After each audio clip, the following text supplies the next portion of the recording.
We don't have much time, so it would be gratefully appreciated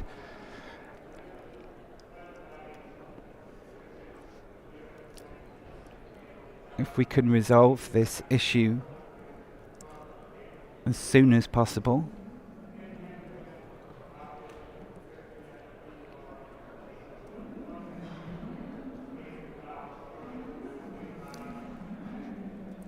We have Roxana's slides online.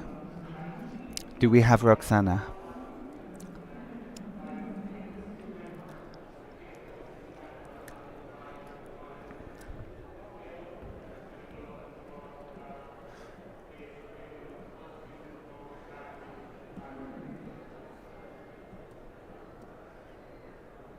I can see, Roxana, I can see you in the list of names, but I can't see.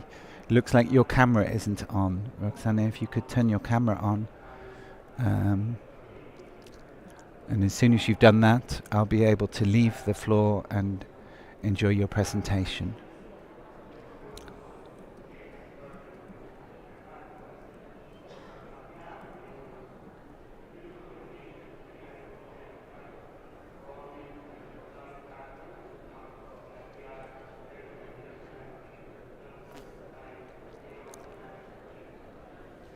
Okay, Roxana's ready to start.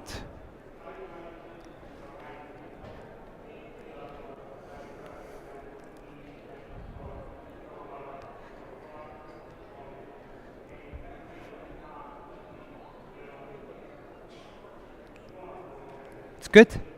Good to go. Okay, Roxana, the floor is yours. I'm going to put some headphones on and find myself a seat and enjoy your presentation. If you could please limit yourself to around 8 minutes for this presentation, that would be very grateful so that we can have some discussion at the end. Thank you very much.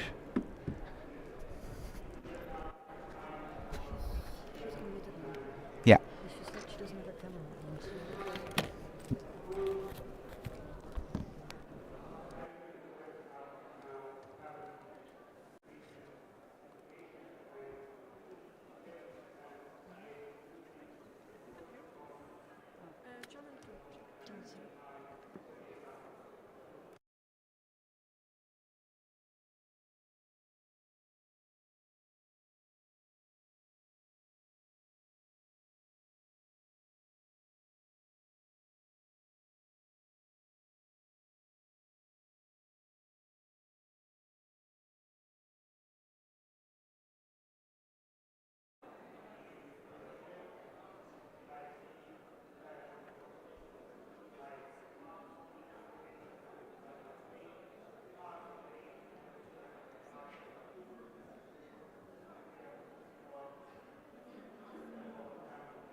Or education facilities. And if we look at what has happened in the last couple of years, it's fair to say we've had different forms of extortion made possible by ransomware, from the single encryption, which was more the story of the early 2000s, all the way to double extortion with exfiltration of data, triple extortion, where there's also a DDoS attack following. DDoS stands for distributed denial of service, so attacks that send many requests to a server at the same time. making it impossible for the server to respond. And then we have now another form adding in personal communication with the victims. So taking the data of the customers and then blackmailing them for not releasing the data. So it's becoming a lot more complex. There are also entire networks that prepare ransomware attacks with very specialized roles within the network. You have those that just collect access. You have those that are in charge of distributing ransomware and so on and so forth. And there's always a percentage system. Part of the money will go back to those running the infrastructure. And with all of this happening, we've seen governments being caught a bit off guard. And I refer to this a little bit as a whack-a-mole game with the ransomware gangs. We've tried different things. We have been able to publicize more information about this business model. We've caught some of the people behind it, very few of them. There's still significant impunity in this space. And that's because most of them are based in jurisdictions that are outside of law enforcement reach, countries with whom we have no extradition agreements, and so on and so forth. So we can see that the phenomenon has only amplified, and the government responses so far have not done much to deter the cyber criminals from engaging further in this. We've also seen ransomware very high on the political agenda. This looks very far away now, but the picture on the right with President Biden and President Putin from 2021 was the first high-level summit that had ransomware as the main topic discussed. When they met in Geneva after the Colonial Pipeline attack and a number of other attacks in the US on critical infrastructure, they had an exchange on reducing or limiting the number of attacks on critical infrastructure in the US. And for a little while, immediately after this meeting, there was a significant reduction in the number of attacks. It didn't last that long, and some of the groups that were immediately after this closed down by the Russian police then popped up again a little bit later. And of course, with the invasion of Ukraine, we've also seen first a quick stop on all ransomware, and immediately after an increase with all sorts of pledges and allegiance messages on forum published at the time of the attack. So it is a lot more political than some of the experts have claimed. Of course, there is an economic rationale behind it. These are cyber criminals looking for money, and they will target anything that has known vulnerabilities to them. So it's not so much about going after a particular target. Of course, we've moved into more valuable targets altogether, but it is all about casting a wide net and getting whoever is not prepared for it, has not patched their systems, and so on and so forth, rather than we're going to go after one particular target. And we've seen entire countries being paralyzed by ransomware, which is what generated this idea for the project. We've seen Costa Rica in 2020, after the attack by the Conti ransomware gang, being unable to do much in the coming month, and up to this day they are still recovering from this attack. So it can be extremely damaging. So in this project, we decided to look at two different research questions. The first one is quite basic. So how have governments been responding to ransomware since 2020, when the phenomenon has definitely shifted towards being the number one cybercrime out there? And the second one, and also tying this in with discussions in some specialized groups, is there enough evidence to suggest that we have now a shift towards active cyber defense, or if you wanted, fighting back ransomware with offensive capabilities? This is the second question that we were interested in capturing. And we're completing now the 5 case studies. We have 5 jurisdictions from Costa Rica on one side of the spectrum all the way to Australia on the other side of the spectrum. And the spectrum really looks at defensive versus offensive capabilities.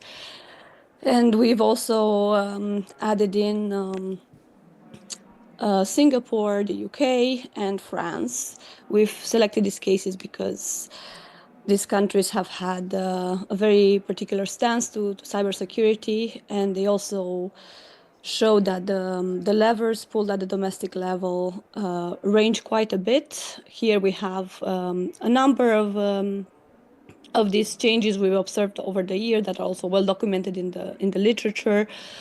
One feature that is common across these case studies is the membership in the counter ransomware initiative. This is a coalition that the US has put together after the critical infrastructure attacks in 2021. And by now, it has around 40 members around the world. And here we've seen also there were moves to set up permanent operations to fight ransomware, some more successful than others. Then we've had an expansion of mandates of existing institutions, granting new powers to public authorities. So quite a bit of space there to act at the national level, in addition to potentially deploying some offensive capabilities to fight ransomware groups, disrupt networks, and so on and so forth. And we've come up with a framework to better understand what was happening at the domestic level, because we ended up with too much information. Not only have countries been in the process of reforming their cybersecurity institutions more generally, but they have paid quite a bit of attention to addressing ransomware. And they've done so at the technical, institutional, legal, regulatory, and political level. So it made sense for us to distinguish these dimensions. And as you can see, we've tried to put here a bit of a spectrum from Costa Rica to Australia. We've seen the capabilities of these different institutions to deal with the problem. Some countries are placed somewhere in the middle, because they are doing less than Australia, but significantly more than Costa Rica. So this is just a comparison across these different countries. And I'll just walk you through the results very, very quickly. I know we don't have a lot of time, but just to give you a sense of where we are with this paper. So in Costa Rica, we've seen a massive move to tackle 2 separate dimensions in this framework. One was really on the technical level, so looking at acquiring cloud computing solutions and at creating all sorts of peripheral protection tools for various ministries. I was saying before, they are still recovering from this attack, so this is work in progress. And I would say importantly as well, there has been a move on a regulatory level to try to improve Costa Rica's capability to access information about different incidents, but also to be able to report internally, something that has been accelerated because of the attack they were confronted with. But like many countries in Latin America, they don't yet have a full institutional setup to tackle cybersecurity. So this is work in progress. And there are a number of discussions currently in the government to set up what is needed. Part of that is a new digital transformation strategy, but also figuring out what kind of bilaterals might be helpful to avoid situations like the one they faced in 2022. In Australia, we're saying is at the other end of the spectrum. They have been very vocal about some of the measures they were pursuing, including specific task forces that would look at disrupting networks outside of the traditional borders of Australia. So that was one of the reasons why we wanted to include them in the project. Obviously, they've been at the forefront of some of the operations that included cyber capabilities that we would otherwise call offensive or active cyber defense. They've been also reforming their legal frameworks to allow or to make it feasible for them to disrupt networks outside of Australia. But this is all work in progress, and we've definitely seen a lot of investment in the signals directorate. As well as investment in preparedness of the systems, particularly testing critical systems. And there is a plan to establish a mandatory no fault, no liability ransomware reporting obligation, as well as a very close link to the private sector and lots of discussions across different committees on how to strengthen the threat information exchanges. Moving on to France, we're seeing that there is a very different cyber posture over there. France has obviously aligned very closely with everything that the European Union has been doing on the topic, has even led in some of the cyber discussions. But domestically and legally interesting, there is the separation between what can be done on defensive missions, and that's one part of the government, the cybersecurity agency, but then there's also the offensive capability and offensive missions in the cybercom. And there has been stronger cooperation among these different institutions since 2018, but France has traditionally never attributed any cyber attack. So that internal distinction remains quite strong. There is also a provision that allows the state to carry out technical operations to characterize an attack and neutralize its effects, which is quite specific in the French legislation that we are now analyzing further. And within the international space, we're seeing that France has been not only advancing some of the cyber resilience frameworks put forward by the European Union, but also cooperating and being one of the key partners within NATO. So we are now looking at what has been extremely interesting in France with this focus on domestic industrial capabilities and the so-called digital sovereignty, or if you want, a strategic autonomy. France has definitely invested massively in a number of startups that are working on cybersecurity, but it has also invested in protecting better their own governmental systems. So this is a case that is somewhere in the middle for our domestic levers. And then Singapore, very interestingly, always given as an example for the work they've been doing on cybersecurity within Asia. There's lead from Singapore on a number of international initiatives. On the UN side, we have the OEWG led by a Singaporean diplomat, but also their cyber security agency has been very active regionally, ASEAN, as well as the counter ransomware task force. They have been leading a few of the working groups there, so very much positioning themselves as a center of expertise and as partners you could count on in case of cyber attacks. We are exploring here a couple of things. So on the regulatory level, there is a licensing of cybersecurity service providers. There's Rox- a mandatory code of practice for critical information infrastructure operators and mandatory obligation to report payment that is currently under consideration.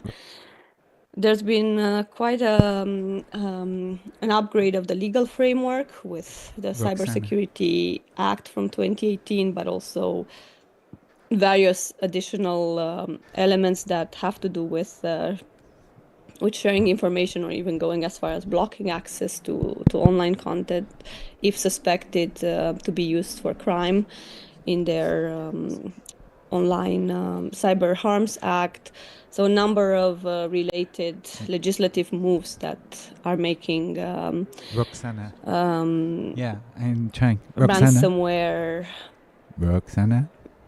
let's say they're attacking ransomware from Roxana. different sides, if we wanted to use this terminology. So we're seeing also moves to label different cybersecurity products, in particular for IoT, for Internet of Things. There's a vetting system that is very much used across Singapore for a number of devices. And technically, there are plans to implement a protective DNS, which is a move that the European Union has also endorsed with their DNS for EU. And a number of other plans to trace ransomware payments and act at different levels in the ecosystem to try to limit. We were reading in the literature a lot about empowering private actors to act on ransomware in whatever way they found justified. But unfortunately, that does not seem to be supported by the data we have on Singapore. So that's something we're still looking into.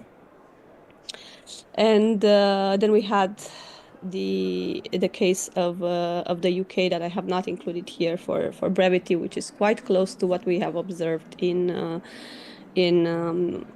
Australia. Roxana. Same type of approach to disrupting networks outside of the UK jurisdiction, as well as lots of internal support. Is it possible for me to speak in the Zoom room? For I need active to speak cyber in the defense. The UK has had for a really long time a posture in which they were cooperating Roxana. internationally to Roxana. go after different networks, but it has never been part of the national strategy to consider offensive capability. That is now changing. So some of the key findings, we've seen lots of variation at the national level. We've seen also increased centralization of responsibility for countering ransomware, and I think that is Roxana. key. It used to be decentralized. Roxana.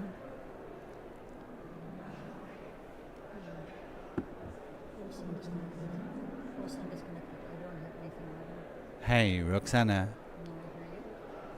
This is Jamal. Yeah, day 0 is the new day -1, I think. We're having some technical difficulties in asking you to keep the presentation to time. If it's okay with you, we'll move on to the next presentation because we really do need to have some time for conversation, even though that is a bit difficult in this train station type environment. But I'm sure we will have some really stimulating conversation. I've already got at least 6 questions that I'll need to ask you during the GigaNet business meeting, which takes place 4:30 this evening. But anyway, we'll move on to Sophie, if that's possible. I'm going to pass her the microphone. Thanks very much for your presentation. We'll get to Sophie now, and I'll try and work out how to get Sophie's slides on the screen. Okay? Thanks a lot. Thank you, Jamal.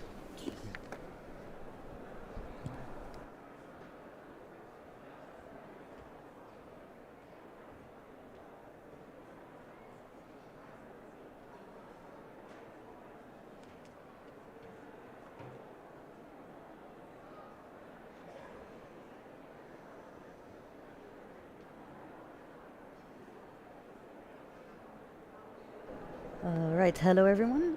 I hope you can hear me. Yeah. All right, my name is Sophie Hogemboom and I am a second year PhD student, and I'm here today to discuss the project that I'm working on. I am interested in these are the questions that inspired my research. I'm interested in what does digital sovereignty mean in the European context. What interests me was the fact that we are now seeing state and non-state actors using digital sovereignty as a discourse. And I was wondering how we could study, how we could approach this social process. And so I went. I'm so sorry. Yes. So, of course, as a good student, I started with the existing literature on digital sovereignty, and there's a few observations that have been made by others, and that is that there is quite a divergence between approaches that are state-centric to sovereignty and those who are not. And at the same time, there's also a need to have more theoretical engagement. Currently, a lot of the literature is mainly descriptive, and so I wanted to try to fill this gap. I've wanting to do this by exploring symbolic interactionist role theory. This is a theory that originated in the social sciences from the work of George Herbert Mead, an American philosopher and psychologist who wrote in the turn of the 20th century. And ever since, his ideas have been applied to international relations. And it also bears very strong resemblances with constructivism at large. According to Mead, an individual has a self, which consists. I'm so sorry, can we go to the previous slide?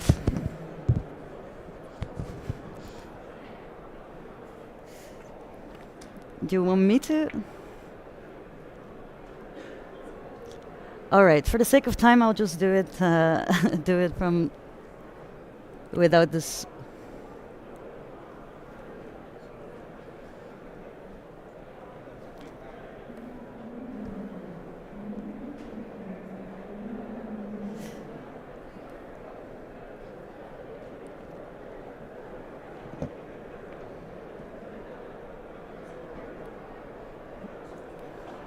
Just 1 second, I'm sorry. But I will just start talking because I know what's on the slide. So an individual has a self, and it consists of two parts, an I and a me. The me signals the ability of an individual to look at itself as an object. So it can look at itself by gauging the expectations of others. This has then been applied to the level of states. This is done by Holsti, and he said that states actually also have a role conception and have a self. They will also engage in what Mead would refer to as a role-taking process, in which it will enter into a reflective state and will try to figure out what is the best role for their self. So this can be the self of a nation, it can be the self of an actor like the European Union.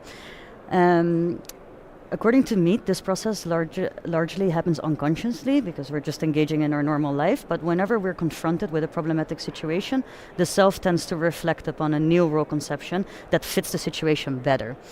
After which, an actor has come up with a new role conception. So, for example, I want to have a stronger role in digital governance, or I want to have a more regulatory role, etc. It will start to engage in a role-making process, and this is signaled by changes in behavior. So this can be engaging in new policy discourse, but also to commit themselves to new agreements. And then a really crucial part, which I think is really interesting in terms of digital sovereignty, is the concept of alter casting. It means that I can only have a role if this is also being accepted by others. So I therefore need to try to influence others. This is done by all actors. So, and that's why this slide of McCord, quote of McCord, he focuses on the fact that all actors are doing this. So all actors are participating in this role-taking process, in this role-making process, and in this alter-casting process. So ultimately, the roles that all the individuals play, so all the actors play in the digital space, correspond ultimately to the best fit. So the literature on symbolic interactionism really points to a social process that happens. Next slide, please. All right, so if we look at sovereignty from a symbolic interactionist perspective, sovereignty is understood as consisting of norms of sovereignty. These norms of sovereignty are always in flux. I think for us, we tend to think of Westphalian norms of sovereignty, but of course there has been forms of sovereignty before that, and also within the Westphalian understanding, we already see a lot of transformation. You can think of the notion of responsibility to protect, for example. These norms of sovereignty are really important because they create the sovereign role. At this moment, we often think of the sovereign role to belong to the nation state. As Wendt, who has applied the most known application of symbolic interactionism to international relations, he focused on the fact that these norms of sovereignty really create roles and also make other actors to position their roles vis-à-vis this role. Therefore, it's also perceived that sovereignty, if you want to make a role for yourself, you will have to engage in this notion of sovereignty. So, for example, if you're an aspiring state, you will have to look into the norms of sovereignty and either try to influence them or to accept them. Next slide, please. So in this paper, I argue that we could conceptualize the emergence of the digital realm as a problematic situation. Of course, the emergence of the digital realm is not one event. For a specific actor, that will probably be a specific event. I'm thinking about the Snowden revelations or a hack of government services. This problematic situation for this actor will force them to reflect upon a role and to think about a new role conception for themselves. Because this space not only impacted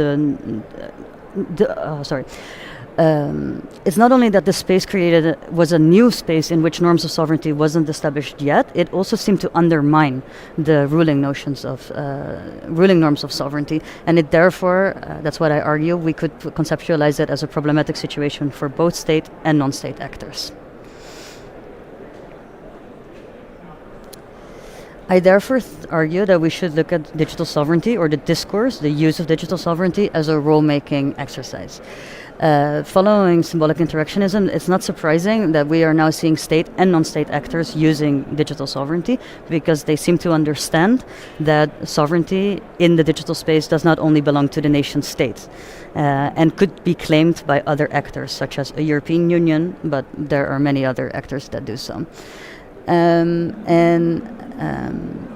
Because it's expected that all actors are doing this, they're also influencing each other, and so therefore I argue that we could see digital sovereignty or the divergent use of digital sovereignty at the moment as signaling a social process in which these norms of sovereignty are currently being shaped.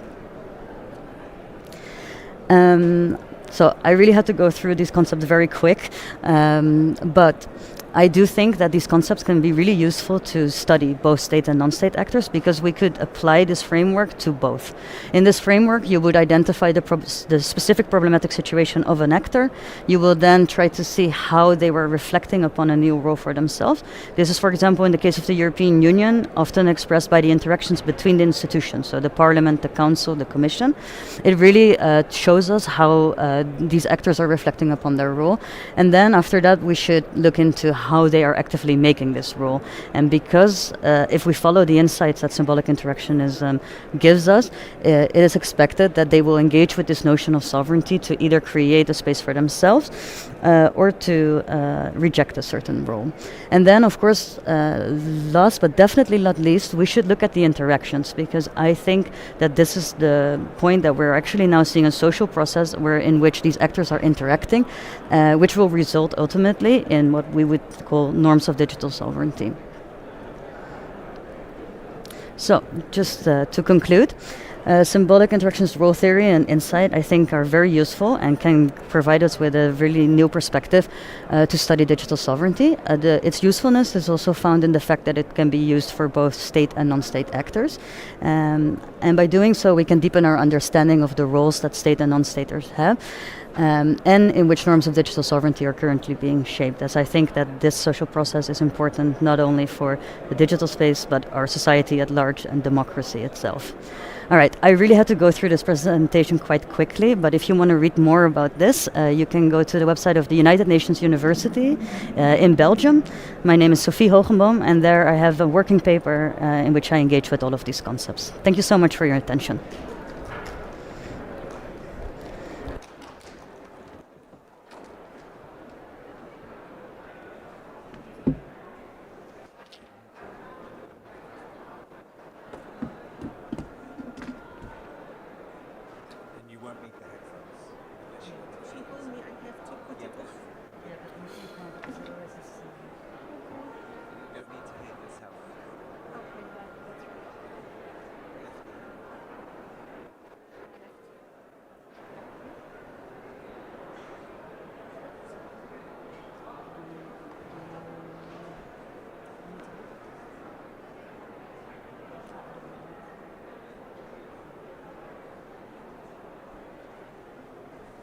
This doesn't work.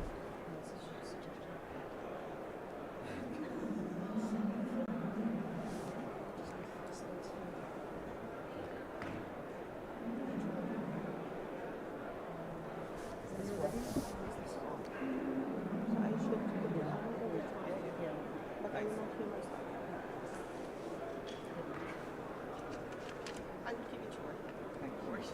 I'm sorry.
You still don't hear me? You hear me now? Okay, perfect. So, hi everyone. Thanks you all for being here. It's nice to be here. Today I'm going to talk about internet governance and power dynamics, a theoretical framework of internet and platform governance in the Arab countries. So next slide. Thank you. The agenda, I will just give a brief description on platform governance models and approaches, background and disinformation, research purpose and questions, and methodology. And finally, the preliminary results. Next slide, please. So if just to give a brief background about the platform governance approach, it's basically, next slide. First, we have the self-regulatory approach, where it's emphasized the market and the digital economy of tech companies with minimal governmental involvement. And it's primarily driven by the market and gives more autonomy to tech companies. and it gives more freedom for the companies to to be self-regulated. However, the criticism to this approach that the platforms lack the self-regulating capabilities as marketplaces, and considering the online problematic issues like hate speech, disinformation, etc., it appears that self-regulation has not achieved the desired outcomes. So relying only and exclusively on digital platforms to self-regulate is no longer feasible. And then, next slide please. So the self-regulatory approach is predominantly represented in the US, and then in the EU, it's more of co-regulatory approach, where the concept refers to more regulatory framework that includes the public and private sectors, and more involvement of the government. Next slide, please. And then the third approach scholars refer to as a state-led approach, and this mainly involves more control from the governments, and the state as a regulator imposed limits and constraints on platform activities and services. However, this approach has been extensively criticized for characteristics like control, cyber sovereignty, and dominance and surveillance over cyberspace. And then, next slide, please. There was a research gap on the Arab countries and the MENA region that we don't really know which approach that is mainly we can describe or thorough analyze in these countries. However, the scholars have been working on this and just referring to it as control. The main characteristics is control. And so this was the main interest of this research. Next slide, please. Today I'm gonna explore the case of Egypt, and just to give you a background about the trajectory of internet regulations in the Egyptian case. If we start from 2011, it was a phase of full openness, no regulations at all, chaos, if we, so to speak, power of social media platforms. Anyone can say anything against anybody at any time without any kind of constraints. So it was, sometimes we describe it as chaos, but at the same time there's no regulation, but at the same time it's full openness and there's no constraints at all on speech on platforms. And then in 2014, there was politically change, and then the regulations started to be more prevalent. 2016, this was the draft of the new media law, where for the first time the digital platforms were included in the regulatory framework in Egypt. And then 2018, it was the start of the new media law came into force. And the cybersecurity law also, law 175 for 2018. And then 2020, this was the personal data protection law. And they are working on this law, and it's kind of the Egyptian version of GDPR in the Egyptian case. So in this research, next slide please. In this research, I am interested to explore the regulations and internet regulations pertaining disinformation. So if we just want to give a brief description about the disinformation, it is, scholars have been linking disinformation to confirmation bias. It's just spreading false information with intention, rumors, fake news, malinformation, misinformation, deception. These are all overlapping definitions. And the scholars have been working on this phenomena, have been linked disinformation with truth bias, confirmation bias, users' tendency to spread what aligns usually with their political attitudes and beliefs. And also it was linked with conspiracy thinking at times, and other studies linked the disinformation to the spread of political manipulation, sometimes to the lack of trust in governments, for also sometimes political manipulations at times by the governments and the political regimes, or the misleading advertisements. And the motivation for spreading disinformation could be based on financial gains or ideological or psychological on political grounds. we can classify two groups of the spreaders of disinformation. First, the individuals who deliberately generate false content and disseminate it, and second, those who unknowingly disseminate the contentious content without even know that it is disinformation. So my research question, next slide please. My research question, I'm interested to know what are the primary approaches of platform governance utilized by governments and policymakers in relation to content moderation and disinformation. And second, what is the role of the stakeholders like state and platforms and users? And third, what are the effectiveness and ramifications of the current policies to combat disinformation? And to do this, the methodology, next slide please. To do this, I'm applying mixed method qualitative analysis, deductive and inductive analysis, in-depth interviews with participants, including policymakers, officials, media journalists, and media practitioners. And also I'm doing text and document analysis for the digital law, for the digital laws and platform reports, media policies and regulations pertaining disinformation, and also the internet regulations in general. So, to have an idea about the preliminary results, this is kind of also, I am willing to include other case studies in the region for other countries, but I can also give some preliminary results about the Egyptian case. Next slide, please. Next slide, please.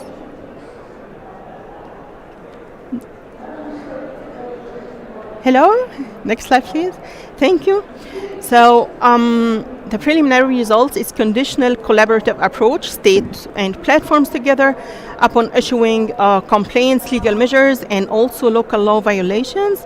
And there's also state direct interventions, and this based on unregistered website, for example, from administrative point of view. Or they can also, there's a direct intervention, which I call it decision-making power and indirect decision-making power, pertaining harmful contents, for example, defamation and rumors.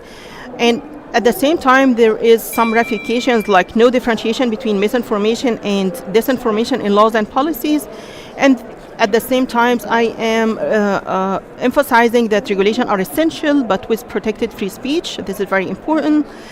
And one of the recommendations is a multilateral governance approach, governments and platforms, but also including independent institutions to oversee the process.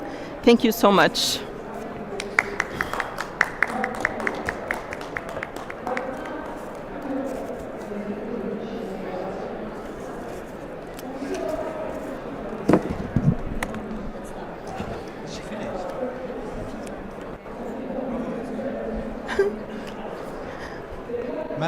I took only 8 minutes. Very well done. really good, especially with all of that. Oh.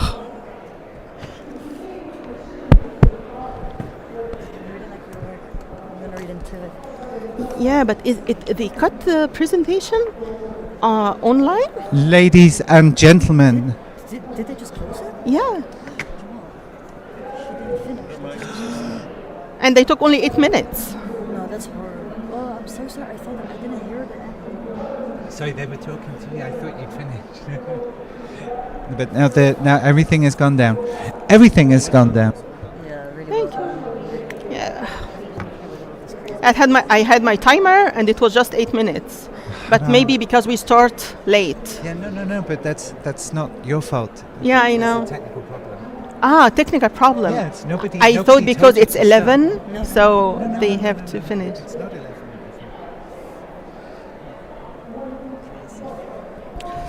No, I had this. A lot of stress today, right? So, right. Are we working? Is everything working?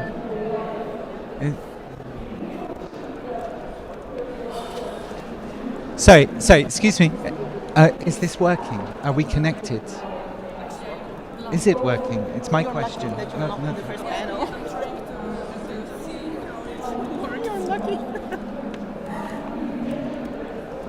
Yeah, but I need to know whether we're actually online or not, because we're running late now. Oh, sorry, everybody online. You heard me get upset. They can hear me online. Okay, right, ladies and gentlemen. We had 3 presentations. It's really a bit difficult to understand if everybody in the room can hear me or not. You can hear me in the room, right? Good. I online can also hear me. Thank you very much to the 3 presenters. I have some points, and I'm sure that there are some questions, and I feel that if it's okay with you, Milton, who will be starting the next section, I can see Alyssa is just outside, so I will be the discussant now. I will start with the list of things, but I just want to see, in the room, are there people that have questions about the presentations that we had? Or maybe I will start by triggering some thoughts. Okay, please put your headphones on so that you can. And can you hear me? Okay, you can hear me. I don't know if you need the headphones to hear me. I know that when I was sitting at the back, I couldn't hear unless I had the headphones on. So actually, there's more silicon than carbon in the room. There's a huge number of computers and screens and technology that are helping us get through this event. There's also quite a lot of noise, but I do have some points that I'd like to raise from the different presentations. So I'll start initially with Roxana, and I hope you're still online with us. Once I found my notes, I will...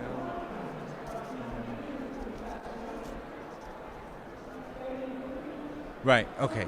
Anyway, Roxana, your presentation on ransomware was very interesting, stimulating us to think about this one particular...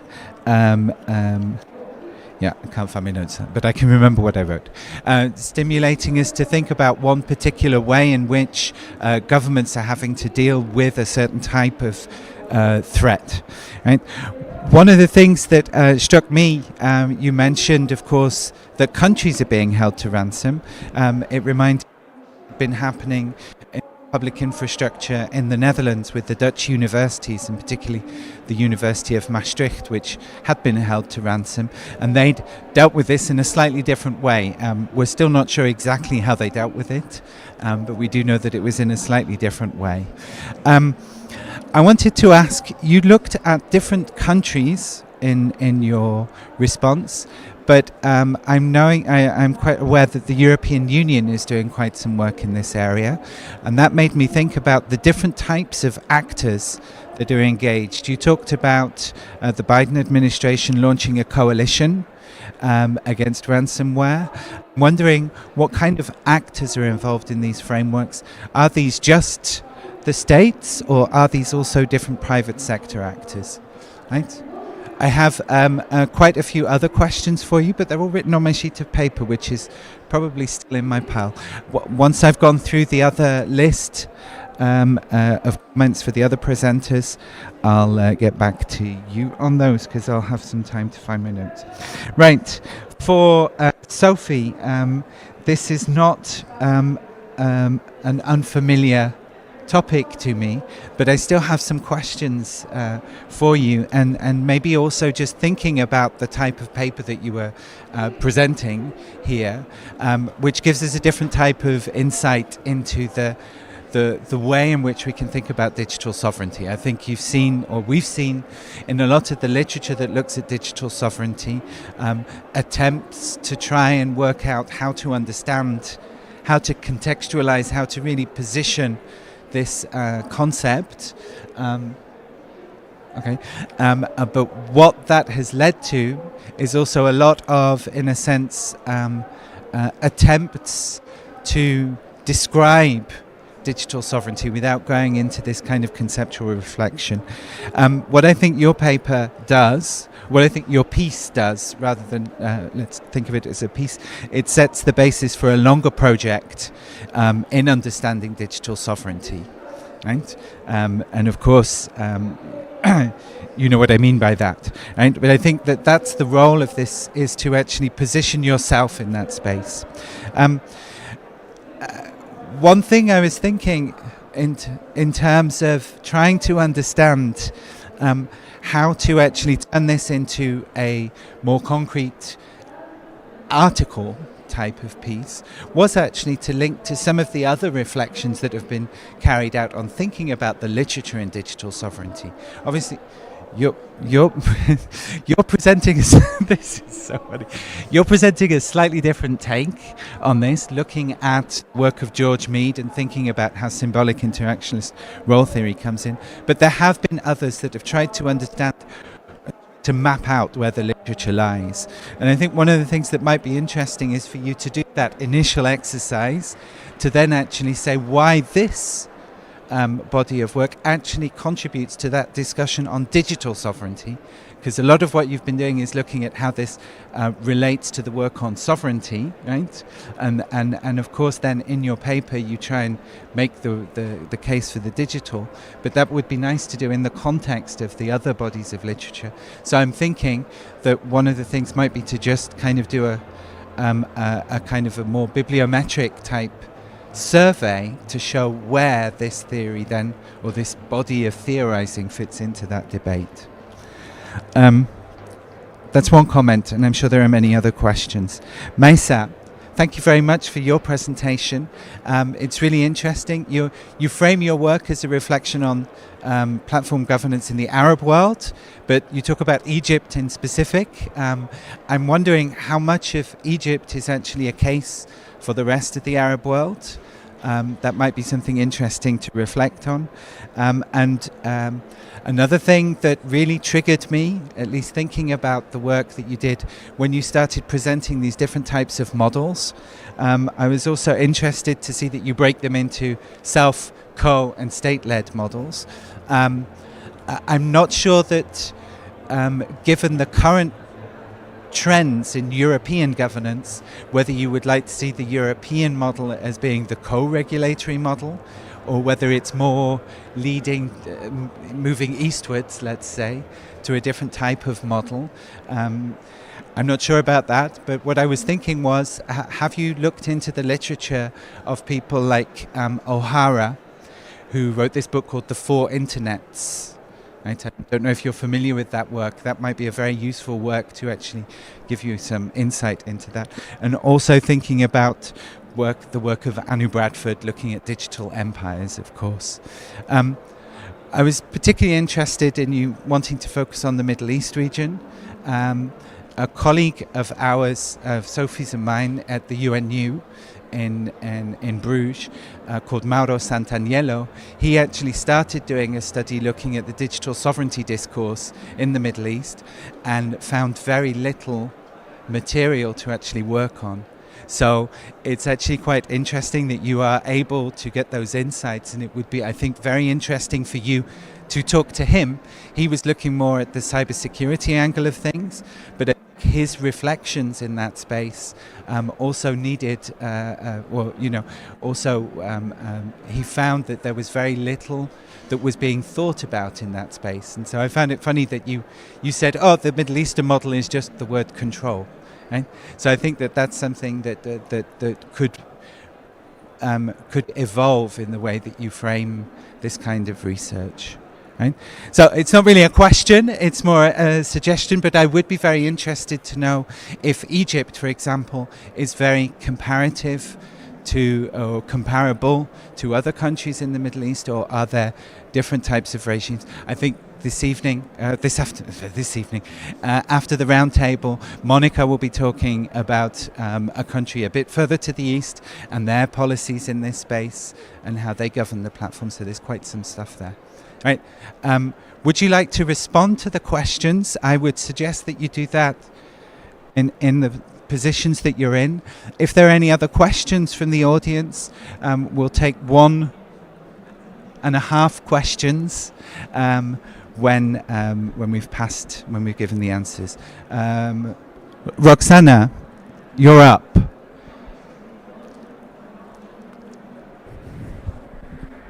people in the Zoom room talk?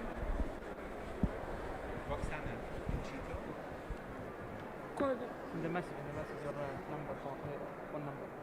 My country code. Yes. Can you please unmute her? Then now she's unmuted. Ah, okay, she doesn't want to comment. Okay. Took note of the comments.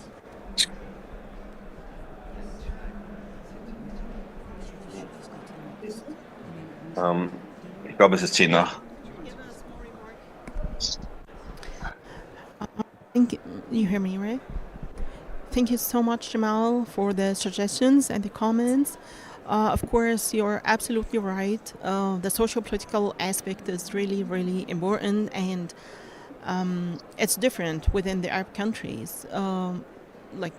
We cannot say one approach fit all, but in order to know this, I'm willing to do further case studies, and then I can group them maybe depending on the commonalities or differences, and then it will absolutely important to take it from this lens. And regarding Anna Bradford, the Digital Empire, she did brilliant work. Of course, I read her work, and also the other scholars on classifying these different approaches.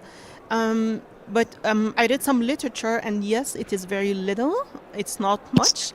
But this little material, I read that they just describe this, like they put it in one bulk, like it is control approach.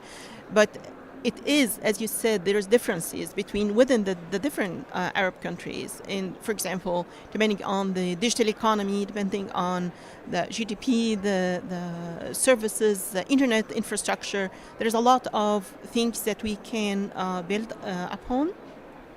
So this was like, I'm exploring the case of Egypt, but I'm willing to do other case studies in the future. It is already planned. And thank you for your suggestion to put me in contact with your colleague. And definitely I can share with him my work and the data and everything. Thank you so much. Sophie, did you want to say anything? Okay. Are there any questions from the floor? Or should we give the due respect that we need to our panelists who are coming up next? We have 4 days ahead of us here to continue the discussions, and I hope we will do so in that space. So thank you very much to our presenters once again.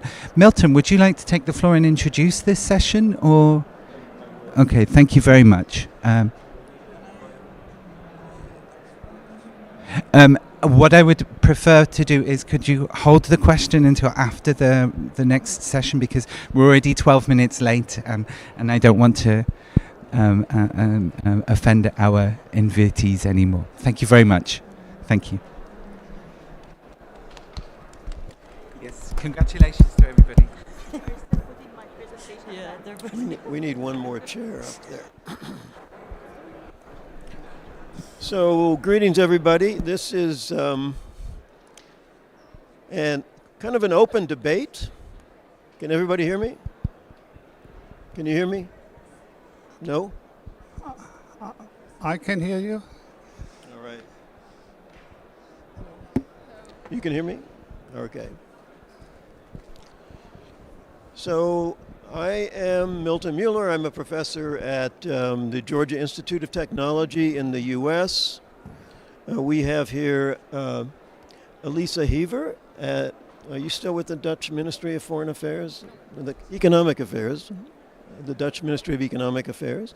And we have someone who almost needs no introduction, the famous Wolfgang Kleinwachter, who is a emeritus professor now, but has been an active participant in internet governance circles from the very beginning.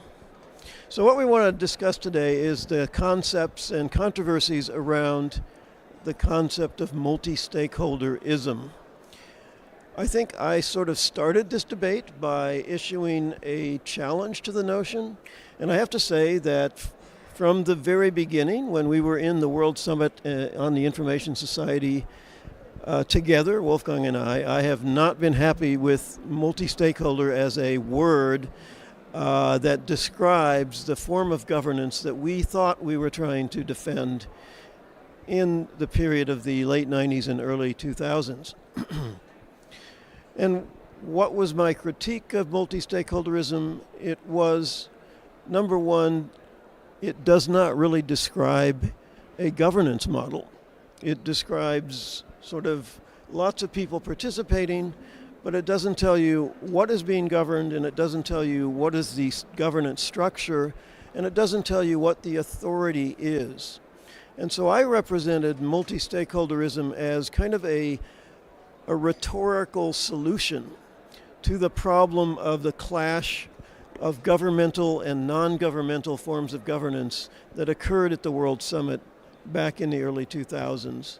And this concept of multi-stakeholderism made it easier for the established sovereign system of international governance to accept innovations like ICANN, the regional internet registries, and other forms of governance that were emerging for the internet at that time. So in my view, the key differentiating characteristic of what people want to call multi-stakeholderism was not the multiple stakeholders, it was that it was governance by non-state actors, that we were going outside the sovereign system and turning over governance authority to the internet community itself. And so I preferred the term internet self-governance, but when we did the transition, the IANA transition in 2016, I think the word that was frequently used was, the people said, who are you transferring authority to? And the answer was to the global internet community, that we were creating our own system of governance for our own community. Now, many people have interpreted this as me being against multi-stakeholderism, and this is a kind of a level of confusion of the debate that I think Alex Klimbard has introduced. It's like he's presenting me as if I'm against these internet institutions. Everybody who knows me knows that I'm a big supporter of those internet institutions and their model. I just want us to understand what they really are and not have this vague label. And one of the reasons I think we need to have a better label is that we can see the term multi-stakeholder being adopted by almost anybody now. All right, so the UNESCO says it's a multi-stakeholder organization, but it's an intergovernmental organization. It is fully embedded in the sovereign system. It does not share authority with non-state actors. The ITU sometimes likes to call itself a multi-stakeholder institution. And in fact, anybody really can sort of adopt that term and say, oh, we're inviting you to participate, but they may not actually be sharing authority, and they may not be actually giving you any power. So that's why I think we need to rebrand. Now, I think one of the things that makes people uncomfortable about my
The emergence of ICANN and the World Summit on the Information Society.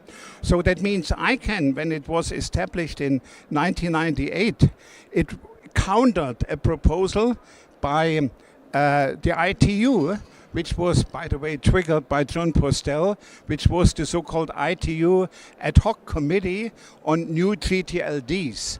And this was a memorandum of understanding which was signed both by two intergovernmental organizations, ITU and WIPO, by two technical organizations, it was IANA and the IGF, and by a business organization, the IATA.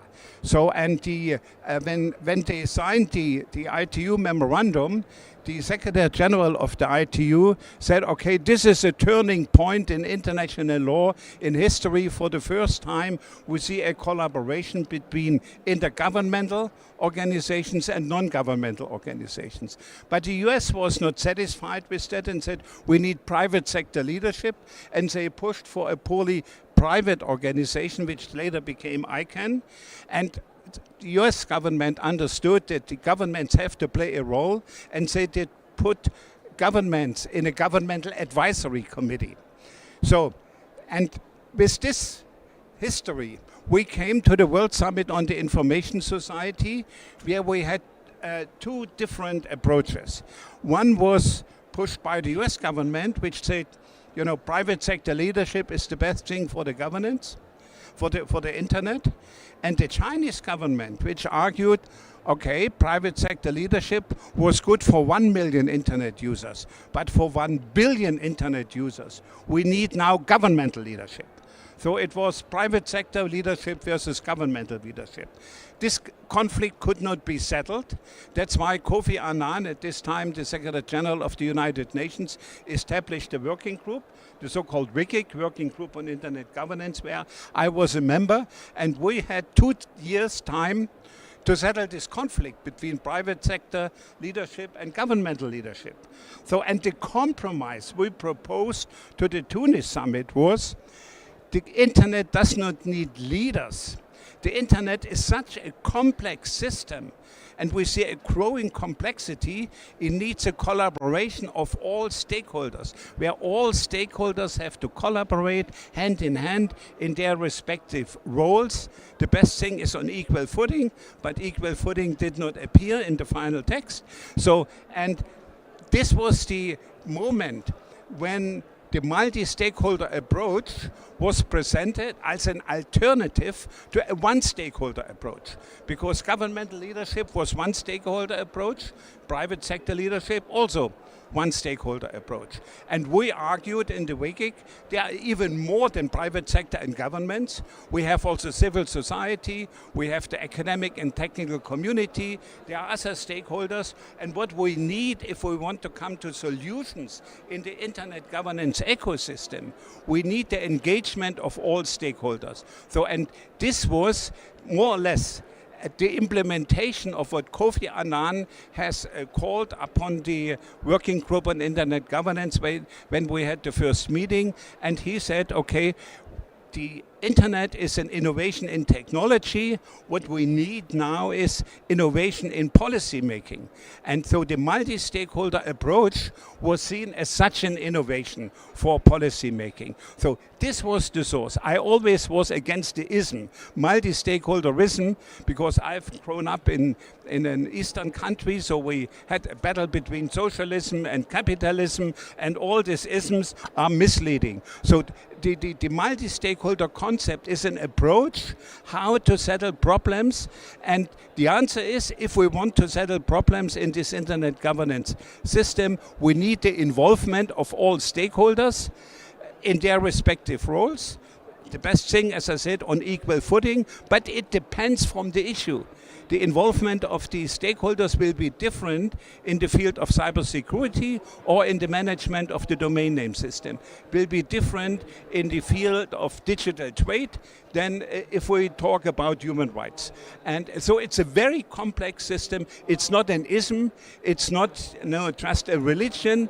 It's an approach. Thank you. And sorry for being too long. No.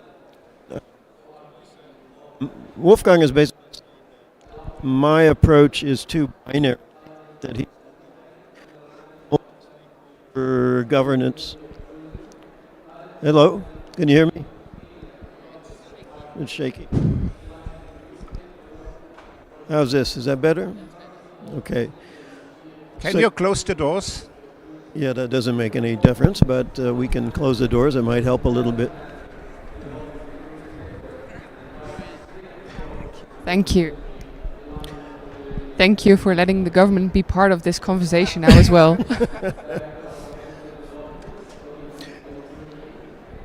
Right. So anyway, if I would summarize the difference so far between his perspective and mine, it is that he is saying that it's a blend of it's a compromise between private sector-led and state-led governance, right? Sorry, I didn't really catch the question because my audio was cutting off. So could you repeat it? Yes. Can you hear it now? Yes. Okay. So he thinks that the multi-stakeholder describes a kind of indeterminate blend of private sector and public sector or state-led governance.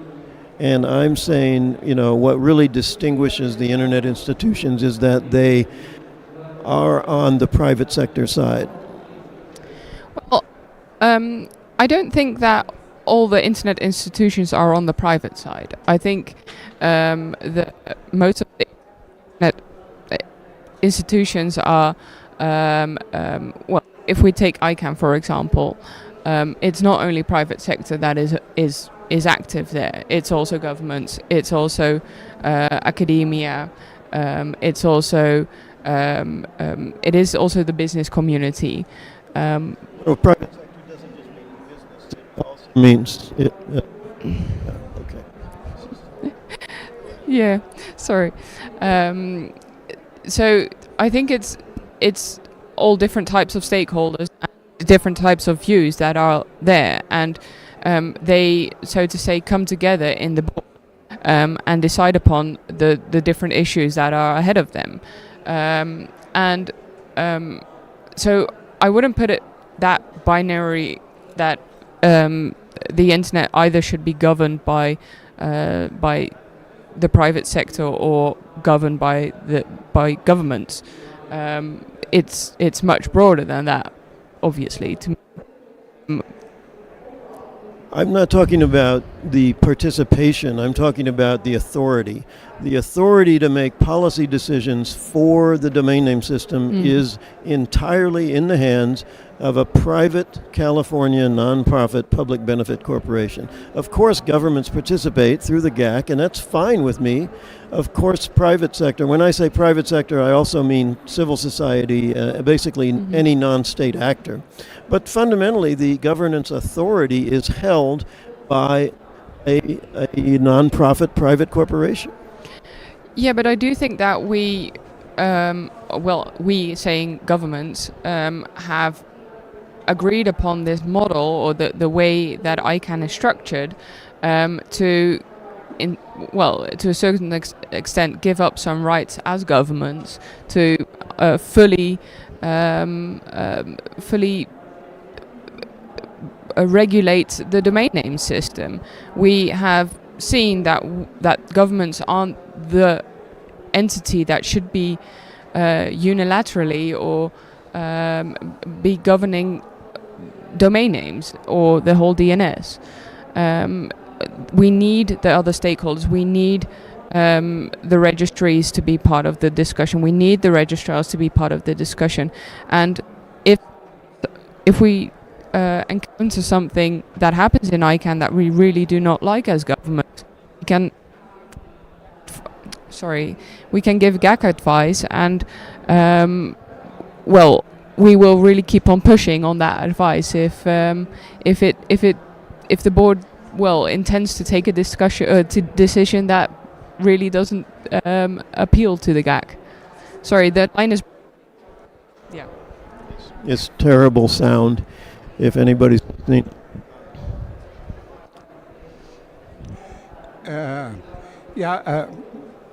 Can you hear me? Yes. Yeah. Okay. I think Milton raises the question, who has the final decision-making capacity? Who is authority upon a certain resource or a certain field? But, I have argued for years we have a new complexity in the internet world because and that's why I prefer not only to speak about a multi-stakeholder approach, but also about a holistic approach. Because, in the internet, everything is linked to everything. So it means if you have a purely technical approach, then you should understand that this technical issue has a political, an economic, a social implication.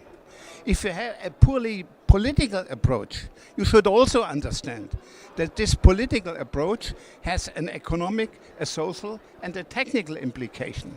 So that means it's not only that you need all stakeholders involved, you have to also to broaden your view and to see if you manage one problem, what are the side effects, the unintended side effects, which you have to take into consideration.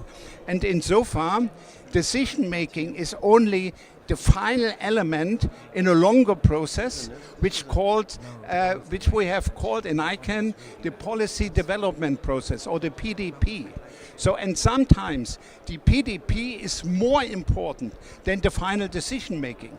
So that means my home discipline is international law, and certainly making international law is a monopoly for subjects of international law, and only states are subjects of international law.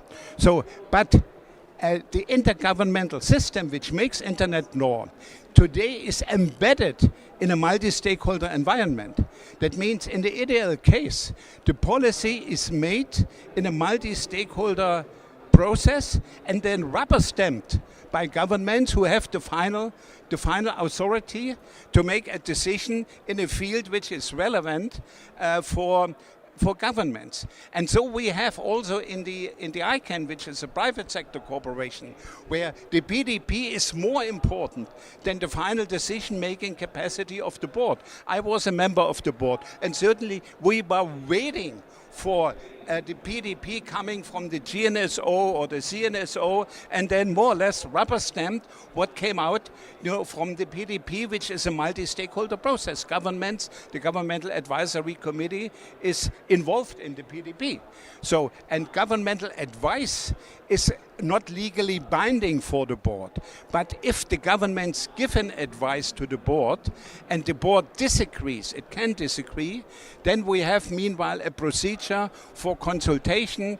Then we have to sit together and to negotiate, what could be the final thing. Sometimes the board wins, sometimes the GAC wins. So, but this is a structure for the management of one piece of the whole internet governance ecosystem. And there are many other pieces where you have a different model. So, that's why I avoid the ism, because all this together is certainly, you could call it multi-stakeholderism, but you have also multilateralism. And I, from the very early day, say it's a stupid idea to have multilateralism against multi-stakeholderism. So these are two sides of a coin. So we all are sitting in one boat, and we have to find a way to settle the problems in a bottom-up, open, transparent ways. And these principles, openness, bottom-up, transparencies, are key elements of the multi-stakeholder approach.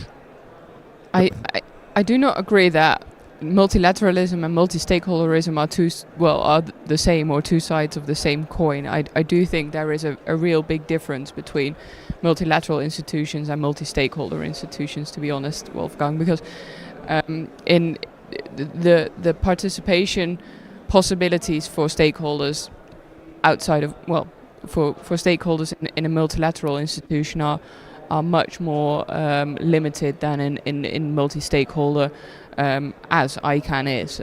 Anyone can register to an ICANN meeting and show up either online, offline, on site. So. They will rule the world. But this is an illusion. And the risk is, what you say, is that the governments will overtake the technical layer and will separate it. But the challenge is, and the multi-stakeholder approach is an instrument which can avoid either or development, neither governmental nor private sector leadership.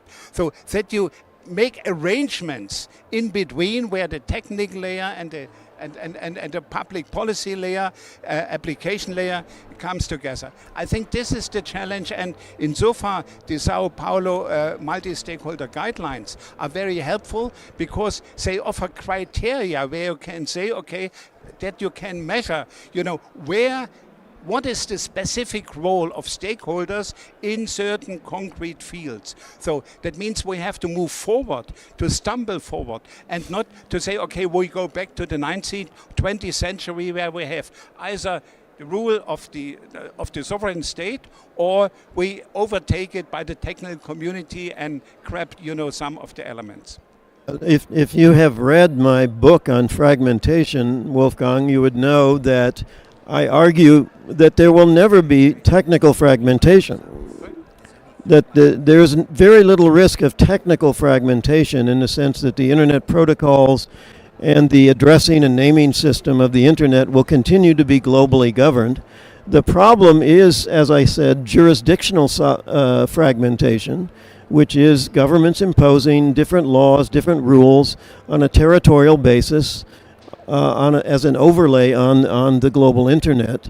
But we can't get into that. I'd like to get some questions from the audience. I think we have Mr. Kato as a question, and there's an online question, I've been told.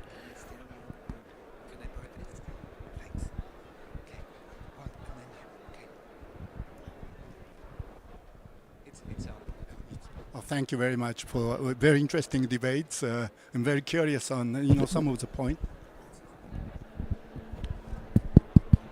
Hold it very close to your... Okay. Can you hear me now better? Thank you again for very interesting debates. I have one particular question to Milton. When you say authority, the government... can you hear me? No. Okay, all right. Yeah, I just want to understand your definition of authority or the government sovereignty and so on, and simply because I'm curious about that distinction. Because, for instance, if you talk about the parliament of the government, national, if under the constitution, if they have the authority, final authority to make laws or to make decisions. The representatives are selected, elected by voters, and if there's a law who says multi-stakeholder should select those representatives, there are some organizations like that, or even institutions where they need some different stakeholder as a part of the board member, which is ICANN, but representation on that kind of decision-making unit of the organization can be the authority in your definition, and that's one place. And also, in some case, in some country, even if law says or constitution says that parliament has a final decision, or the Supreme Court has a final decision. But if there is some dictator who has real hidden power, what happens? And we see many interesting examples of what we call a democracy of decision making. And That's why this concept of multi-stakeholderism may have more complex aspect, I think. It's just a question for you for this interesting debate. Thank you. I'm not sure how to. I think that was more of an observation than a question. We have a question here too. Yeah. Let's collect a bunch of questions and try to answer them. We have online questions too, apparently from Mark Nottingham and Alex Klimberg. Good morning, everybody. Yes, my name is Honorable Dr. Alpha Abdullah Diallo. I'm a president of the Economic and Sustainable Development Committee in Guinean Parliamentary. Guinea is very happy to participate in this workshop. Like other countries, the Guinean parliamentary has also adopted laws on the establishment the Personal Data Protection Authority and the law on cyber security. What is my question now? For all the stakeholders, the major problem today, it is the application of the law, because internet criminals are often ahead of the state. What is the experience of your country for this problem now? Thank you so much. All right.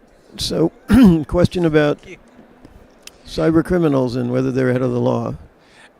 We'll move to Alex now online with his question. What happened to Nottingham? Hello. He's gone. Hello. Go ahead. First of all, great to see this symposium come together. I'm sorry I couldn't be there in person. I need to pick up on the comment that was made on the stage last about this might be arguing about labels might not be the best use of our time. And I especially agree with that since the multi-stakeholder term has kind of been the bulwark of the non-state-led internet governance model since 2004 and definitely 2005. I don't really understand Milton's eagerness to abandon something that's worked very well for the non-state internet. Since Milton also went on record with a complete misquotation and misinterpretation of what I actually said, let me reassure everyone, including Milton, I don't think he's against internet institutions. So I think you care deeply about them, which is great. So do I. So the difference maybe is that I don't think, for instance, ICANN and other institutions represent a private sector run internet governance system. And I don't think that putting the private sector and the civil society and the technical community and academia in the same bucket really helps our cause, which gets me to the point of why these definitions, these arguments about definitions are kind of important in a way as well. Arguing that way, Milton, basically also suggests that there is a private sector domain out there in the world governance system that is only run by the private sector. And I have no knowledge of that. There is no such thing as a private sector only governance model at the moment where national sovereignty doesn't apply in any state or form. What does exist is a civil society or non-profit-led governance model. And that, for instance, is the case in international humanitarian law. Even though they don't manage resources in a practical context, the International Committee of the Red Cross does have a special state in the international system. So that is something that is only possible if you are non-private sector. If you are private sector, you have no hope in hell in removing yourself from national sovereignty, which is one of the reasons why I think we should think very carefully about this rush to abandon multi-stakeholder and talk about a private sector-led internet. Thank you. Okay, I get to respond to that because it was directed to me. So, first of all, notice that said at the beginning he thought he described the multi-stakeholder system as non-state led, and if you understand Sound's breaking up, right? If you understand that what we're calling multi-stakeholder is non-state led, then we don't have much of an argument. All I'm saying is you have to feature that as one of the main factors in description of this institution. Then you get into the question of whether we should abandon the stakeholder. And I do think it does create confusion because it does not highlight the differentiation point. I think, again, on the question of private, in my use of the term, and in most theories of civil society, nonprofits are considered part of the private sector. They are non-state actors. So that would be something that we would want to avoid, that confusion, and not private actors with private for-profit businesses. That's fine, but civil society, nonprofits, academics, the technical community are all non-state actors, and I think we can agree that that is the transference of authority from the state to non-state actors, what we're fundamentally talking about.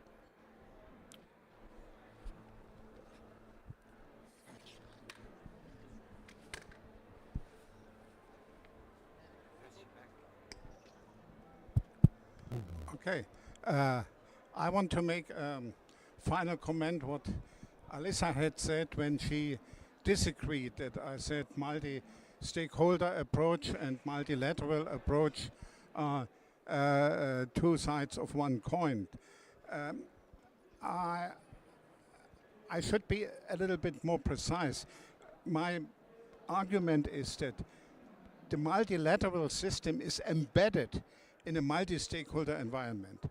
So that means governments have a certain final decision-making capacity in intergovernmental processes. I think this is clear. They are subject of international law, but they will fail if they ignore this multi-stakeholder environment. And here comes my challenge for the future, because this is an ongoing process. That means governments or intergovernmental organizations will achieve better results if they open their doors to non-state actors. So this is the real challenge. And then what Pekka Tarjane said 30 years ago, let's say a new quality or revolution in international law. I think this is the challenge for the future, to change the policy development processes in intergovernmental organizations. And here we need procedures. So that means how non-state actors can participate reasonable in intergovernmental processes. Unfortunately, we have seen in the Global Digital Compact, there were a lot of multi-stakeholder consultations, but at the end of the day, most of them was more or less ignored. We have the debate in the open-ended working group in the first committee of the United Nations General Assembly, where they negotiate cybersecurity, where non-state actors make comments, but they are ignored. We have this in the cybercrime conventions, where civil society, business made proposals, they were ignored. Why? Because there are no procedures in place how governments have to handle input from non-state actors. In ICANN, we have a procedure. If governments give advice, then we have a procedure how this advice is handled. And this is my call for the future. We have to develop procedures how intergovernmental organizations deal with input from non-state actors, business, private sector, civil society, technical academic community, and then we can reach better results, because it's not a question between ism, it's not a battle between religions, it's a search for solutions for the people. And I think this is the key driver, and insofar we should not fight senseless battles because the challenges are too big and we have to collaborate. This is a compromise, this is complicated, but we have to do this. Thank you. I'll take your question, the question from the person from Guinea. Well, obviously, coming from the Netherlands, we also have dealt with cybercrime issues and them also sometimes being, so one could say, ahead of law or not being caught immediately. We also have the GDPR, the data protection law, and many different cybersecurity laws. Most recently, we have the network information security, the NIS2 regulation, which intends to stop cyber criminals. So we have very short time, so I can't really explain it in depth.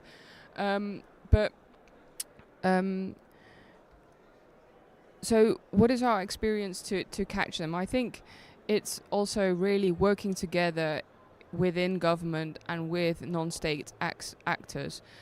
We have different foundations that try to find the criminals as well, besides us from government, and look into who are trusted notifiers to inform you as a government on DNS abuse, for example. We work closely together with our country code top-level domain registry, SIDN, and they inform all the different registrars if something bad happens regarding DNS abuse, and have different policies to ensure that the registrars and the registrants are informed that there is, for example, a compromised domain name or a maliciously registered domain name, to take it offline.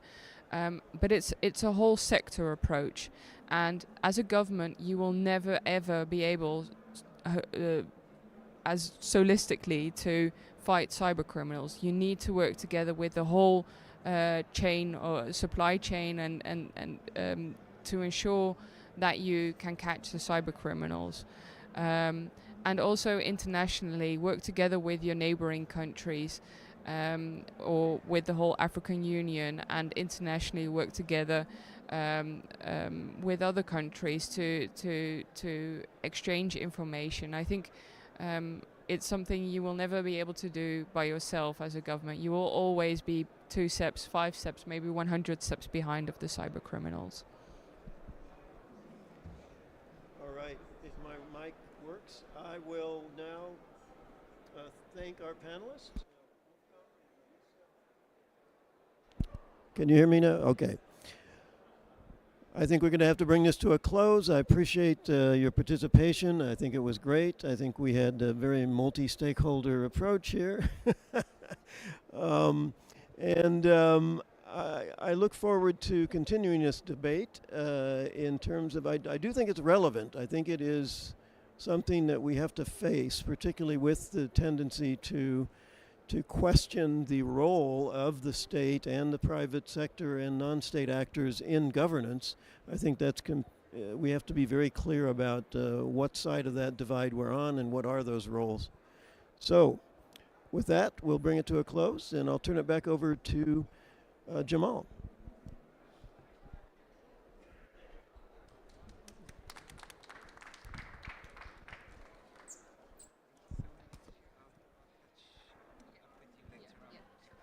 Drop your message. Thanks. You're welcome to stay. Yeah. Right.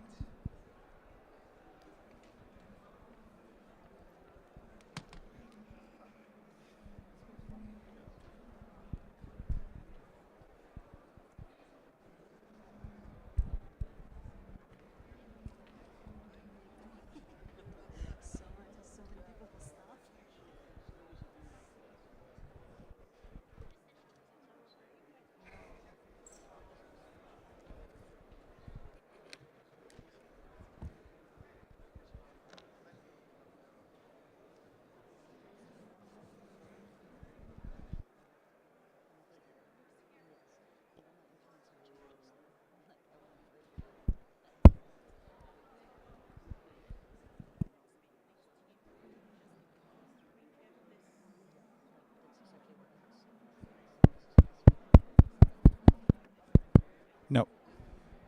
No. Oh. Is it working? Ah, now it's working.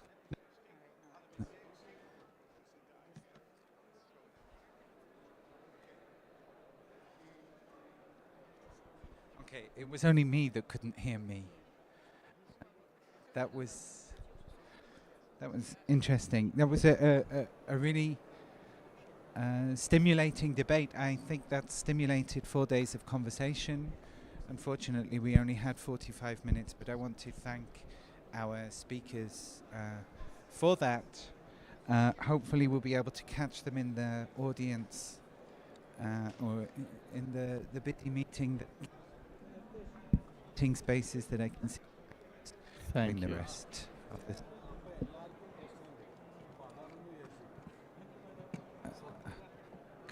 Again, but I hope you can.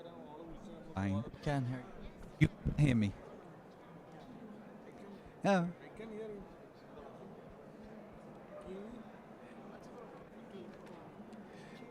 Mind you, if I just say 50%, if you just hear 50% of what I say, I hope you would still understand what I'm trying to get at. We have, as we move it, stages.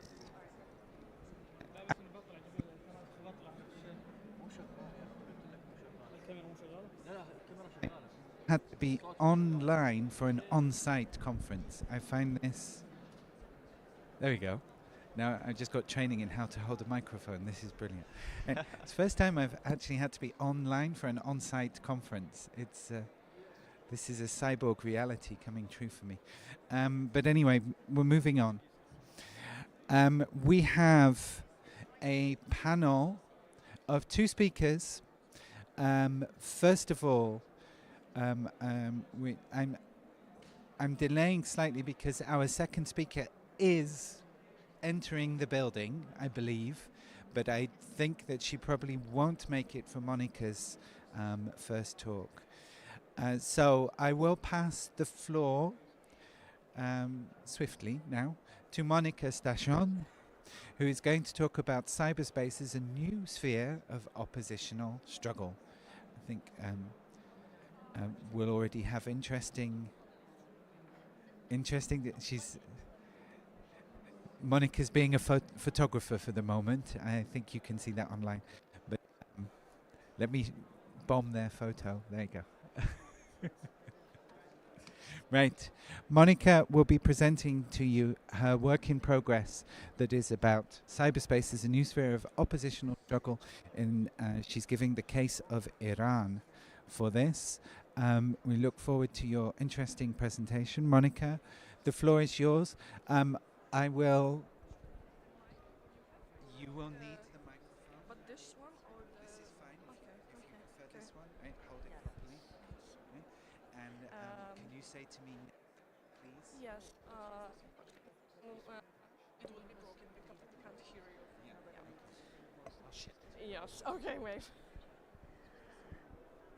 Okay. So it was my pleasure to talk about some research I've done recently, because my area of research is the cybersecurity, cyber terrorism, and countering cyber terrorism of Iran. But as today's talk, I will talk some. It does work. Okay. This one for. Okay. Okay. Thank you. Okay. So today we were talking about cyberspace as a new sphere of opposition case of Iran. So what's in the agenda? You can see. Briefly going forward. On September 2022. Iran's morality police detained 22-year-old Kurdish woman Mahsa Amini on charges on violating the law on the proper wearing of the hijab. Actually, the latest protests are at once similar to, but also different from previous protests, because the detaining Amini led to public approval and marked the beginning of a wave that swept across the country. So when we're thinking about the latest protest, the form of the protest had been changing. With the advent of new technologies, protesters are increasingly using social media to express themselves and their views. Internet is becoming a fighting the oppressive government. So actually the wave of most recent discontent was unleashed only on surface by the mandatory hijab wearing laws. It was caused by the brutality of regime itself. Are these protests the struggle for basic rights in Iran has actually been more than 30 years. I mean, it's 17, and the latest protest we have 2022. So you can see that the struggle is on. One of the biggest milestones in the struggle for okay, thank you. Okay, one of the biggest milestones of the fight for women's rights or human rights in general was 2009. We are now witnesses of the digital revolution. We are entering new sphere of struggle, which is cyberspace. And the importance of cyberspace began to grow during the protest following the 2009 elections and immediately after. It was in these alternative public spaces that Iranians began to live lives that more fully represented who they were. And of course, the importance of cyberspace as an alternative space to fight the oppressive government is even more apparent during this protest in 2022. And it is possible to distinguish at least 5 functions that social media or internet or cyberspace in general currently performing for Iranian activists. You can see the virtual public space, the informative documentative function, the social mobilization function, the communication and strengthening international solidarity. Briefly, I can talk about some of them. The most obvious use of cyberspace, of course, is to report on taking place in public spaces, to spread information in general about place, time, and to gain social recognition of the protests. And the second function is spreading information on the new forms of this content. One of the best known examples is, of course, My Stealthy Freedom. You can know that name. It was an online movement started in 2014 by Masih Alinejad. She created a Facebook page where women post photos of themselves without headscarves. Another one was the silent solidarity protest of Vida Mohaved, who in 2017 climbed onto some kind of electrical box, took off her headscarf and stick it to wave it like a flag. And of course, without the internet and without the cyberspace, probably no one would ever have paid attention to this girl, to her protest, and the photo of the young Iranian who took off her headscarf went viral all or around for example, TikToks, Instagram, and so on, was white. And the situation, of course, is also important if we are talking about social mobilization and the documentary function, the documentary function, because Iran is a huge informational bubble. The content which is distributed through official channels must be consistent with the official government message. So the formal message to the world media is therefore based what authorities wanted to say. Iranians therefore try to document any actions in other ways. For example, TikToks, Instagram posts, Twitter posts, so on. And also virtual public space. It is really important because Iranians have begun to express their views in an extremely artistic way. We can you can see the examples here.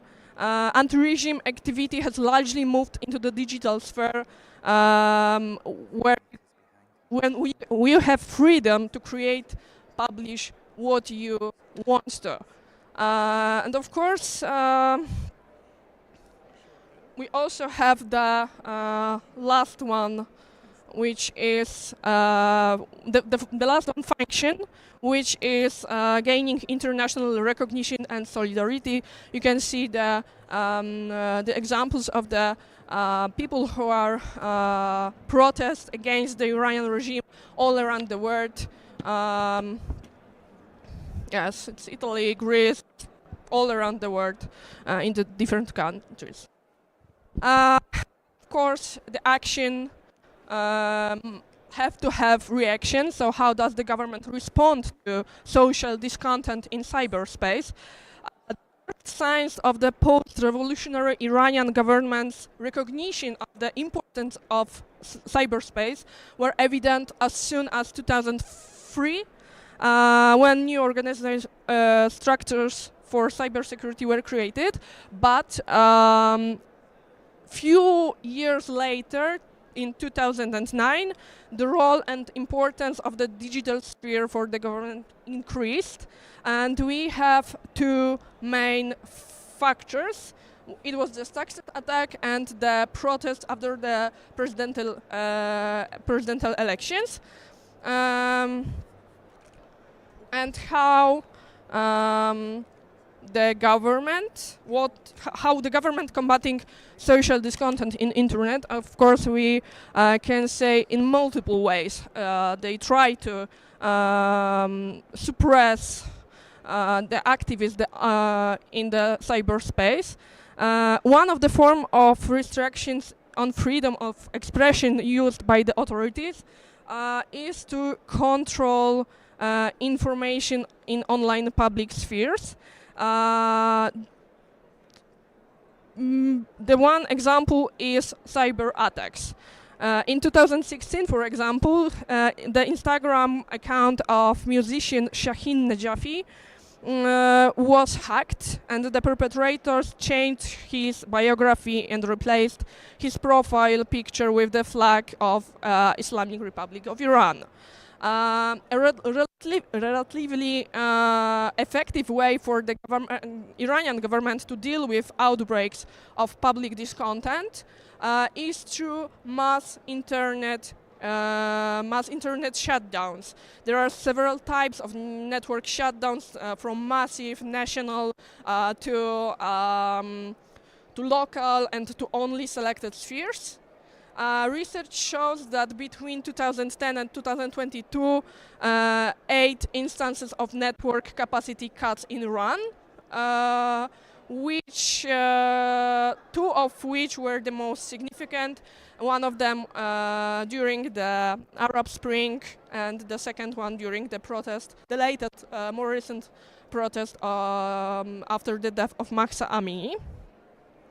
And then we have much more precise, sophisticated tools to control the public. And we have something like CM. The Intercept published a report revealing evidence that Iran possesses spyware,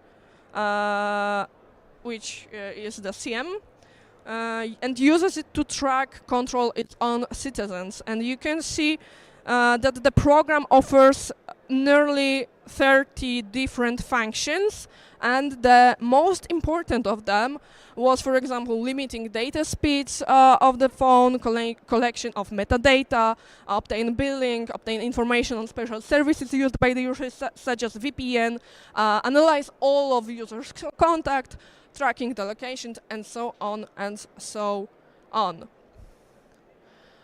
And last but not least, the biggest part of my research recently it was an analysis of 55 advanced persistent threat groups that are operate on behalf of Iranian government. And as you can see, the sizable portion of Iran's offensive cyber activities are related to surveillance of its own citizens. You can see the invigilations in here. It's about 20% of the whole operations in cybersphere by Iranian government. And of course, the cyber surveillance refers to the tracking of the activities of individuals whose actions are perceived as dangers to the national interest of Iran. And you can see also that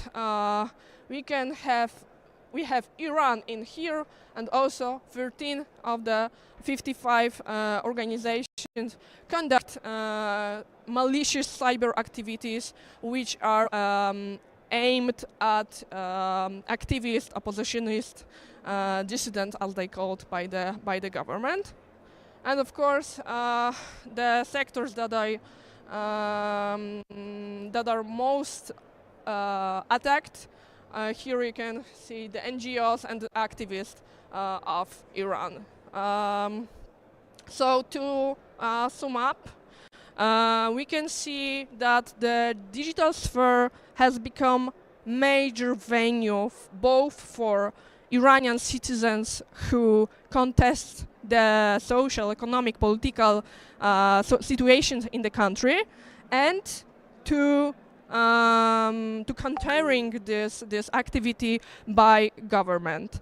The government has developed extensive control mechanism.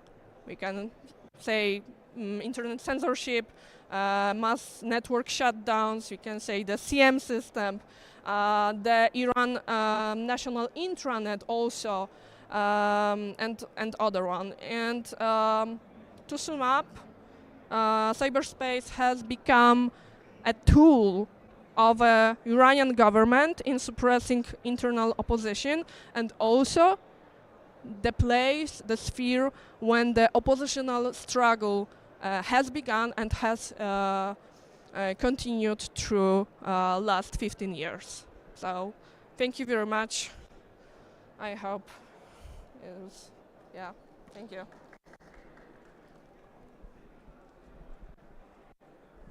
Thanks, Monica.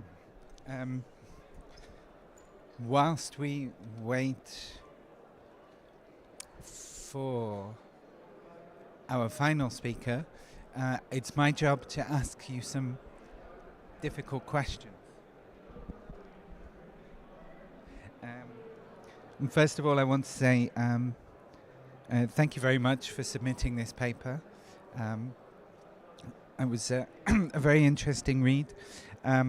You went into quite a bit of the overall history. I thought this was very, very useful for the reader as they went through the paper, trying to understand things, looking at the context from 2003 onwards, right? So really addressing those kinds of issues. What I also thought was interesting was this kind of reflection that you have on the idea of the internet as this virtual public space that crosses many boundaries, that allows many boundaries to be crossed, and also operates not in the kind of the territorial means, although here we see the interposition of territoriality and the community of activists, in your case, that actually exist. you show very much how this one particular state is trying to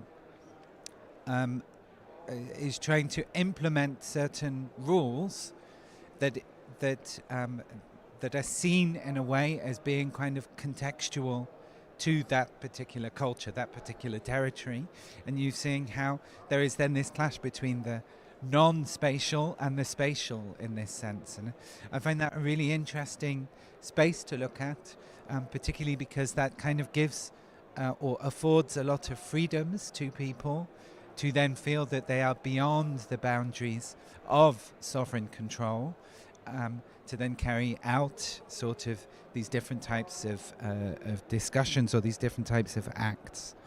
I had a couple of really kind of concrete questions about the work. So you talked about the SME, right? And I wanted to know if that was completely operational right now. I don't know if you said it in the presentation. In your paper, you'd said that it was going to be, or it was foreseen as being operational. I think from what we've seen in other regions of the world, there are also challenges to developing something that is completely fail-proof, secure in that sense. And I think that, maybe that's one angle, just trying to impose locked doors on people that doesn't actually work. But anyway, okay, I wanted to know if that was operational in your sense.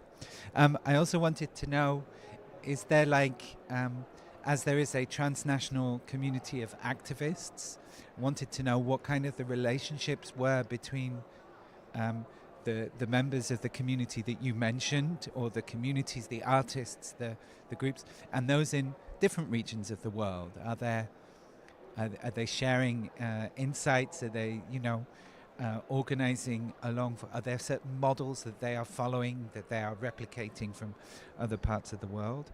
And similarly, for the enforcers, are there networks there? Is the software and the hardware that empowers the SME, is that then something that's been developed in other parts of the world? And actually it would be interesting to know which parts of the world it was, and if it was maybe some of those spaces where we've cherished the free internet or our type of internet in a different way. So I'd like to know more about these networks that lie behind these things. I'd also like to know, you're talking a lot about state control here, right? But there is also state control via proxy, right? I think Mesa's talk was also talking about platform governance, right?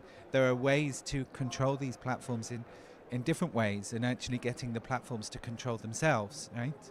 I mean, you see how it works with Apple in China, for example, limiting the things that are sold on the App Store, right?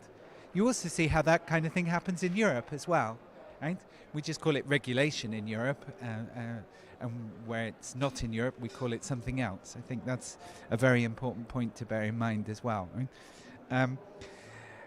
Finally, the control by platforms or by corporate means, and so on. I think that's an important aspect to raise in this paper. Finally, I wanted to just bring your attention. You've heard that Sophie earlier on was talking about digital sovereignty. You've heard Milton referring to the concept. You might have heard me also talking about it at some point.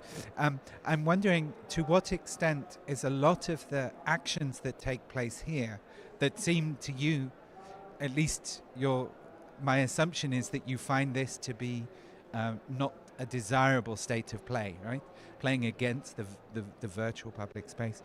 But how much of this is legitimated or legitimized by a digital sovereignty discourse that in fact the rest of the world is now kind of jumping upon and saying we all need digital sovereignty? And then you can have a country like this one that would turn around and say, well, yeah, so do we. And our digital sovereignty relies on imposing our norms and values that are within our territorial sovereignty, right? And how does that play out? So I think those are interesting discussions that might tie in to what you've been doing, right?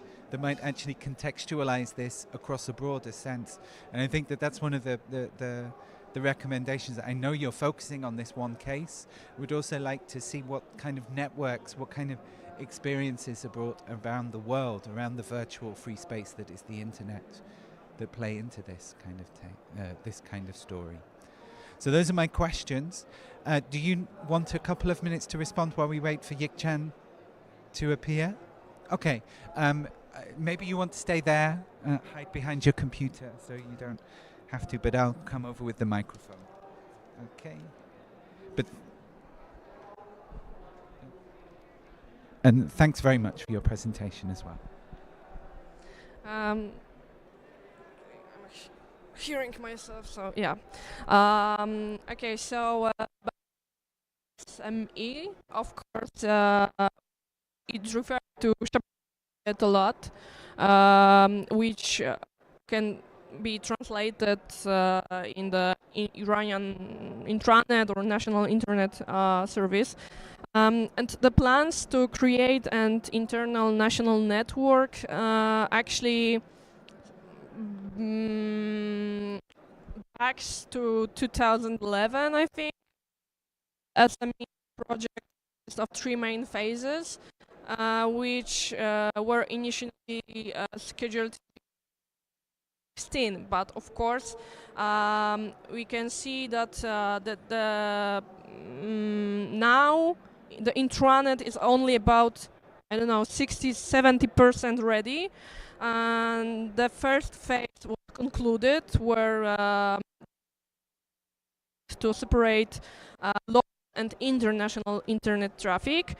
Second phase, which involved, for example, moving the hosting all of the Iranian web servers, is partly done, and the third phase, which is which have to be which have to have domestic developed applications and services begin to operating.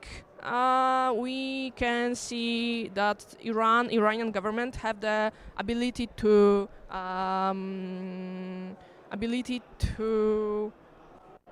build additional software. For example, the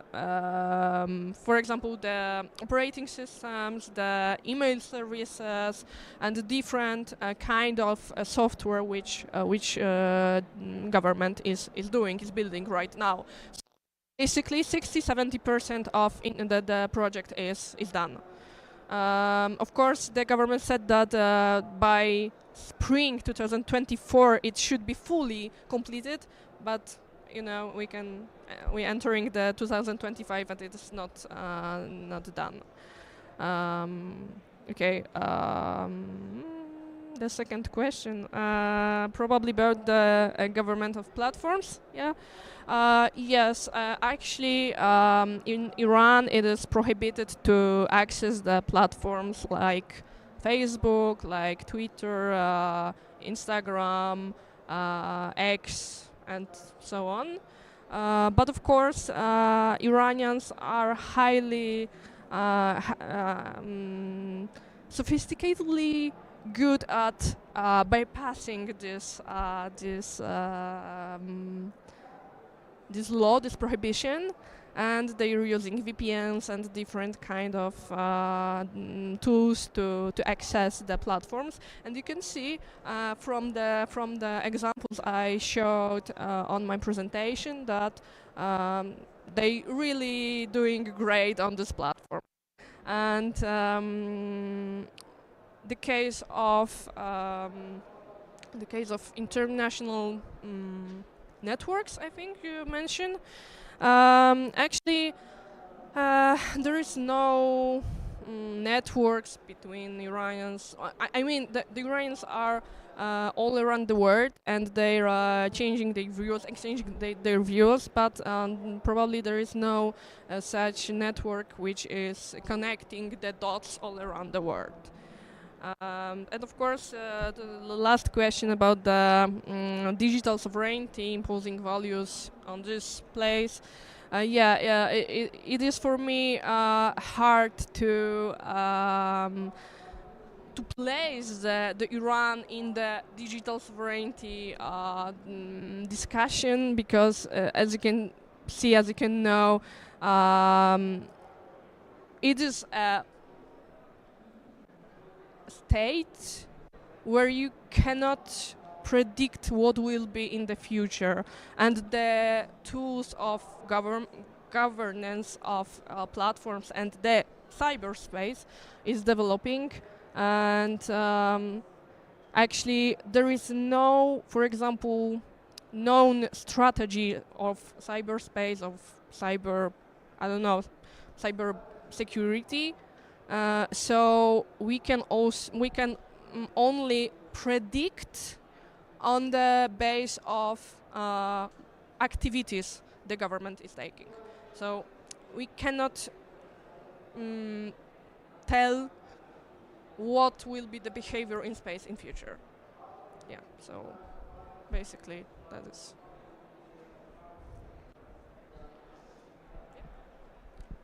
Thanks very much. Does anybody else have a comment or a question for Monica?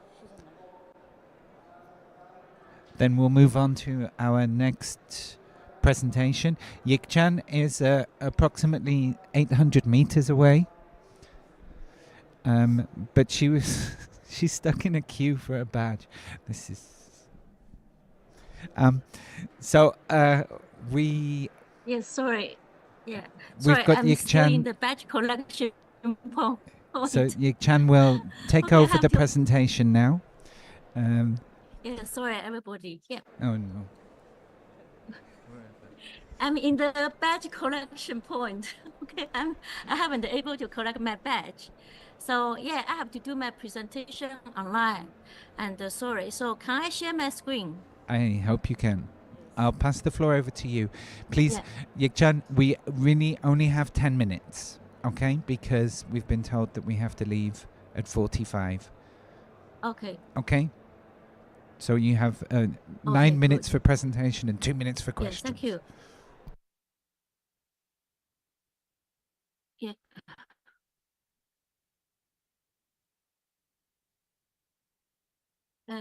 Can you see? Can you see my screen? Okay. So my presentation is about the right to data portability and so the rules, narrative, and the implementation.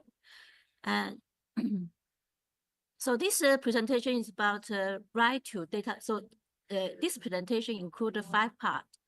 First of all, I would like to talk about data portability and the research questions and RTBT in Chinese scholarship and the right to data protection in law and the implementation of the RTDP in China.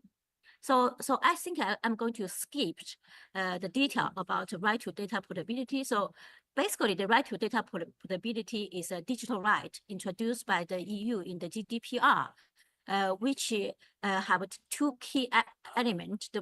One is the right to data subject to obtain a copy of personal data from the data controller. The second is the right to transfer the data from one data controller to the other. So this is an important right for 3 reasons. The first reason is about self-control, self-determination of your personal information. The second is a mechanism to prevent unfair competition and the market data from the manipulations of the data market. So to prevent kind of the to prevent the monopoly power to improve the competition in the market. So that's why they introduced this right to data portability in the GDPR. And but there are some 2 conditions to restrict the right. The first one is for the public interest. The second one is to allow to do not affect the right and the freedom of others. So the research question actually is about how has the right to data portability been protected in China, and what specific condition actually shaped the regulation and the development of this right. So first of all, I would like to look at, so that's for some reason, I choose these topics, but I try to skip this because we do not have much time. And also the methodology I used in this research, they have two methods. The first, the primary data we collected through the interviews. So we conducted 8 semi-structured interviews with different stakeholders affected by the RTBT. And secondly, we did a 6-month participatory interview observation in Chinese food delivery preference. And secondly, we used some secondary data. So this is the method we used. So first of all, we look at the Chinese scholarship in terms of how do they shaped the discussion of the right to portability, the data portability. So there's a positive view and a negative view. And the negative view, so I would like to look at the negative view. Basically, the negative view is they do not think there's the right to data portability does not meet the condition to become a basic right in China, and should be regarded as a goal to strive instead of the right. And the secondly also is that they think that if they want to adapt this right in China, it has to be localized, but they have some difficulty to implement because there's a concern of the privacy, intellectual property right, and the copyright issues. So this is the scholarship. Basically, they think there's if you want to localize the right to data portability, there's a difficulty in terms of the technical difficulty, also the legal difficulties. And so we need, so therefore I want to conduct the in-depth analysis of the cases and explore what are the real difficulties, why they think it is difficult. So this is the reason I start to do this research. Okay, just this. So the next slide is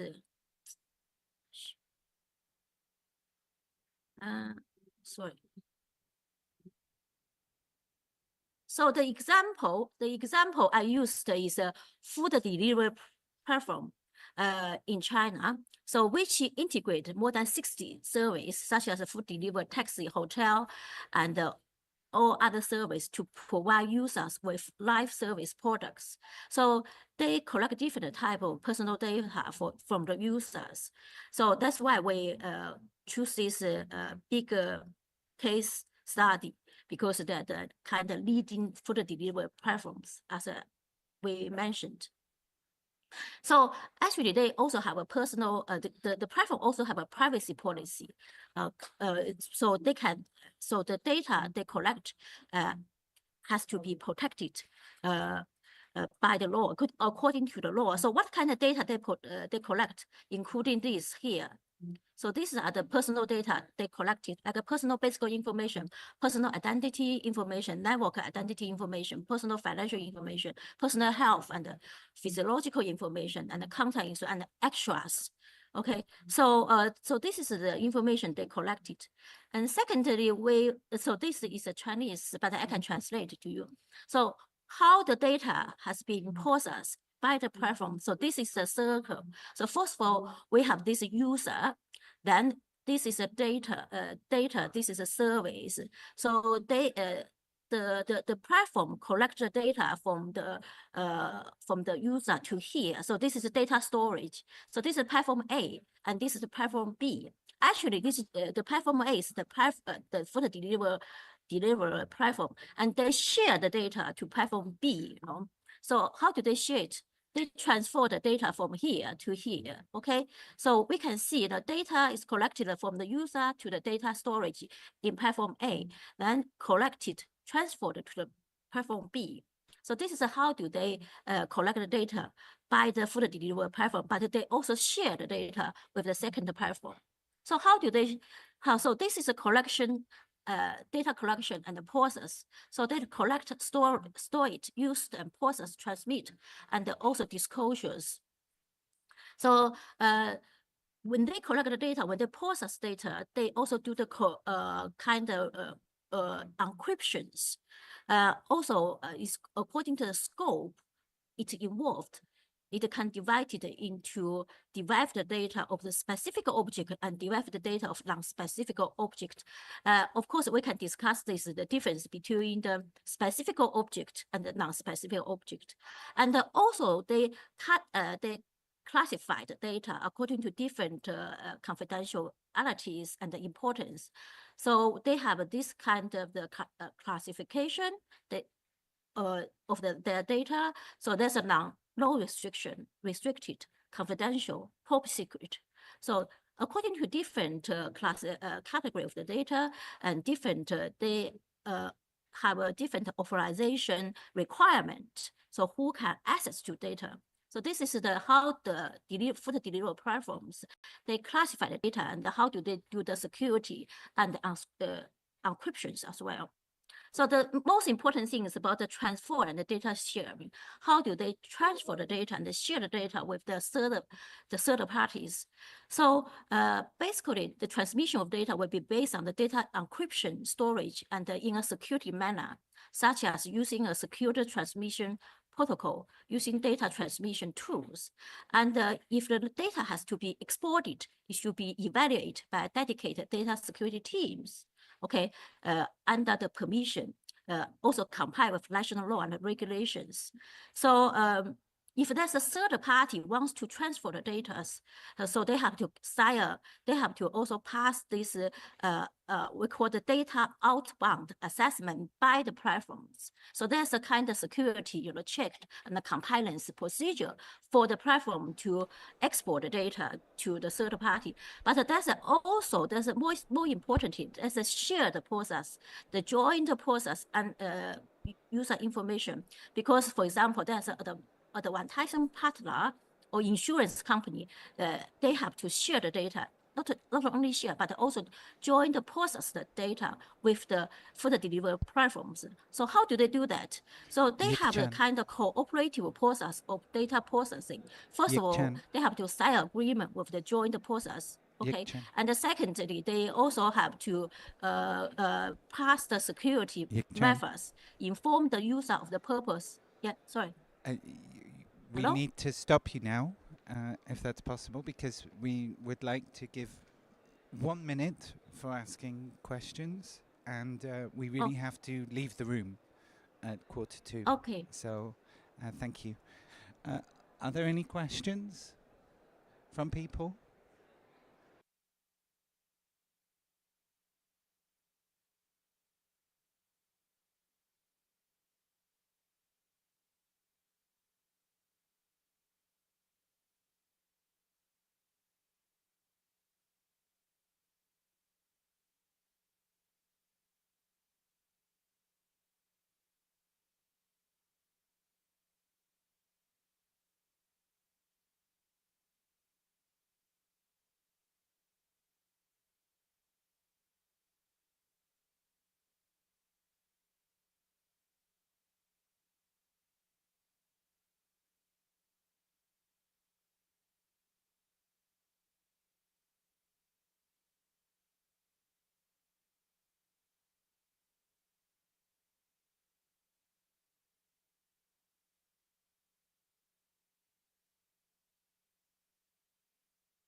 Hey.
Check 1 2.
Test, test.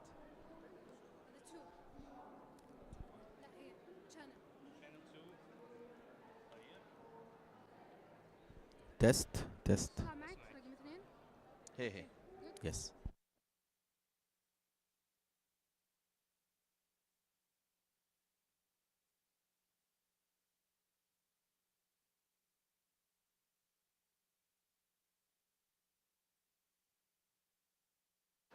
Test, test, test, test.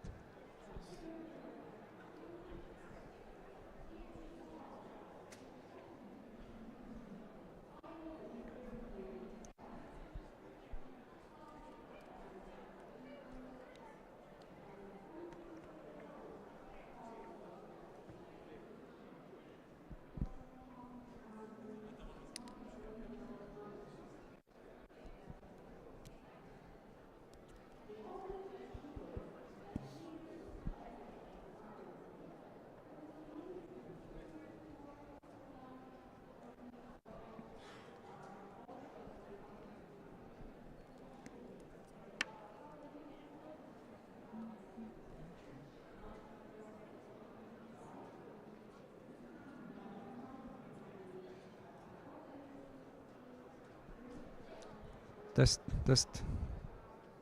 Okay. Yeah.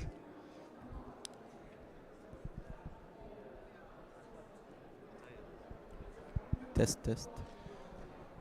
السلام عليكم ورحمة الله وبركاته. Good evening.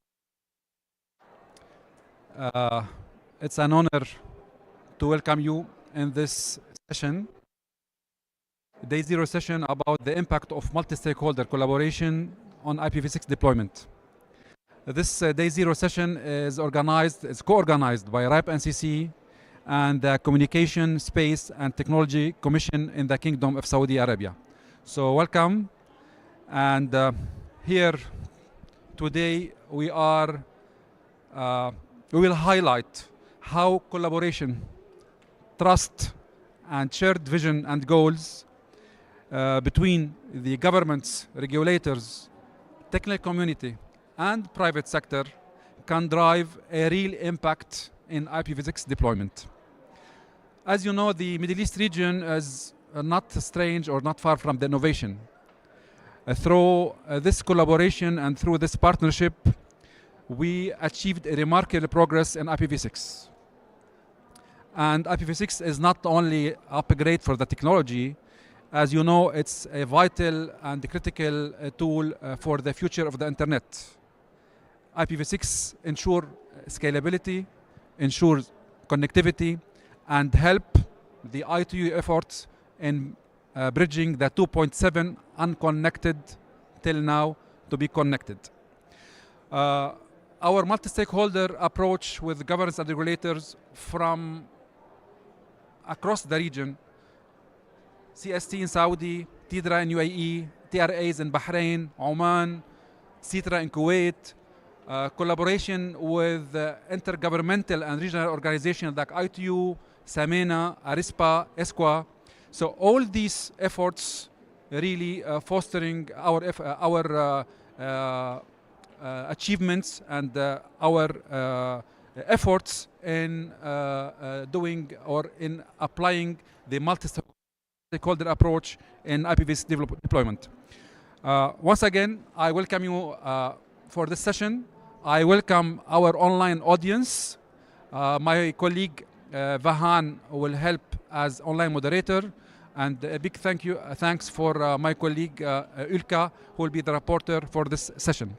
So without further ado, let me introduce my colleagues and friends. I have Mr. Mus'ab Al-Ammar, Director of Internet Technologies Development Department, CST, Saudi Arabia. Mr. Abdurrahman Al-Marzouki, Director of Policy and Program Department, TIDRA, United Arab Emirates. Mr. Hisham Brahim, Chief Community Officer, RIPE NCC, and Mr. Adel Darwish, Director of the ITU Arab Regional Office.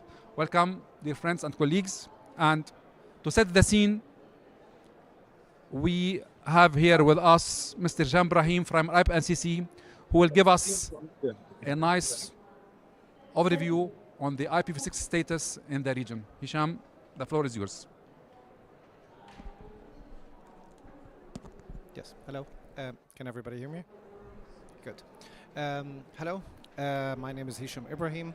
I am the Chief Community Officer at RIPE NCC, and it's been a long time since I've been in an IGF, I think over a decade, so it was well overdue. I'm very happy to be here in this session talking about something that's very dear to the RIR systems, the organizations that distribute IP addresses, but also to mine, which is IPv6. Taking a step back about what IPv6 actually is. So the internet is this global network of networks that is interconnected through open standards that ensure interoperability, registration services that ensure uniqueness, and global structures that develop these protocols, standards, and frameworks for accountability. The underpinning technology that connects these thousands of devices, these thousands of networks. If you were in the session this morning, my colleague Ulka was on a panel that they were talking about how there are 70,000 different networks around the world that interconnect. The underpinning technology is IP. So behind every connected device, there needs to be an address that allows it to connect to the rest of the world. Now, again, very quick historical view. The technology that was used since the beginning of the internet was something called IP version 4, which allowed for a finite number of addresses to connect. Now, it became very clear in the early 90s that we will not have enough IPv4 addresses to continue to grow the internet, which is why IPv6, the successor protocol, was developed. Now, Shafiq wants me to talk about the success in the region, and I think the session will mostly cover that. But I also want to address something early on, that there has been skepticism about the importance of IPv6, simply because the expected runout of IPv4, the crisis that people anticipated in the 90s, never really happened. And that's a good thing, not necessarily a bad thing. The internet continued to grow and evolve. People continued to find ways to introduce transition mechanisms that allowed v4 and v6 to continue to exist. Other technologies. So we didn't really hit any crisis points, which leads some skeptics to say, well, is IPv6 really needed? And the answer today is still, yes, it is. And for one key purpose, which ties back to why the internet exists in the first place, which is permissionless innovation, allowing more people to come up with new ideas and putting it on the internet, just like we've seen in the past few decades, where the web came on top of the internet, social media came on top of that, and now whatever new technologies and hypes we're talking about in these meetings, blockchain, AI, and other stuff. Now, to Shafiq's question and summing up quickly, in the region here, we have seen the numbers growing up to the right, which also indicates a healthy IPv6 deployment. We're seeing in many countries, and you're going to hear examples from my colleagues about what they've been doing in their countries that have really driven up not just the number of resources of IPv6 resources in the country, but also how they're being used, how they penetrate all the way to the end user, how the numbers from the content providers are going up, how they are securing these resources through RPKI, and they are actually putting them on the routing tables and de-aggregating them, meaning that they're doing better routing. So, in a very quick nutshell, the region here, the Middle East, is doing really well when it comes to IPv6, and we have a couple countries that are actually leading the world, which we're going to be talking about in a second. Shafiq, back to you. Thank you, Hisham. Thank you so much. So this was the overview from the technical community. Today with us, to celebrate this successful multi-stakeholder approach, we have two shining examples from the Saudi Arabia and United Arab Emirates. My question to Mus'ab from CST in Saudi. How CST did manage to put all these players together and fostering this multi-stakeholder efforts in deploying 6 in the kingdom. Now we are rating 4th globally and 1st regionally. Hello, everyone. Are you able to hear me? Okay, good. Thank you so much, Fiq, for giving us this question. It's an opportunity to show what has been done so far by CST in the kingdom. Our efforts started long time ago. I believe it's started since 2008. We started the idea of the collaboration, that we need all of the stakeholders know the importance of the IP version 6 and the risk that the IP version 4 will have very soon because of the depletion.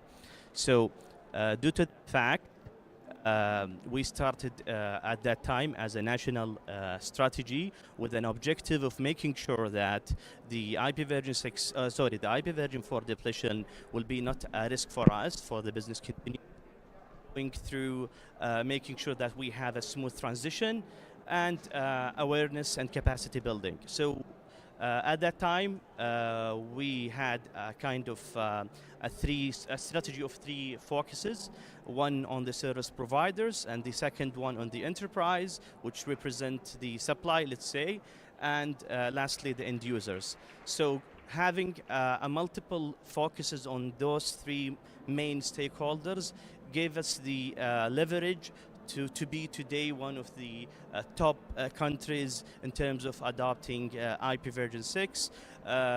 And these stages, of course, we had a support from the academia, the technical experts such as Ripen CC and others to have, let's say, more than 20 training programs and more than 500 participants to make sure that we have a community that knows the importance of IPv6 adoption and the real value of it in the near future for the digital transformation. Thank you, Mr. Thank you so much. And I will not say a secret that your close collaboration as regulator with us as RIPE and CC was the main driver for this successful IPv6 deployment in Saudi Arabia. Thank you once again. We have another example, our friend and colleague Abdurrahman here with us. So you heard Mus'ab about the experience in Saudi Arabia. What was your experience as TIDRA in UAE, and how it differs from the experience from the Saudi Arabia? Assalamu alaikum, everyone. Pleased to be here. My name is Abdurrahman Marzouqi. I'm a Director of Policy and Programs Department within the Telecommunication Digital Government Regulatory Authority in the UAE. IPv6 have been, with me since I joined TIDRA in 2006. That was one of the first projects that I had. So since 2006, we're still working on IPv6. So it's very, very dear to my heart. I remember the first time I had a training about IPv6 in 2006, and everybody was saying that we have to move to from IPv4 to IPv6. Depletion is coming sometime in the future. Of course, it happened. I mean, the depletion from the on the regional internet registries, I think sometime in 2013, so a few years later. And everybody was saying we have to, move on. And then when reality is, the telecom operators who are, who ultimately, distribute the IP addresses to users, basically say, well, where is the business case for it? What do I'm going to sell? We don't sell IPv6. We don't sell IPv4. We sell, connectivity. We sell hosting services, and now then later became cloud services. But we don't sell IP addresses. So, but the engineers basically say, well, we need, because our IPv6 v4 is not enough. Then the engineers are, they think about solutions, and they say, well, we can do NATing, basically, to, reuse private IP addresses, so we don't need as much public IP addresses. And that kept going on for many, many years. In the UAE, we managed to get IPv6 from 2% in 2019 to 30% in 2020. Within 1 year, or 18 months, that jump happened. Because we realized enough is enough. We have to change. We have to, we were talking about it. We're planning, we're testing, we're doing all of that for maybe over a decade. But then there has to be a point where we shift and change and make it a reality. And thankfully, TDRA, with the collaboration of all the stakeholders in a multi-stakeholder approach, we invited everybody from telecom operators to device manufacturers to network LIRs, network operators, with the support of RIPE and CC as well. In 2019, we put a plan and we put certain targets, but actually the benefits of moving from IPv4 to IPv6, less complexity in terms of networks, more efficiency, routing, security, all the benefits and we had to get rid of all these NATing devices. So that also a cost that could be saved.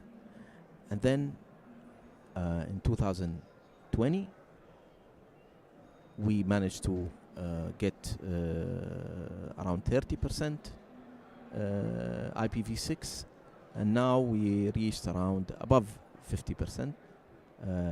Regionally, I think Saudi Arabia is leading the region, and we learn from our brothers from Saudi Arabia. They're leading in the IPv6, and I think the steps that we took probably are identical to so your question was how different it is. It's not different. It's exactly the same. We need to have a direction. We have to have everybody on one table, and then be serious about it. Then it will happen.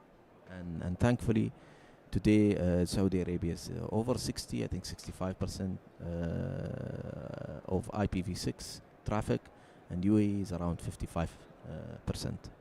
With the support of RIPE, of course, with the training, with the awareness, I think we managed very well, alhamdulillah. Thank you, Abdurrahman. I will not tell you another secret, because there is no secret now in this meeting room. But when Abdurrahman talked about jumping from 2 to 30% and now to 55%, and the Saudi Arabia now 65%, now we are working with both of them to see what is the bottleneck not to move above 70%. So hopefully next year we meet, we'll see that both countries are more than 70% IPv6. And once again, thank you for your cooperation. So this was at the national level. So let's see how the multi-stakeholder works at the regional level. We have with us here our colleagues and friend Adil, the director of the Arab Regional Office at the ITU in Cairo. So Adil, based on what you heard from the two regulators, and based on our successful collaboration in some countries doing some national IPv6 strategies, what you can tell us about your experience working in a multi-stakeholder approach with regulators, technical community, academic, private sector, and other groups? Thank you very much, Shafiq. Bismillah ar-Rahman ar-Rahim. First of all, allow me to thank RIPE NCC and our host Saudi Arabia for having this wonderful event of IGF here in the city of Riyadh, in this fabulous arena, if I may say. Talking about multi-stake collaboration, you mentioned 2.7, it's now 2.6, so we're getting closer to connecting the unconnected. I believe multi-stakeholderism has been an advocate of our Secretary General, Doreen Bogdan-Martin, for quite a while now. At ITU, we've been working together on setting standards in the Standardization Bureau. We've been working together on developing at the national levels jointly with the regional offices and the Development Bureau. We've seen that this effort, and we're proud to say that we have two very excellent examples in the region. However, the rest of the region is catching up. With the outcome of smart cities, IoTs in the marketplace, more and more IPv6 need is required in the technical arena as well. What we've seen that the interest that was mainly from governments in the past decade has now shifted to the operators. We've seen more and more operators coming to the table, discussing on that platform, saying how can they learn, how can they get more capacity building initiatives, and that's where ourselves and RIPE NCC have been working closely on that as well. We've launched a few training institutions as well and courses around the region. This has been very successful. And we foresee that the region is going to lead globally the IPv6, if I may say, race in the coming few years. Thank you. Back to you, Shafiq. Thank you, Adel. Thank you. A third secret that we are working with ITU on 2 or 3 IPv6 strategies for some countries that they are still lagging behind. And I looked towards Hisham. While we saw that there are some countries, especially in the Gulf region, they are progressing and they are doing very successful in IPv6. Why other countries in the region are still lagging behind? What reasons behind this, let's say, not catching up with other countries? Thanks for the question, Shafiq. So I think there's 2 really important things here. The first one was mentioned already in the successful engagements, which is getting everybody around the table, making sure that everybody understands the ultimate goal that we're trying to achieve. It didn't come down as a top-down, you have to do this, you have to implement by this time. It actually was trying to get everybody to buy in and understand, working together. There is no one organization or entity that can just get IPv6 deployed in a country. It really has to be a collaborative effort, which is why we're having this session at an IGF, right? Very appropriate. But the second one is there was deep understanding from the countries that were mentioned and others that are doing IPv6 of what they want to achieve. They don't just want to continue to run the internet. They don't want to continue to run services. They want to be able to provide platforms to support, again, innovation. What comes next, future technologies, and not be limited by a technology that we already knew from the 90s is already dying out. And that mentality is really key. Now, because they understood this, they actually were able to sit down and work with the community on coming up with KPIs that made sense, coming up with action plans that made sense, and acting on them and reacting if there was something not working. So I believe Abdurrahman mentioned like the vendors. If there is a vendor that they had an issue with, then bringing them over and understanding what the issue was. If there was an issue with a perception that IPv6 is more difficult or more costly, then explaining how this actually is not the case and doing the training and stuff. However, we have seen other examples that weren't as successful in the region, that they would, like all of a sudden, you would find overnight a national IPv6 roadmap being developed, and in X number of years, we're going to have traffic of X number of things that is usually developed like by external consultants without talking with the community, without having the understanding of the different dynamics that are in the country. And they're just making impossible promises, which has also led some people to be skeptic, because these deadlines, these flag days come and go and nothing really changes, and the internet continues to run. So people then assume, well, it's not really that big a deal. And I believe those approaches have hurt more than they have helped. Whereas working together, understanding what we're trying to do, allowing for that permissionless innovation was really the key of the success all along. Thank you, Hisham. Through the last few years, working with the regulators and especially with the CST and TIDRA, we noticed that the concept changed from a regulation to collaboration. And this is really a big shift. So, Musab, can you tell us what challenges you tackled during gathering the whole stakeholders around one table? Because we know the operators, the ISPs, they have their own secrets. They don't want to talk or discuss things between competitors. So how you manage to get all these players together around the table? Thank you so much.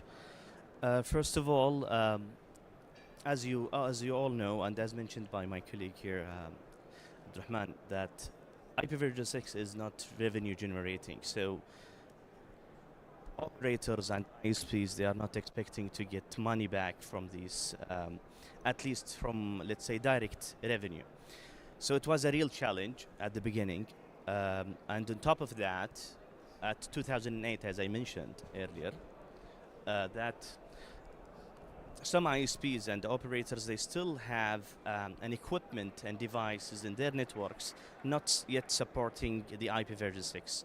So our secret recipe is having like an IPv6 task force at the beginning, gathering all the operators and the experts all over the nation, having a periodic discussion about the importance and the challenges, providing them like a lab to do their experiments to make sure that they are doing something safe, not harming their network, and giving them the time needed to shift and change all of their equipment without reinvesting again on a network equipment that can still last for more years.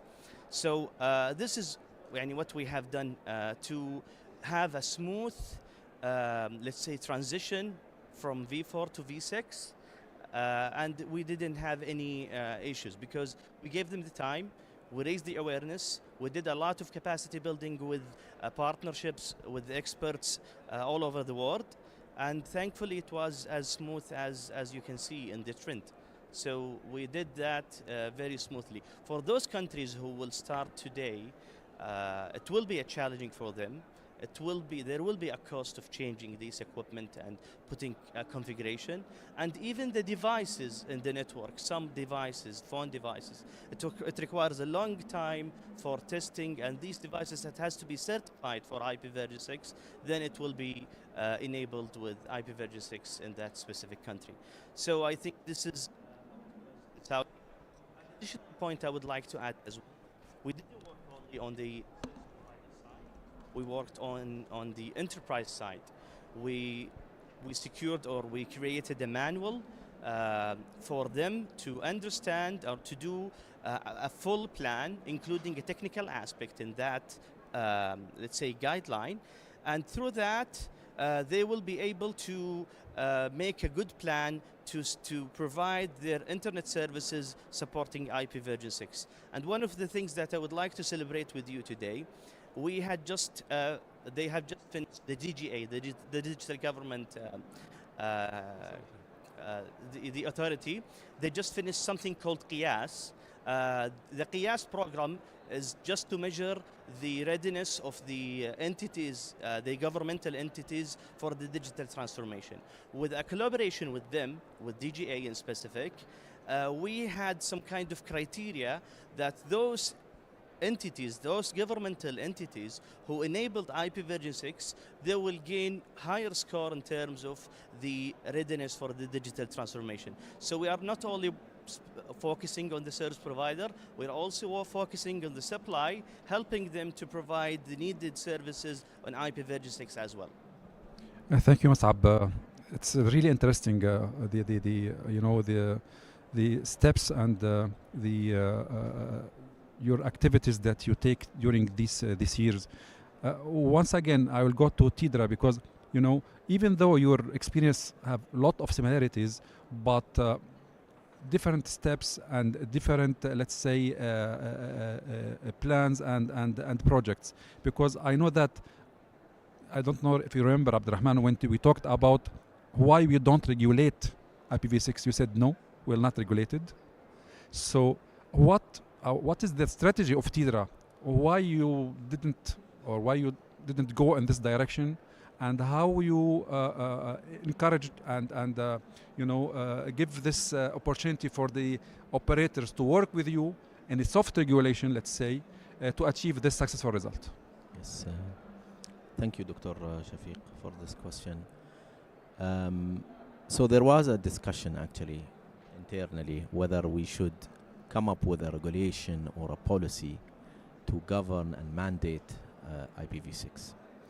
And honestly, at the time, I was opposing any regulatory instrument toward that. In my opinion,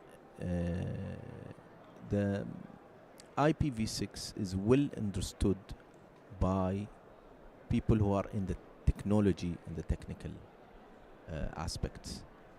Maybe that's not well understood by business people. If we came up with a regulation, then that would go to regulatory departments, commercial departments, and they will start thinking about how to be defensive about it and perhaps drag it and delay it as much as possible. That's their natural attitude toward regulation. They'll say, let's try to slow it down. Maybe this will create burden on us, cost on us, and things like that. We said that's not the right approach. Let's talk to the technical people, to the engineering people. They understand this very well. And we talk to them and we tell them, what do you need to empower you if you want to do changes? Of course, the engineers, they would think about, let's draw a plan, let's try to do it as smooth as possible. There is a refresh cycle for all the systems. If you talk to anyone from engineering, they know what I'm talking about, refresh cycles. They know that this device has to live for 5 years, 7 years, then there will be a time it has to be changed.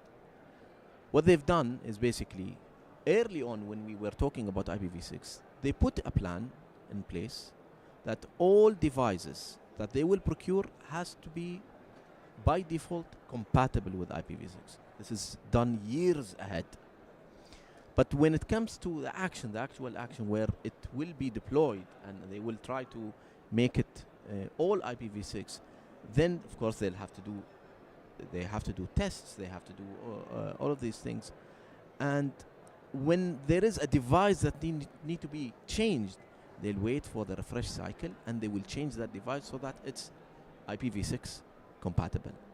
So we came to them and we told them, okay, what's a reasonable time frame for you if you want to start providing IPv6?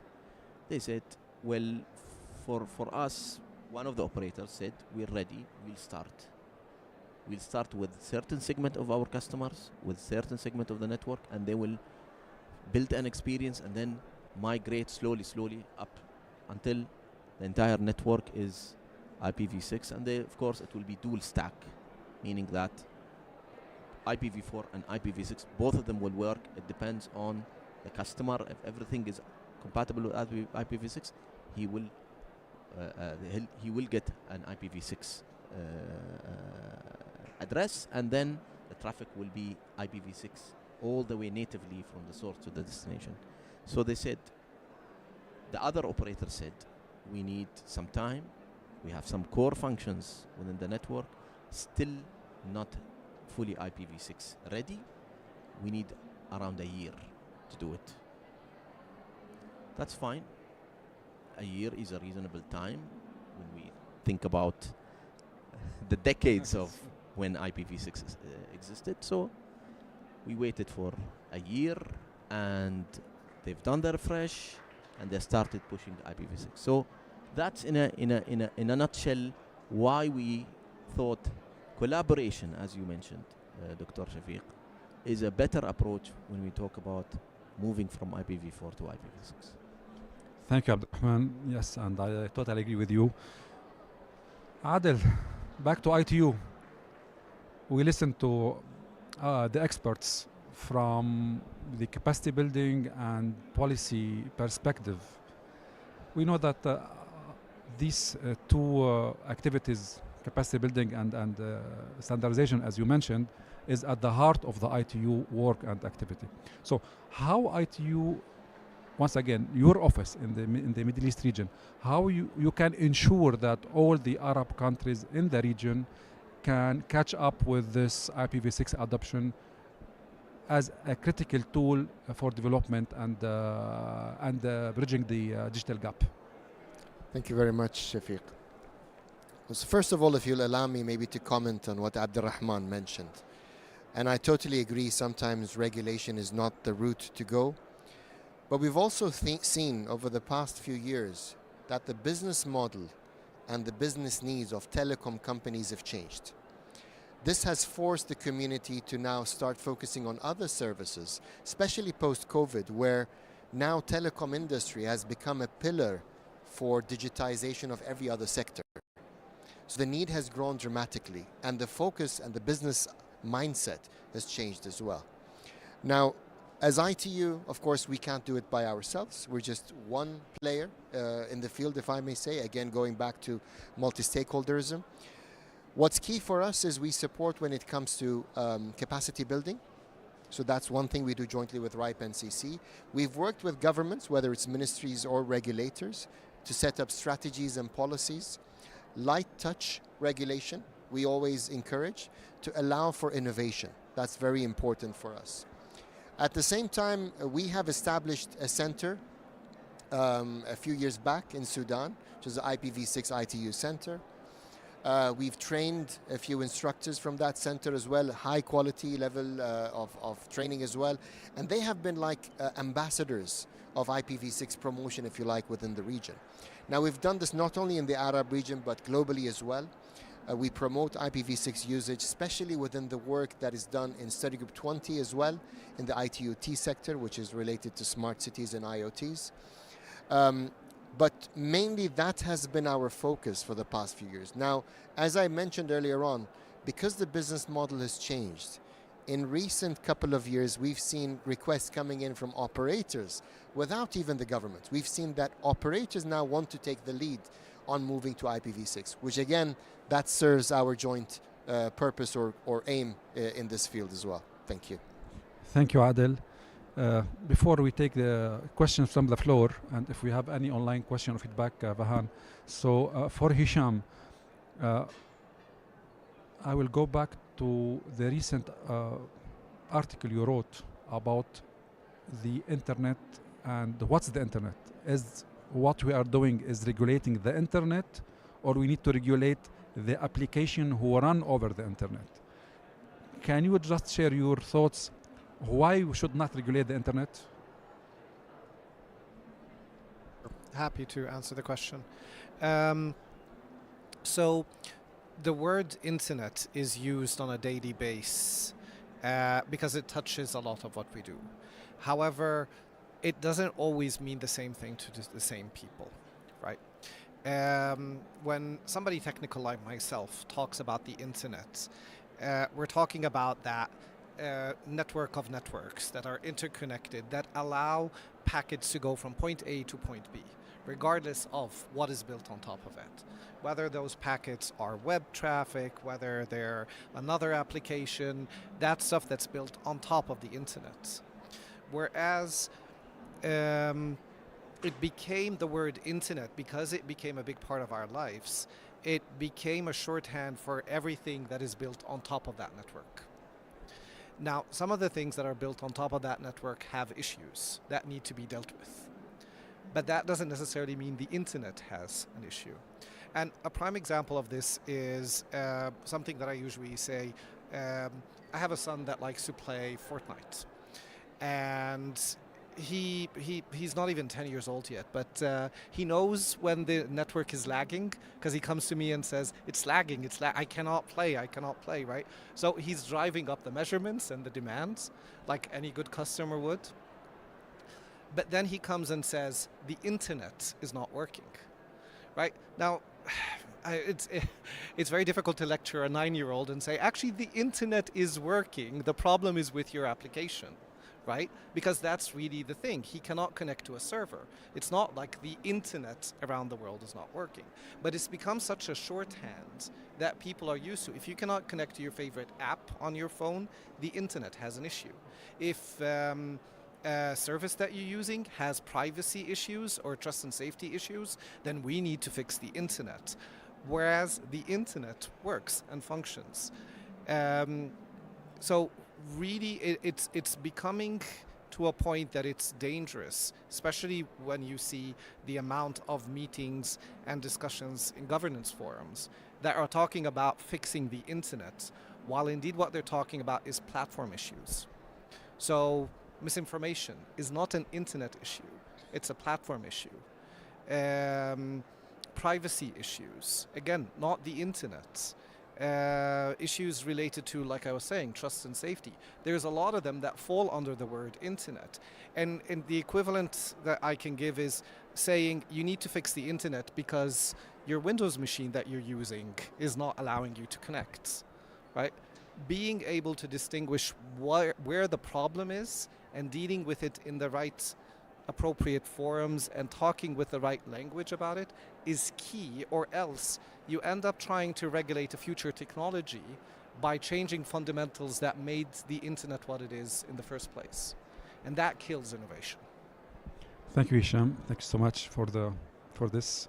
And I think this is a misconception that we, every day we see this during our daily life. So I will open the floor for some questions, and I believe Khalid, you raised your hand. I will give you the floor, please.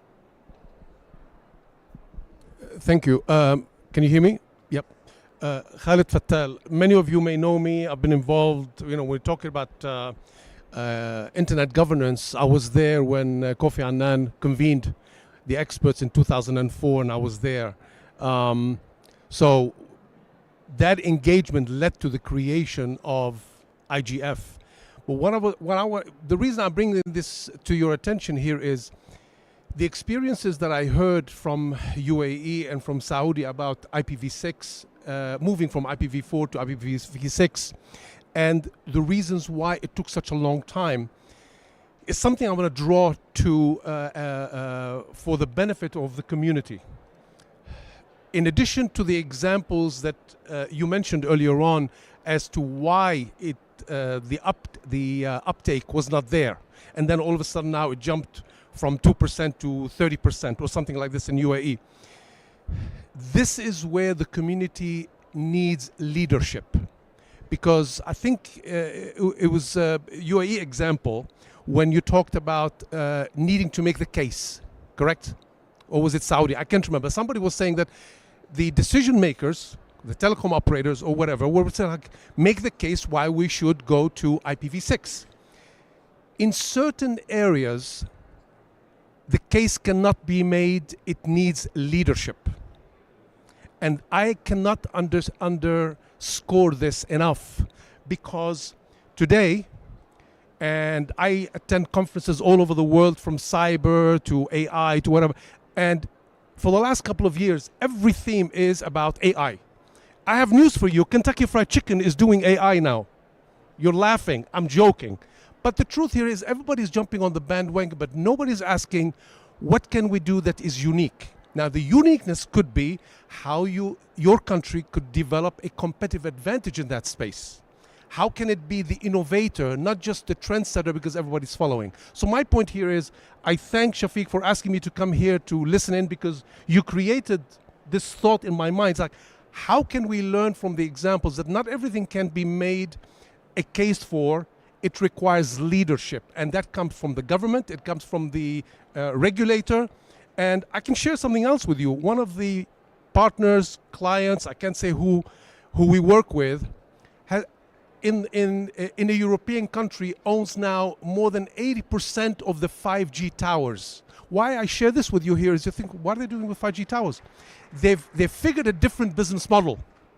So if you're innovating, and if you're thinking outside of the box and you're thinking, how can I create a competitive advantage for my country? There are many ways to create competitive advantages, and it starts with leadership. So I hope this compels the local actors to consider how they can take leadership roles. Thank you, Shafiq, and sorry for taking too much time. Well said. Really well said, Khalid. And I will take 2 words from his contribution to ask your colleagues here. He talked about the leadership. Yes, we know that in Europe, private sector leads. In this region, and this is not something negative at all, governments lead. Without the collaboration with these guys, without the cooperation with regulators, and once again, this is not because the governments want to lead because they want to control everything. No, they want to lead because they have the authority. They have the how we say it, the best venue to get people around the same table, and they have the expertise to deal with this. Alone as RAP and CC, we couldn't get all the operators and ISPs. So this is one thing. And the second thing is 5G. And this is, I will leave this the last question for Hisham, because 5G, Khalid, is a hunger technology for IPv6. So I will leave 2 minutes per each speaker to give his thoughts, and like closing remarks, we still have 10 minutes, and then we close. I will start with ITU. Thank you very much, Shafiq. I would say leadership should be at the multi-stakeholder level, because if you have one entity pushing, you have cost implications. So leadership should be, like you said, it has to be the whole of the community. It's the operators, it's the policymakers, it's the regulators. They all have to agree that whatever they're doing, whether it's IPv6 or anything else in the industry, has to be to the benefit of the whole. So that's very key. And I also believe we need to continue collaborating with the different stakeholders. And as Khalid mentioned, the business model is not just 5G. The business model altogether has changed a lot. We're not talking the same technology and the same services as we did 10 years ago. It's very different today. With Google Glasses coming into the play today, and I heard that it's become a reality, people are using it today. With all these devices, imagine you're going to have like 10, 20 devices on you in the coming 5 years. So all these devices are going to be talking through the public network. There's going to be needs for that. Are the telecom operators and the environment innovative enough to accompany all these services? So I think it's a multi-stakeholderism. Everybody needs to come together, and we need to look at the future. Thank you. Thank you, Adel. Hisham, or I will leave Hisham to the end because he will take more than 3 minutes, I know. So, Abdurrahman, please go ahead. Or Musab, both of one of you. Khalid Fattal, well said. Leadership, I think, is a key, and of course, you need leadership, but you need also the stakeholders to co-own the problem with you as well, so that they're because at the end of the day, they are the one who will actually make the difference and take the actions. For us, I think, yes, it needs a bit of convincing. We played the argument of telecom is not telecom anymore. They are digital. There is a lot on stake. You have IoTs, you have cloud computing, AI, you have all these emerging technologies. They all need robust and strong infrastructure. You need to develop your infrastructure to cope for all these changes. I think that's a mindset shift that need to happen when you talk about ISPs or telcos. They are not just telcos. They need to move to be digital companies, that they have to have a bigger role. And of course, they need a stronger and more advanced networks. One more comment I have when Dr. Shafiq talked about leadership in our region is usually from the public sector and the government. And I heard this couple of times. People talk to me, because I'm also from the digital government. They tell me, I wish, sometimes, I hear these comments, I wish some of our companies build good user experience and applications, and digital applications like the government of the UAE. I've heard this a couple of times, and we've seen this. I mean, His Highness Sheikh Mohammed bin Rashid, when he comes on stage, and in 2013 he came up and said, I want all the government to be mobile. All the government authorities in the UAE have actually built mobile applications well ahead of the rest of the private sector in our region. And that's the leadership that in our region, I think, the example that we give. And then we see that the private sector is moving as well in the same direction as the government. Thank you, Abdurrahman. And yes, Dubai now is a paperless government. I, since 2-3 years, I never submit any document in paper, never. So yeah, Dubai is one of the successful examples in digital transformation, in technology, and in leadership too. Thank you. Mus'ab? Thank you so much. Just to wrap up, and wouldn't take that much of time as my you have colleague time. Hisham. I will give you 3 minutes, Hisham 2 minutes. I'm kidding. Thank you so much. First of all, I would like to agree to what have been mentioned regarding the leadership style and the multi-stakeholder approach that we are getting today. But we need to hear from them to make them buy in and to believe in our direction. We need to hear from them every little challenge and facilitate whatever that can be facilitated as a government, and letting them believe on the national ambition, because eventually, as mentioned, there is no valid case at that time.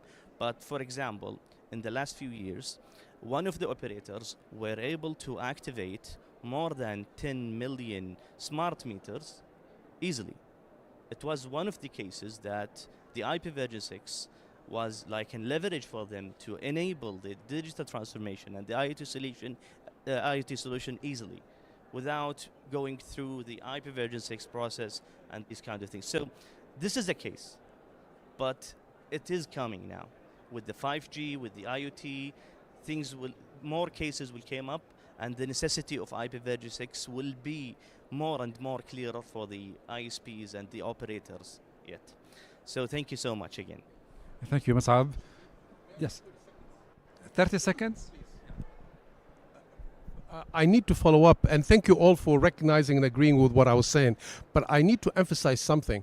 When I talk about leadership, I'm not talking about IPv6 or IPv4. I'm talking in general, and there is a misconception that we need to actually expose.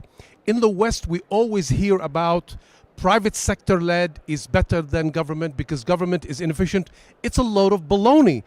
UAE is an example of this. Dubai's leadership shows that example to be not true. So the point for my concern and my passion is to make our region succeed and be competitively advantageous.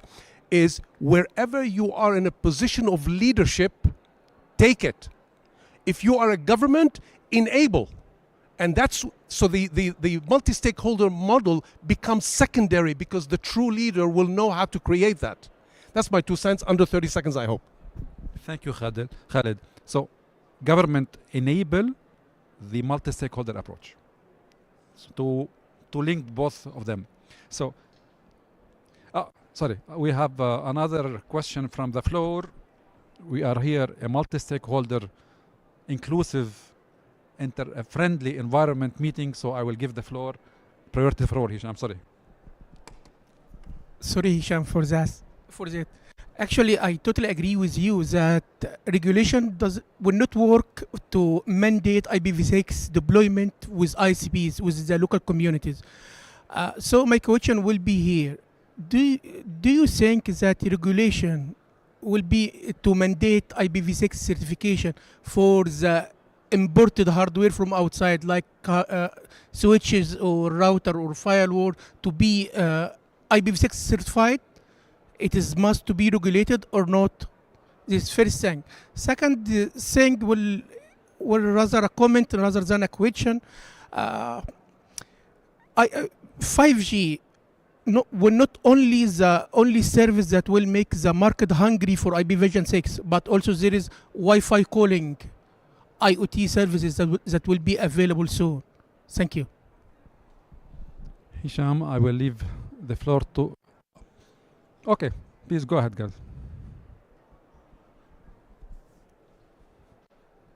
So on the hardware manufacturer, I think it's not necessary, to be honest.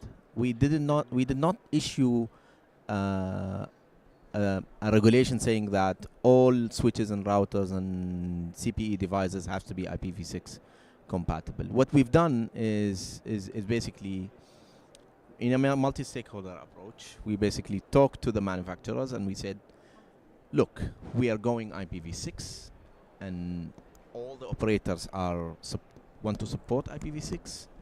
So it's better for you in the market, if you want to sell your devices, they better be compatible with IPv6. That's one thing. And the second thing, some of these devices are procured by the ISPs. So the ISPs actually put it as a mandate when they procure these devices. They put it in the RFP or the orders that they will make or the agreements that it has to be IPv6 compatible. So we took that approach. We did not, but there's nothing wrong if there is a regulation by the government, for example, type approval, saying that there has to be IPv6. Maybe it will help as well. Yeah. Thank you, Abdurrahman. Musab? Just to add one point here, we are in a similar situation to our colleague Abdurrahman. It could be mandated, but with the collaboration of the ISPs and the operators, we figured out that all of the new devices coming to the kingdom, most of them, they are supporting IPv6. The real issue is that we have non-supporting IPv6 working perfectly in the network, and it cannot be changed in within 1 or 2 years. So this is the real problem. But the new devices, we can say most of them going through that way. And when it comes to the IoT, there is a saying like, if you are going to put more restriction in the IoT, you are against the adoption of the IoT in your country. And at the same time, we're leaving that to the ISPs because they are in dire need of putting IPv6 working as soon as possible. So we are almost having the same direction when it comes to your question. Thank you, Saab. Hisham, 1 minute. I'll try to do even less. Just going back to that theme about leadership, which you brought up, Khaled. A characteristic of leadership is vision. And I will end on that you need to have a vision of where you want to be going. If it's just continuing to provide internet services, then yes, you can use NAT or you can use any other service or you can buy IP addresses and your internet will continue to run. However, if you have a vision, which comes from the leadership, of you want to be at the cutting edge of innovation, then you need to make sure that your internet has what it needs to continue to support what you're building on top of it. Your digital economy, your applications, everything that will give you that cutting advantage, that will bring in the revenue. It's not just going to be the packets back and forth. That's not where the money is. It's what's built on top of it, but you need to do the right thing for the network. Thank you very much. Thank you, Hisham. I really thank everyone. We are over time, but the Secretariat asked me for 3 outcomes. So if you agree with me, I will say leadership, collaboration, capacity building. Vision and leadership. So I believe this is the outcome of this session. Of course, we'll share the report. Thanks for Ulka, thanks for Vahan. And I really thanks everyone in this meeting room, especially our colleagues from the regulator, ITU and Hisham for being here. I wish we have more time to continue this interesting discussion, hopefully next time. Thank you, everyone. Thank you so much.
vocês conseguirem, cara, a gente precisa.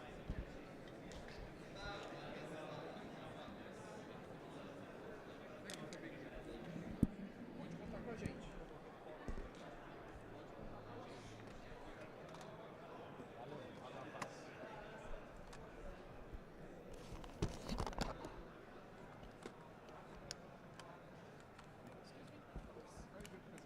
Thank you very much.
Okay, I will give you headphones so you can hear each other. Thank you.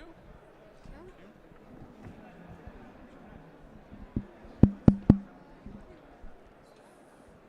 So you can hear. No, I have already. You have it. Okay. Do you have headphones? No, but everything is in English. No, no. You Okay. need to hear each other. Can you hear me? Probably you put, have to put your earphones. Yes. Oh, they hear the online. You need to put your earphones. If not, you will not listen to what happens in the room. I can hear from the computer. Okay. Yeah, I think so. Let me check.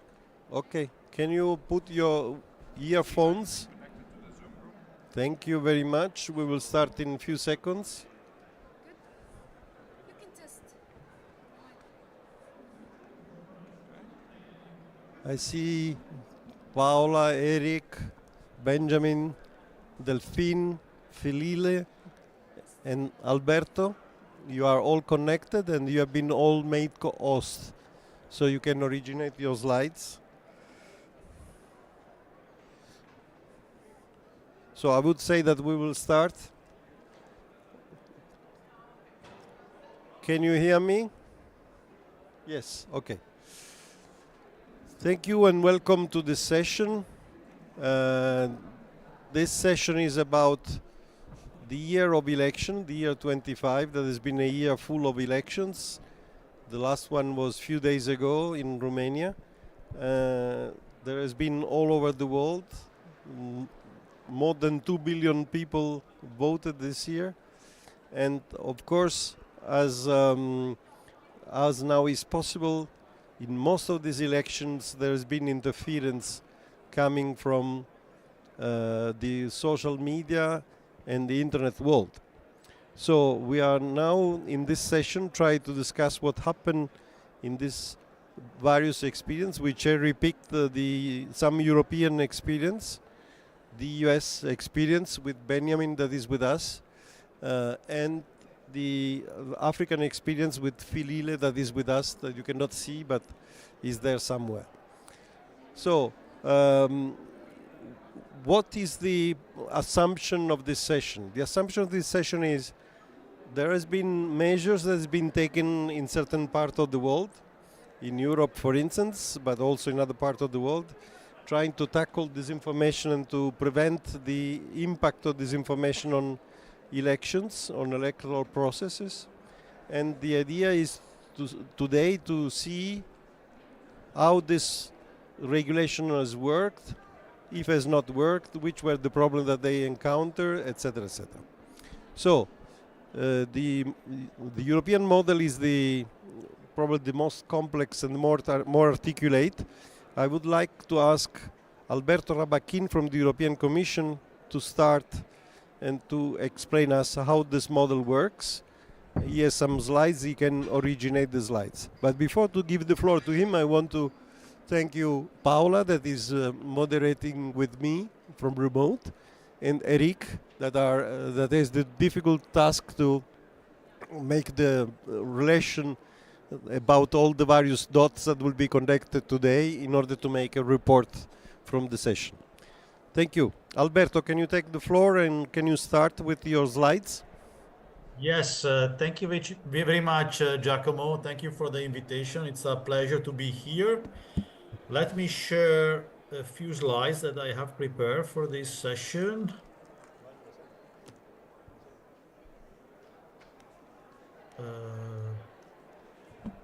Sì, ti sentiamo, Alberto. Non vediamo ancora le tue slides. They should be coming. Okay. Something happened? Yes. Now I will make them full screen. Perfect. Okay. Very good. So, as I said, thank you very much for inviting me to present what is the framework that the Commission has in order, the European Commission has in order to safeguard the electoral process.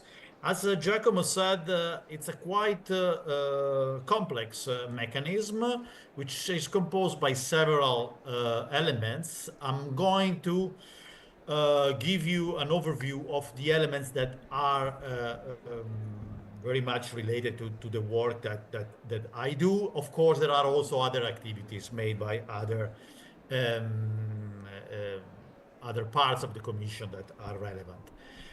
So it was a year of election, in particular in Europe. We had the European election, we had several parliament elections at national level. So it was an intense year. And as Giacomo said, and as probably you are all aware, the new digital ecosystem poses new challenges also to democracy and also in particular to the electoral process.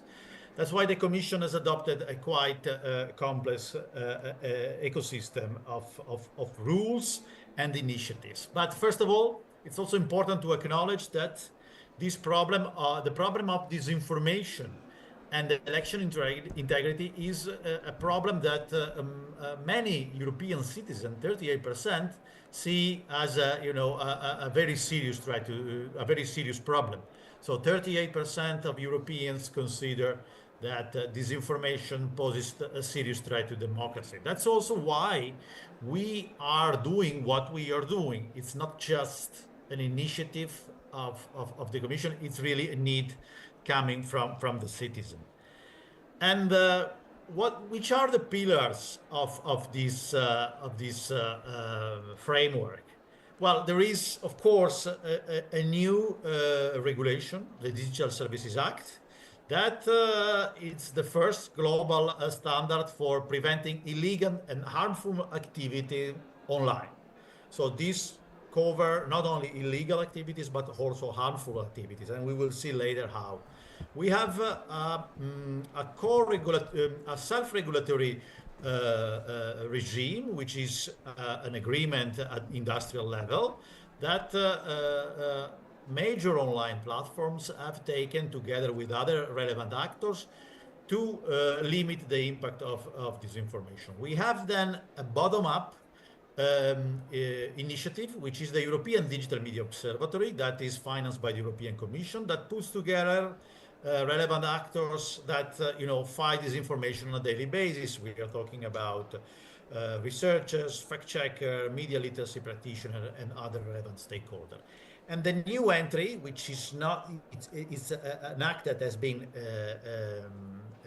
voted but is not yet fully implemented, is the political advertisement regulation that regulates political advertisement online. So the Digital Services Act, as I said, the Digital Services Act of course, targets illegal content, but for the first time also we have regulation that targets harmful content, which include disinformation. And for this, we have obligation for very large online platforms. Very large online platforms are platforms that have more than 45 million users in Europe. This obligation oblige very large online platform, very large search engine to put in place a risk assessment and risk mitigation measure to take on specific risks. And how it is related to election, this Digital Services Act. Of course, as we said at the beginning, as Giacomo has introduced the session, the social media and in general online platform also poses a risk to civic discourse and electoral process. Therefore, this risk needs to be addressed, and mitigation measure needs to be implemented by very large online platform and very large online service.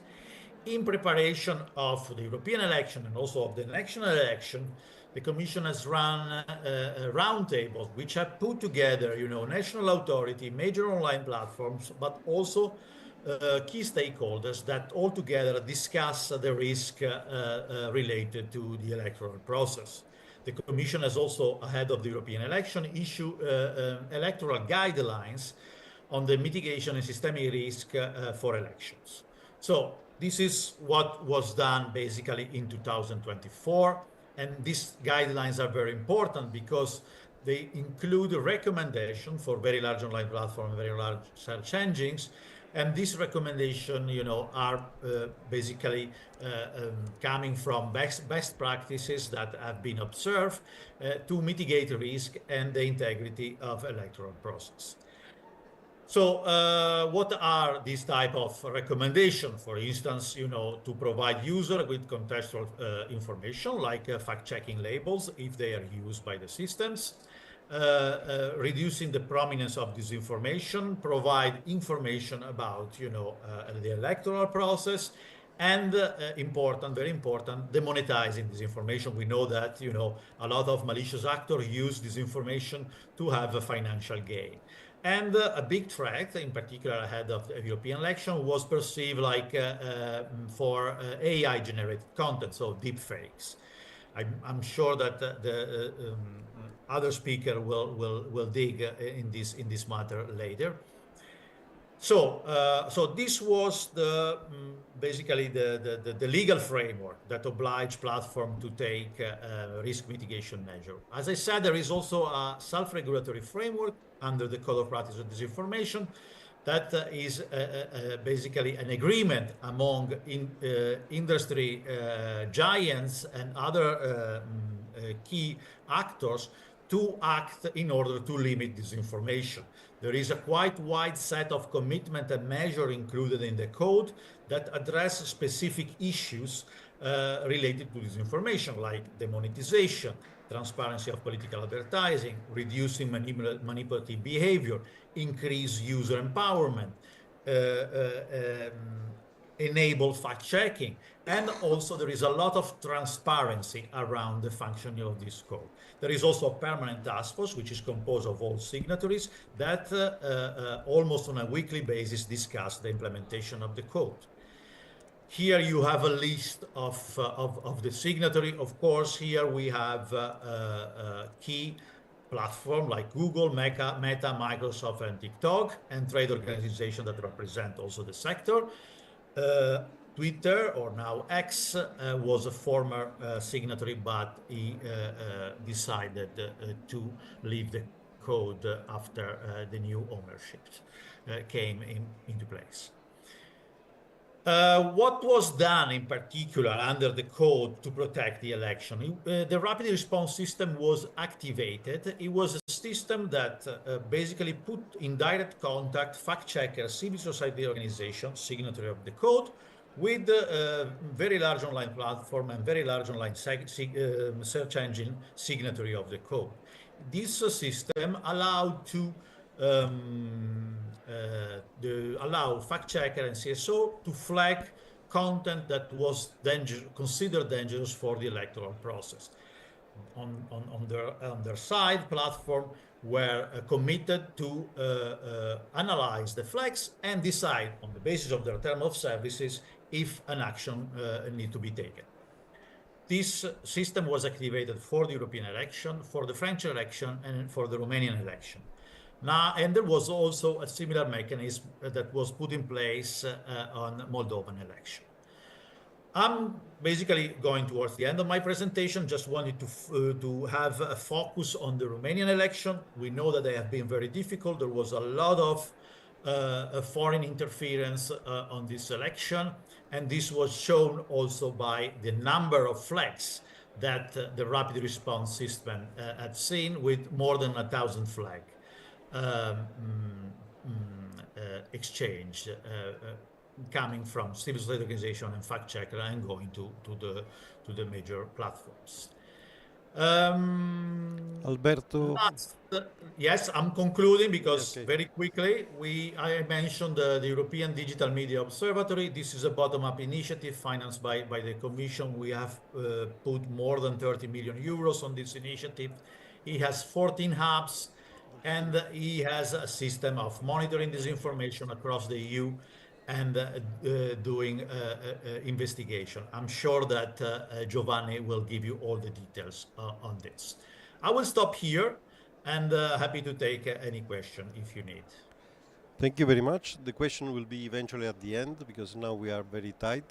So Giovanni, you have been asked to continue and to complement the picture. Yes. Thank you, Alberto. I'll try and share my screen because I have my presentation there, and so we'll have a couple of seconds of embarrassed silence. Something is happening. Something's happening. Yes, that's I magic. hope so. Okay, that's great. So I present. Good afternoon. It is great for me to present our work with the European Digital Media Observatory in such an important venue as the 2024 Internet Governance Forum. My time is short, so I will dive right in. First of all, I would like to present a couple of key pieces of information about the observatory, which is usually known through its acronym EDMO. Alberto mentioned it briefly, so since I have a couple of minutes more, I'll try to present it. The observatory was established in 2020 as a project co-funded by the European Union. Its core consortium is composed of universities, research centers, fact-checkers, technology companies, and media literacy experts. Beside the coordinating core, there are currently 14 hubs connected to EDMO, covering sometimes just one country and sometimes a larger area in Europe. The concept behind the hubs is to cover the variety of languages and the specificity of media landscapes across the Union, since the challenges posed by disinformation are clearly very different from Slovakia to Portugal and from Finland to Greece. The general scope of EDMO is to obtain a comprehensive coverage of the European media ecosystem, mainly with regards to disinformation and all the connected issues, and to propose, as well as enact, new and effective strategies, hopefully, to tackle them. For the broadness of its scope and its multi-stakeholder approach, it is a unique experience in the European landscape for its ability to carry out many different efforts, such as 1. To monitor disinformation across the continent through a network of 50+ fact-checking organizations working together on a regular basis in monthly briefs and investigations. 2. To provide analysis and suggestions in the policy area with a special focus on the code of practice on disinformation that was mentioned by Alberto right before. 3. To coordinate and to promote media literacy activities such as the one that I'll present in a minute. And 4, to contribute to research landscape, to the research landscape in the field with a special effort in promoting data access to researchers, but on this we have a class here which will tell us more in a minute. Let's try and be very practical and specific about what we have done and what we are currently doing. I will give only a couple of examples of the many activities we are carrying out, and I invite you to visit our website edmo.eu to know more. First example. Ahead of the 2024 European elections, we decided to set up a task force specifically to monitor the media ecosystem and to provide insight, analysis and action around the issue of disinformation. As part of this effort, we set up a daily newsletter that, thanks to the hubs and the day-to-day work of fact-checkers in the field, updated policymakers, journalists and experts about the main disinformation narratives and the most important issues of the day, providing a connecting work which is usually made difficult at the European level, for example because of the great linguistic variety of Europe. Let me show you an issue I selected almost randomly. This is issue number 46 on June 10, 2024. It had 3 main items, one about how disinformation tried to exploit problems with polling stations in Spain on election day, as detected by Spanish fact-checkers. Another one about how a top Swedish candidate's campaign was likely boosted by coordinated behaviors by X accounts, and it was done linking a Swedish report in the newsletter. And a third one about the rise of disinformation targeting the 2024 Paris Olympics, which was spotted by the big French newswire agency AFP and its Factuel department. At the same time, we publish reports and weekly insights about the main trends in disinformation in Europe, and we promoted a Europe-wide media literacy effort with the hashtag BeElectionSmart. The Be Election Smart campaign was an EDMO initiative to support citizens in finding reliable information about the elections and recognizing false or manipulative content ahead of the elections themselves. Each Monday from 20 to 29 of April to June 3rd, 2024, a new message along with the practical tips was published on the websites and social media accounts of all 14 EDMO hubs covering all EU member states. Most of the activities were new ideas and never tried out at the European scale. And some of these activities turned out to be successful pilot projects that we have since adapted to new scenarios. For example, the Romanian elections that were mentioned before of late November 2024 made headlines in Europe and beyond when a previously little-known candidate was able to finish first in the popular vote. Citing foreign interference and tampering with the regularity of the electoral campaign, on December 6, 2024, the country's constitutional court annulled the results and ordered for the first turn of the elections to be held again. Drawing from a pilot during the last few weeks before the EU elections in June that Alberto mentioned, in the context of the Romanian elections we activated a rapid response system mechanism through which members of the EDMO community can proactively flag to very large online platforms suspicious and troublesome cases. It is then up to the platforms to take action or not according to their terms of service. Moreover, on the EDMO website, we translated and made available to the community at least 3 analyses of the role of social media on the Romanian elections. Just yesterday, we made progress in an effort to provide a technological tool based on AI, which is currently in its testing phase, to Romanian fact-checkers, a tool which is apparently quite good at spotting networks of social media accounts carrying on coordinated campaigns of dissemination of suspicion content. This is the result of cooperation between many actors, researchers involved in developing the tool, which are part of the EDMO community, the Bulgarian-Romanian Observatories of Digital Media, or BROD, which is one of the most active regional hubs in the EDMO ecosystem, and EDMO EU acting as coordinator and facilitator of these exchanges. It is tiresome, intensive, but also very rewarding work. And let me conclude with some actionable advice if this short presentation gave you some food for thought. First, disinformation is an issue that naturally crosses disciplines and fields. It is crucial to build a multidisciplinary network of practitioners. Second, it is also necessary to find means to connect those practitioners. If not a big and expensive project as EDMO, then just a newsletter or a comms group or an app. 3. To help you communicate the results and attract new forces for your effort, you will need to produce an easy readable, easy shareable outputs. There are many for EDMO, and you can find all of them on the edmo.eu website. Finally, I will invite you to get in contact with us at EDMO to know more about our experience, our difficulties, our few successes, and many challenges. We are very happy to share what we know and to learn about what we do not. And thank you for your attention. Thank you very much, Giovanni. Thank you. I hand indeed, over to Giovanni. Paola, please. Thank you indeed, Giovanni, for sharing the work that we are doing at EDMO. I think you did a very impressive presentation of the work we did, and I like how you concluded. We are trying to learn, but we are open to learn even more, and that's why events like today are actually very important also to learn from other experiences. But now I would like to give the floor to Delphine Gollard. She is the spokesperson at the European Parliament, and she will tell us what the European Parliament actually did, because as you know, in June we had the EU elections, and that was quite an important moment for the Parliament. So the floor is yours, Delphine. Well, thank you, and thank you for the opportunity to join you remotely and to talk here today. Indeed, the Parliament has been active in this area since 2015. As co-legislator, it has been pushing forward legislations, the legislations that my colleague from the Commission outlined, legislations to protect citizens from detrimental and harmful effects of the internet, but also promoting freedom of speech and ensuring consumers have access to trustworthy information. This was at the core of the priorities during the past legislature, and it will remain at the core in the next legislature that just started.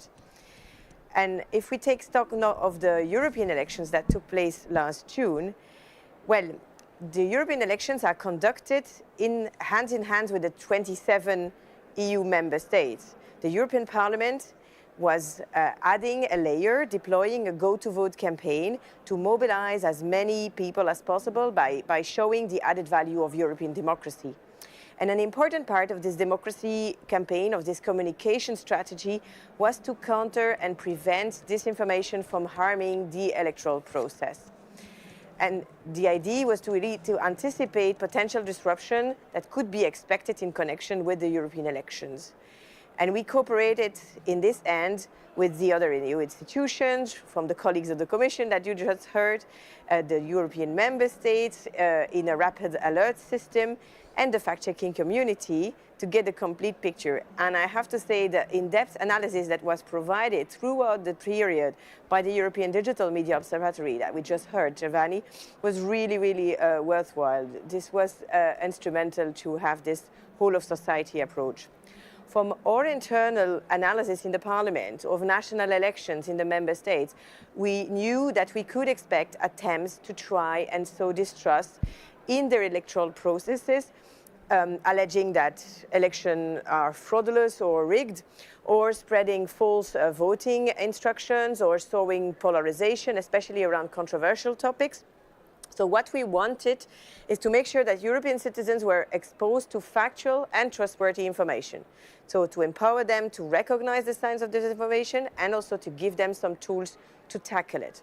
So we were inspired by many good practices in the different member states. And with the similar example that we had from Estonia and the Nordic countries, we set up a website about the European elections, explaining the technicalities of the elections. I hope you see the slide, because I don't. Yes, the measures, perfect. The measures put in place by the European member states were explained, and it explained also at length how the EU ensured free and fair elections. So the idea of the website was to inform about the different aspects of election integrity, from information manipulation to data security. So the website was also equipping voters with tools how to tackle disinformation. This is one example. But of course, what we did also is we developed a series of pre-bunking videos explaining how to avoid common disinformation techniques. So, for example, taking advantage of strong emotions to manipulate, or polarizing attempts, or flooding the information attempts with contradictory version of the same event. And thanks to the External Action Service, or partners in foreign policy, the videos were also available in non-EU languages, including Ukrainian, Chinese, Arabic, and Russian. And I think I have a short version that we can show for 40 seconds now. Thank you.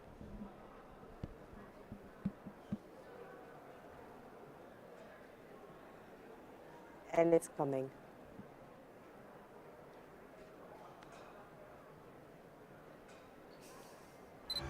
Disinformation can be a threat to our democracy. People who want to manipulate us with disinformation often use content with strong emotions such as anger, fear, or excitement. When we feel strong emotions, we are more likely to hit the like or share button without checking if the content is true. By doing this, we help spread disinformation to our friends and families. What can you do? Watch out for very emotional content, such as sensational headlines, strong language, and dramatic pictures. Question what you see and read before you share. Things you would question if somebody told you face to face, you should also question online. Take a step back. Pause and resist the reflex to react without thinking.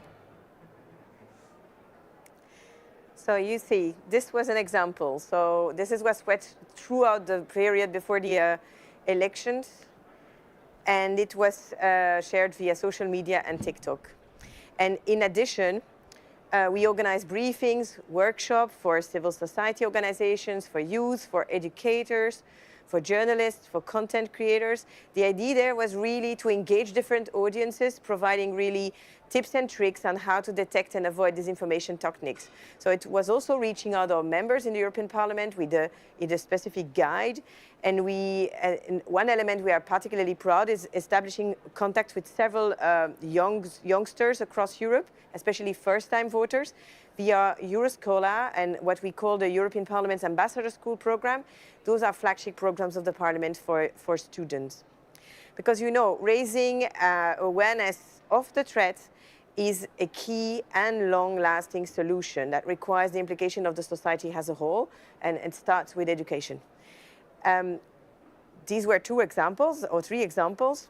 One element that I want to highlight is also the importance we pushed on having strong relationships with private entities, civil society organizations to convey the importance of voting. And this was spread as widely as possible. So it was tech companies, other companies, as the Code of Practice also mentioned, it was instrumental to have them on board. I want to mention the importance of strong, independent, pluralistic media that were instrumental in this fight. During the legislature, there were several legislations that were passed at European level, the European Media Freedom Act, or a directive to protect journalists against abusive lawsuits. And we tried also to support media in their work, from briefings, invitations, or grants. I don't know, we saw a lot of things during the last elections, maybe not the tsunami that we potentially feared, but there was an increase of information manipulation attempts targeting the European elections. Until now, we have not detected any that seemed capable of seriously distorting the conduct of these elections. And this is an assessment that we have shared with the EU institutions, the other EU institutions, and the European Digital Media Observatory. Giovanni can, of course, give you more information if you need. But we have to remain vigilant beyond the elections and continue, the European elections, continue monitoring, because the effect of disinformation is not a one-off. It's not only during the European elections or those big moments. It's a slow dripping that hollows out the stone. Look at what recently happened with the Romanian elections. It's something where the Parliament is scrutinizing really at the moment and asking information about to the Commission. This legislature, we see that the Parliament is very eager to have more information. They have passed several legislations to call for step up in this area, stepping up efforts. There will be, that's a new dimension for this week, there will be a special committee that will focus on the European Democracy Shield. It's really to assess existing and planned legislations related to the protection of democracy. They are also asking to deal with the question of addictive designs in social media platforms. So there is a lot of activity, and next week in the plenary there will be two debates specifically on disinformation, especially disinformation during electoral period. Maybe to conclude, as Giovanni did, with some learnings, three main of our ends. Information manipulators really see elections as an opportunity to advance their own goals by smearing leaders, exploit existing political issues, sow distrust, erode the credibility in the democratic system and its institution. Second, good intentions and voluntary actions are not enough. Legislations and regulations play an instrumental part, so Parliament has been and will remain a key actor there as co-legislator to shape laws that are fit for the digital age. And third, at the same as Giovanni already underlined, it is really important to continue to implement a whole of society approach, learning from each other's practices and programs to double our efforts to make society more resistant to destabilization attempts. So this was a bit what we want to transmit for the European Parliament. Thank you. Thank you so much, Delphine. And indeed, as you said, maybe there wasn't that tsunami, but as you rightly underlined, and as we also underlined as EDMO, disinformation is rather a drop after drop. So we cannot just focus on it ahead of the elections, but it's rather a longer process.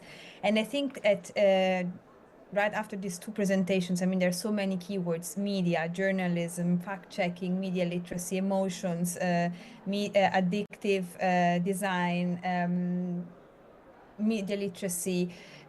digital platforms and so on. So you understand why the whole of society approach, but also why the multidisciplinary approach. For example, if we know that emotions play a certain role, that's thanks to a specific research in the field. If we know about fact-checking, it's another field of research. So that's why institutions like EDMO, in collaboration with other organizations like the Parliament, the Commission, but platforms as well, and civil society organizations and so on, are so important. And now, I mean, after this lots of words about the EU, we thought that maybe it would be interesting also to focus on other parts of the world, because as we were saying, this was a year of elections actually in the whole globe. And so I'm very happy to give it over to Benjamin Schulz from American Sunlight, who will focus on the US. The floor is yours. Awesome. Thanks so much, Paula. I'm just going to share my screen real quick. If it wants to go. Okay, I think it looks like that was a success. Can everyone see? Yes. Okay, lovely. Well, thank you all very much. It's wonderful to be here speaking with such a geographically and in so many other ways diverse crowd from all over the world, different backgrounds, all here to talk about disinformation and how do we make the internet a better, safer place. So thank you for having me. Obviously, in the US, we just had an election. I think, putting it bluntly, I think it's a result that surprised a lot of people. And, really this year of elections in the States was kind of a weird one. In many ways, we kind of regressed, and I'm going to explain this a bit further on into my 7 or 8 minutes, but this is just a taste of what's to come. But we're in a very different place in the States than we were 4 years ago and even 8 years ago in terms of taking action on disinformation, in terms of platforms playing an active role in content moderation, trust, and safety across the board. We've seen things regress, which I think is the direct opposite to how things have gone in Europe. And so it's a very interesting phenomenon taking place. So with that, I will jump on into the slides here. So this GIF, this is one of my favorite GIFs. And I think it actually really accurately, despite it being funny, really accurately describes the current US approach to disinformation and online harms of all kinds. Whack-a-troll is what we at the American Sunlight Project call it. That's a play on whack-a-mole. And as you can see, the cat is just trying to tap the fingers as they're popping up. And as the cat tries to tap them, they go away. And the cat continues to do this for as long as I have this slide up here. And I think, again, this sums up where we're at. In the last year, really 2 years, we have seen platforms pretty much just give up entirely. And this is not specific to any particular platform, although I will say that some certainly are doing more giving up than others. For lack of or for not wanting to sort of impugn anyone's integrity, I won't name that platform, but I think we can all take a guess. And this is really problematic because we have seen a massive proliferation of hate speech, of false information of all kinds, from false polling place locations to attacks against elected officials, doxing, things like this. This has become commonplace in the States in the last year or two. We've seen polarization reach really unprecedented levels, political polarization. And the political system is about as toxic as it's been, certainly in my lifetime. And even though that's, anecdotal and qualitative, it has certainly become worse in the last couple of years. This has been buoyed by the rise of the far right in the States. There's been a significant populist turn, as there has been in many other countries in the world. And we've seen platforms sort of go along with this, which I think is very different than how things have played out in Europe. In the States, we do not have regulation such as the Digital Services Act or really anything of the sort. And platforms, as you can see just from these headlines, have surrendered and given up. Termination of trust and safety teams has taken place. And we've also seen the rise of a narrative of censorship from the far right primarily, also limited sections of the far left, but really the political fringe on both sides have started to claim that any content moderation, any action against false and malicious claims is tantamount to censorship. In the States, of course, we have the First Amendment, which protects the right to freedom of speech and expression and assembly. And this is, of course, a very American right. This is something that I think every single American supports, the right to freely express yourself. But where we're seeing some conflict politically in the States and with platforms in the government and the incoming administration is sort of where that right, where the boundary is, right? For instance, in the States right now, my organization, the American Sunlight Project, we just released a new report just last week impacting how malicious, sexually explicit deepfakes have actually affected members of Congress. What we found was 1 in 6 women in Congress in the States are subject currently right now on the internet to sexually explicit deepfakes. And what we've seen is the Senate has passed bills already that would regulate these deepfakes and make it a criminal offense to spread them non-consensually because you're using someone's likeness to denigrate them and portray them as being in pornographic material. But we've seen pushback in the House from the far right who claims that this is a violation of free speech. So this is kind of the situation in the States right now. And I just want to preface everything that I've said here is not me taking a position one way or another, just sort of painting a picture of where we're at in the States.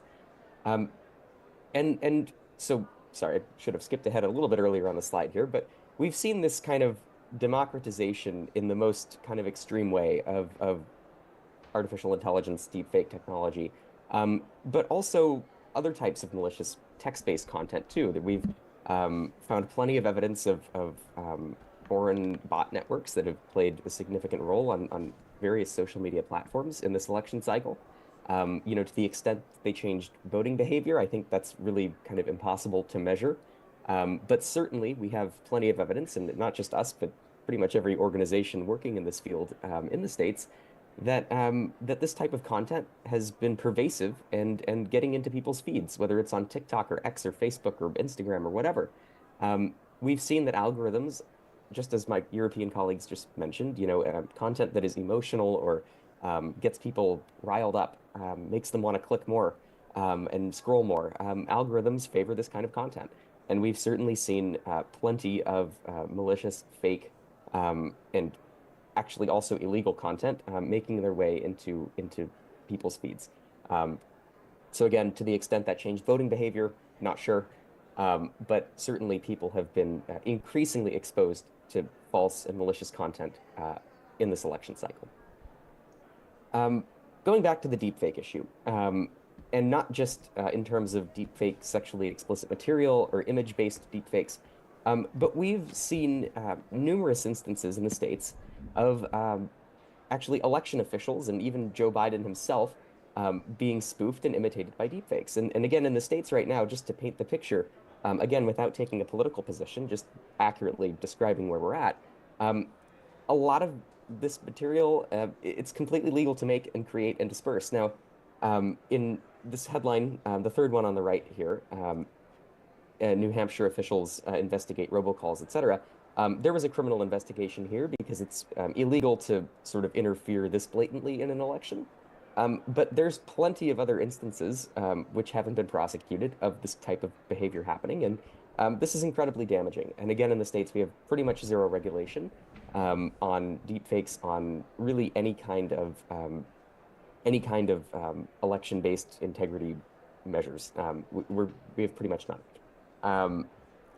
Which again is pretty much in direct opposite to how Europe has approached this issue. I think certainly in the States, our institutions are structured differently. I think it's much harder for us to implement these kinds of measures, the DSA, GDPR, etc. But nonetheless, this really just highlights the issue. Thank you, Benjamin. Can you go to a close, please? Yes, we'll close it up. So one thing, I'll wrap it up very quickly. Kamala Harris ran for president in 2020. Again, not getting political, but she has pretty much been the most attacked person in terms of gender and identity in the last really 4 to 5 years in the States. Numerous studies, actually one study that my boss authored found that of all gender and identity-based attacks against any politician in the United States, Kamala Harris received roughly 80% of those attacks. And this really just, again, going back to the polarization, the toxicity of the American political system, this highlights that. and it makes it incredibly difficult to get people to agree on a set of regulations, a set of rules for technologies, for platforms, etc. And so with that, I will wrap it up and say that for the immediate term, the outlook in the States is not so good. And hopefully we get through this tough period and are able to, sort of be united as Europe has been on this issue, and improve our feeds, improve our political system, and go from there. So thank you very much. Thank you very much, Benjamin. As we are running a little late, I will give it immediately to Pilile Ntombela from Africa Czech. We are moving again geographically. Pilile, the floor is yours.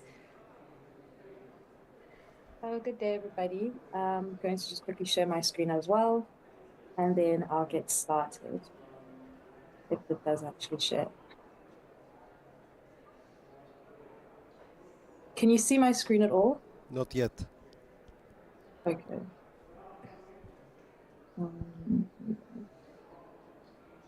Okay.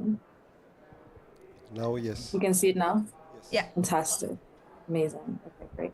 So I'm just going to quickly go full screen and then hope for the best. Great. Okay, first and foremost, thank you for having me. My name is Pilile Ntombela. I'm a researcher at the South Africa office of Africa Czech.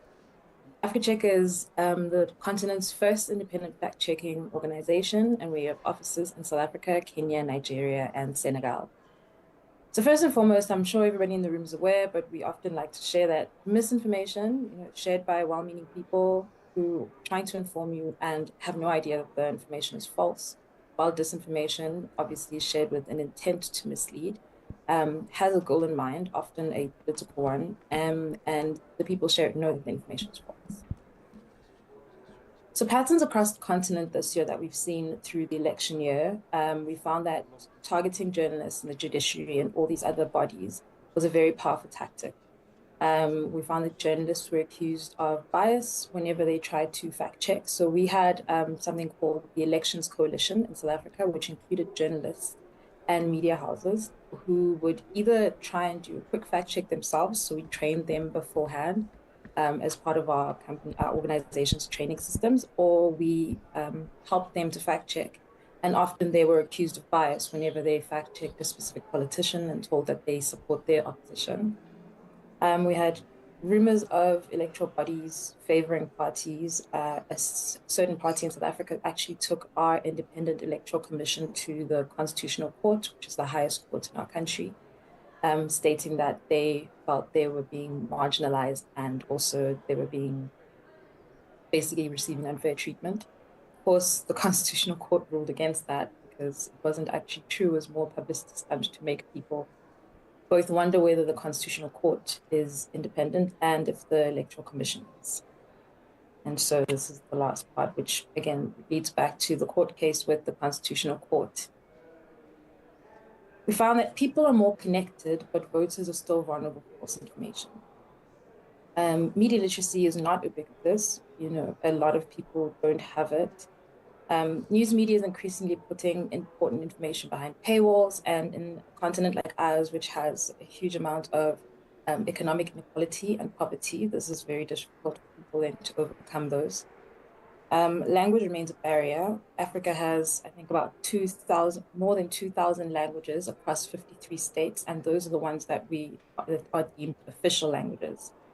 Sorry, let me go back here quickly. As the news media as well. But on top of being connected, we found a report by the International Telecommunications Union, which showed that Africa is still, even in 2022, Africa still suffered from what we call the digital divide. We had the lowest level of people that had internet connectivity, which means those people then, whatever information they receive, they don't have the opportunity to look it up or double check it or send it to a fact-checking organization like Africa Czech, which means that these issues then remain a problem.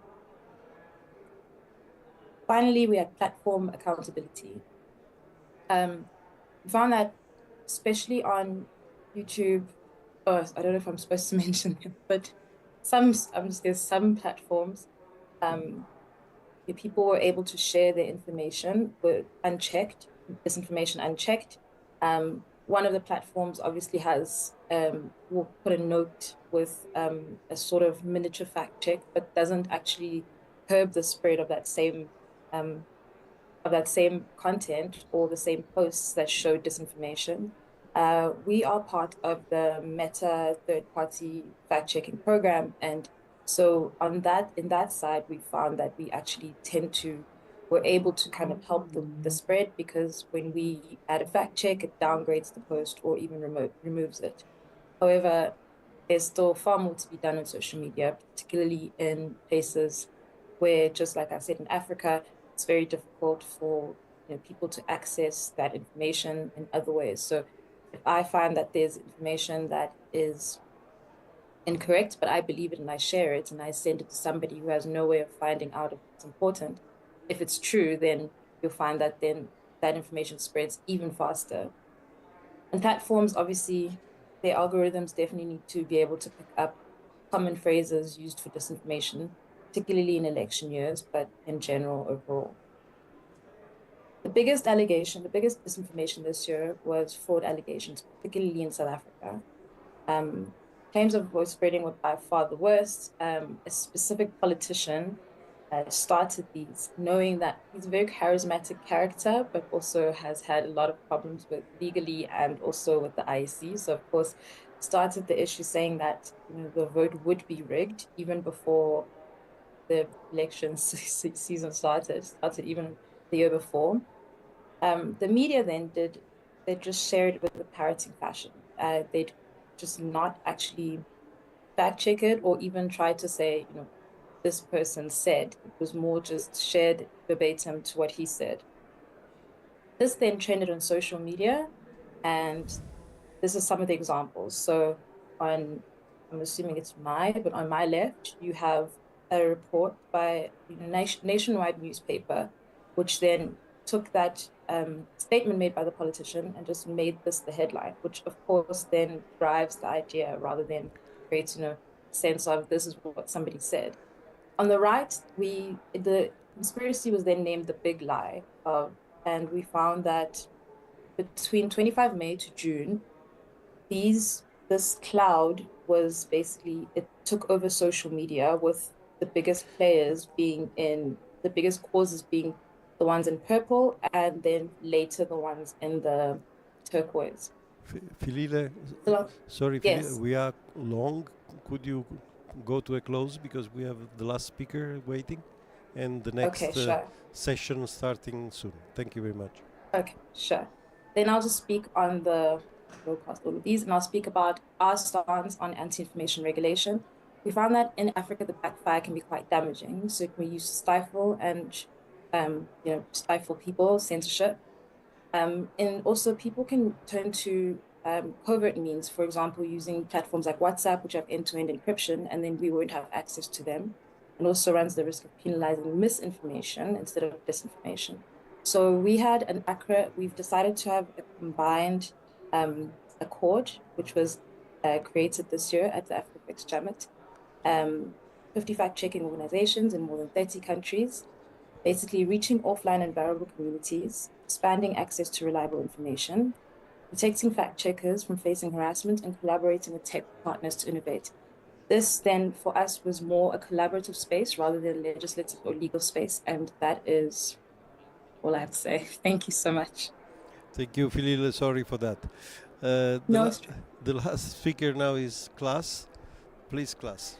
Yes, so I suggest something radical, seeing that we have taken a lot of time and the next session is beginning soon. So I'm Claes de Vries, I work at the University of Amsterdam, a member of the executive board of ETMO, and I was going to talk about a specific risk, but from a broad perspective around generative AI and elections in 2024. Let me just give you my take-home message rather than going through the whole presentation at this point of the panel. I think we are somewhere between relief and high alert. So if you look across elections of 2024, it will be hard to identify a AI-generated risk that really flipped elections in the last days of the election. So on the one hand, you could say that was a big relief, because that's very different from the expectations going into 2024, when there were true and genuine fears about elections being overturned through generative AI. That didn't happen. At the same time, all the evidence, and that's the evidence that would be in the slides that I will then skip, there's also not been a single election in 2024 worldwide where generative AI and AI-generated material has not played a role. And I think that's the take-home message really of this discussion on AI, that there is a certain sense of relief that 2024 did not become the absolute catastrophic year where there was an absence still of regulations in this area and a technology that was available and that was deployed, but maybe not with the detrimental effects that were expected in 2024. Does that mean that the AI discussion is over as we move into a big election year in 2025? Absolutely not. It's important to look at the impact of generative AI, and EDMO will continue to doing so also in 2025 as we see elections that take place in that year. It's important to not only look at persuasion of voters, but to see what kind of role AI is playing in the entire ecosystem of elections, whether that is in the donation phase, whether that is in the mobilization phase, whether it is spreading disinformation about your political opponents, and whether or not it is igniting and fueling into already existing conflict lines and emotions that are taking place in particular elections in society. So let that be the take-home message for 2025, that while 2024 did not become the AI catastrophe, which was in many ways predicted by a lot of observers also in this space, I believe that as we move into 2025, there's all the reason for an observatory like EDMO to continue the work to see how these technologies are being deployed across elections, and this is something that we should do collaboratively also with centers and researchers and civil society from outside of the European Union to really get a better grasp on the impact of AI on elections. Thank you very much, Klaas. Thank you for sacrificing your time.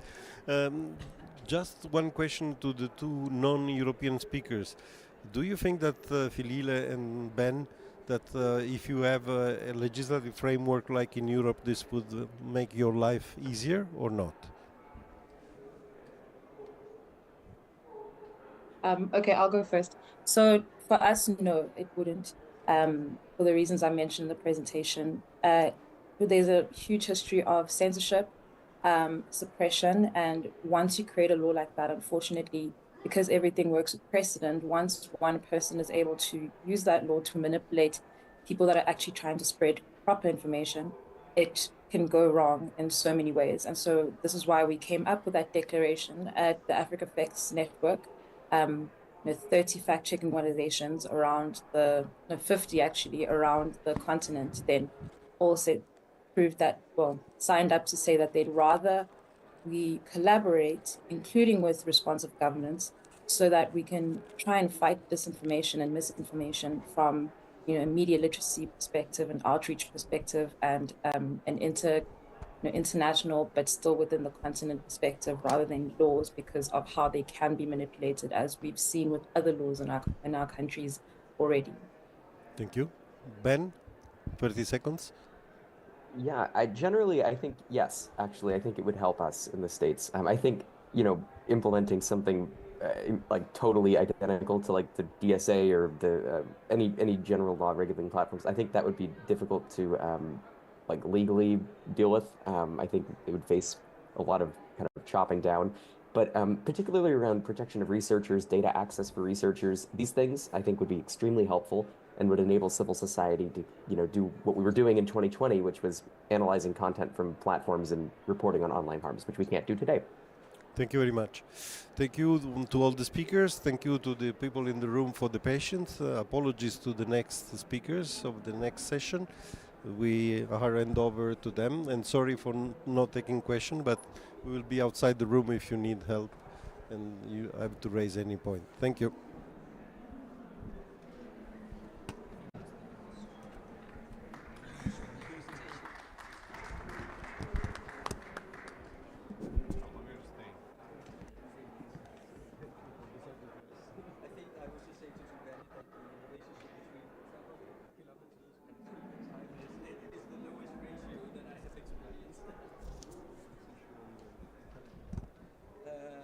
No, but tomorrow.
Hey, hey, hey, hey, hey.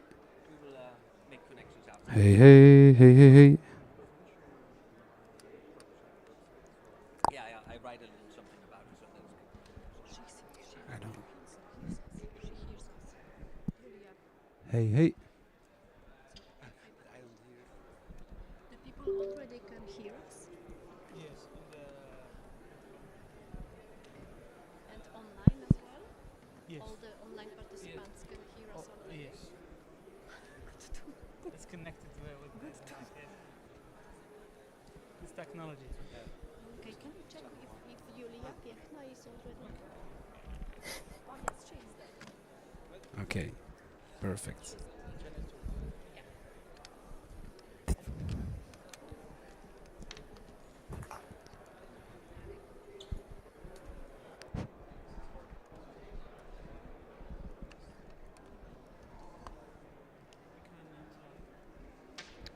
Hello?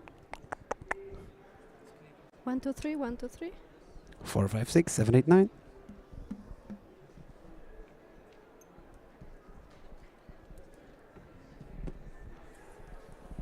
Hello, can you hear me? Yes, we can. Wow. Hey, hey, how are you? How is it in Europe? Very cold, I guess. Hello. I can't see you, but I can hear you.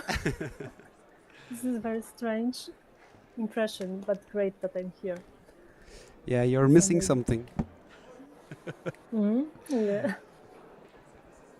Hi, So I Julia. have to. Hello. Hello, can you hear me? Yes, we can We hear can you. hear you, Sabrina, but we cannot Yes. see you. Hi. Hi, Joe. Where are Hello. you? Where Hi are you Joao, hi hiding? Julia. I think you'll see me now? Hello. Yes. And they are there. Hello. We are here. Hello, we can hear you.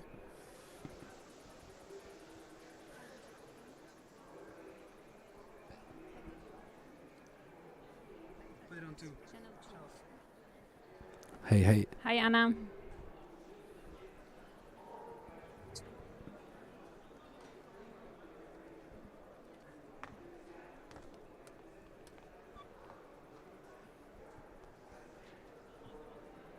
Check 1, 2.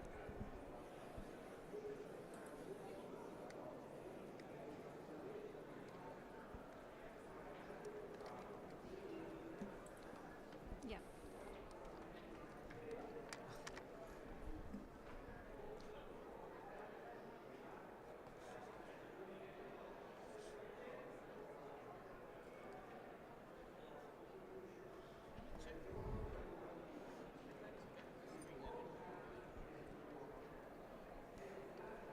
The problem is I cannot watch my. I have to try to watch my phone to see if we are on time.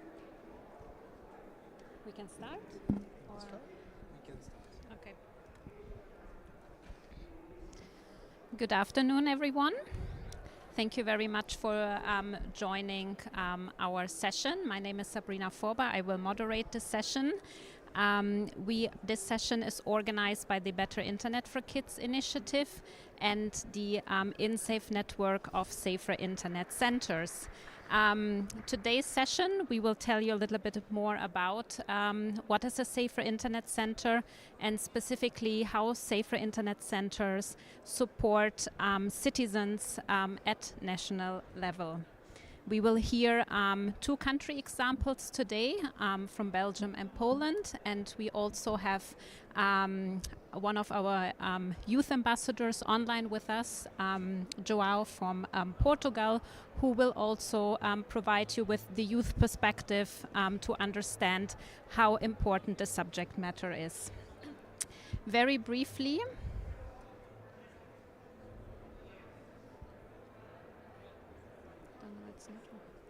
can we change to the next slide, please?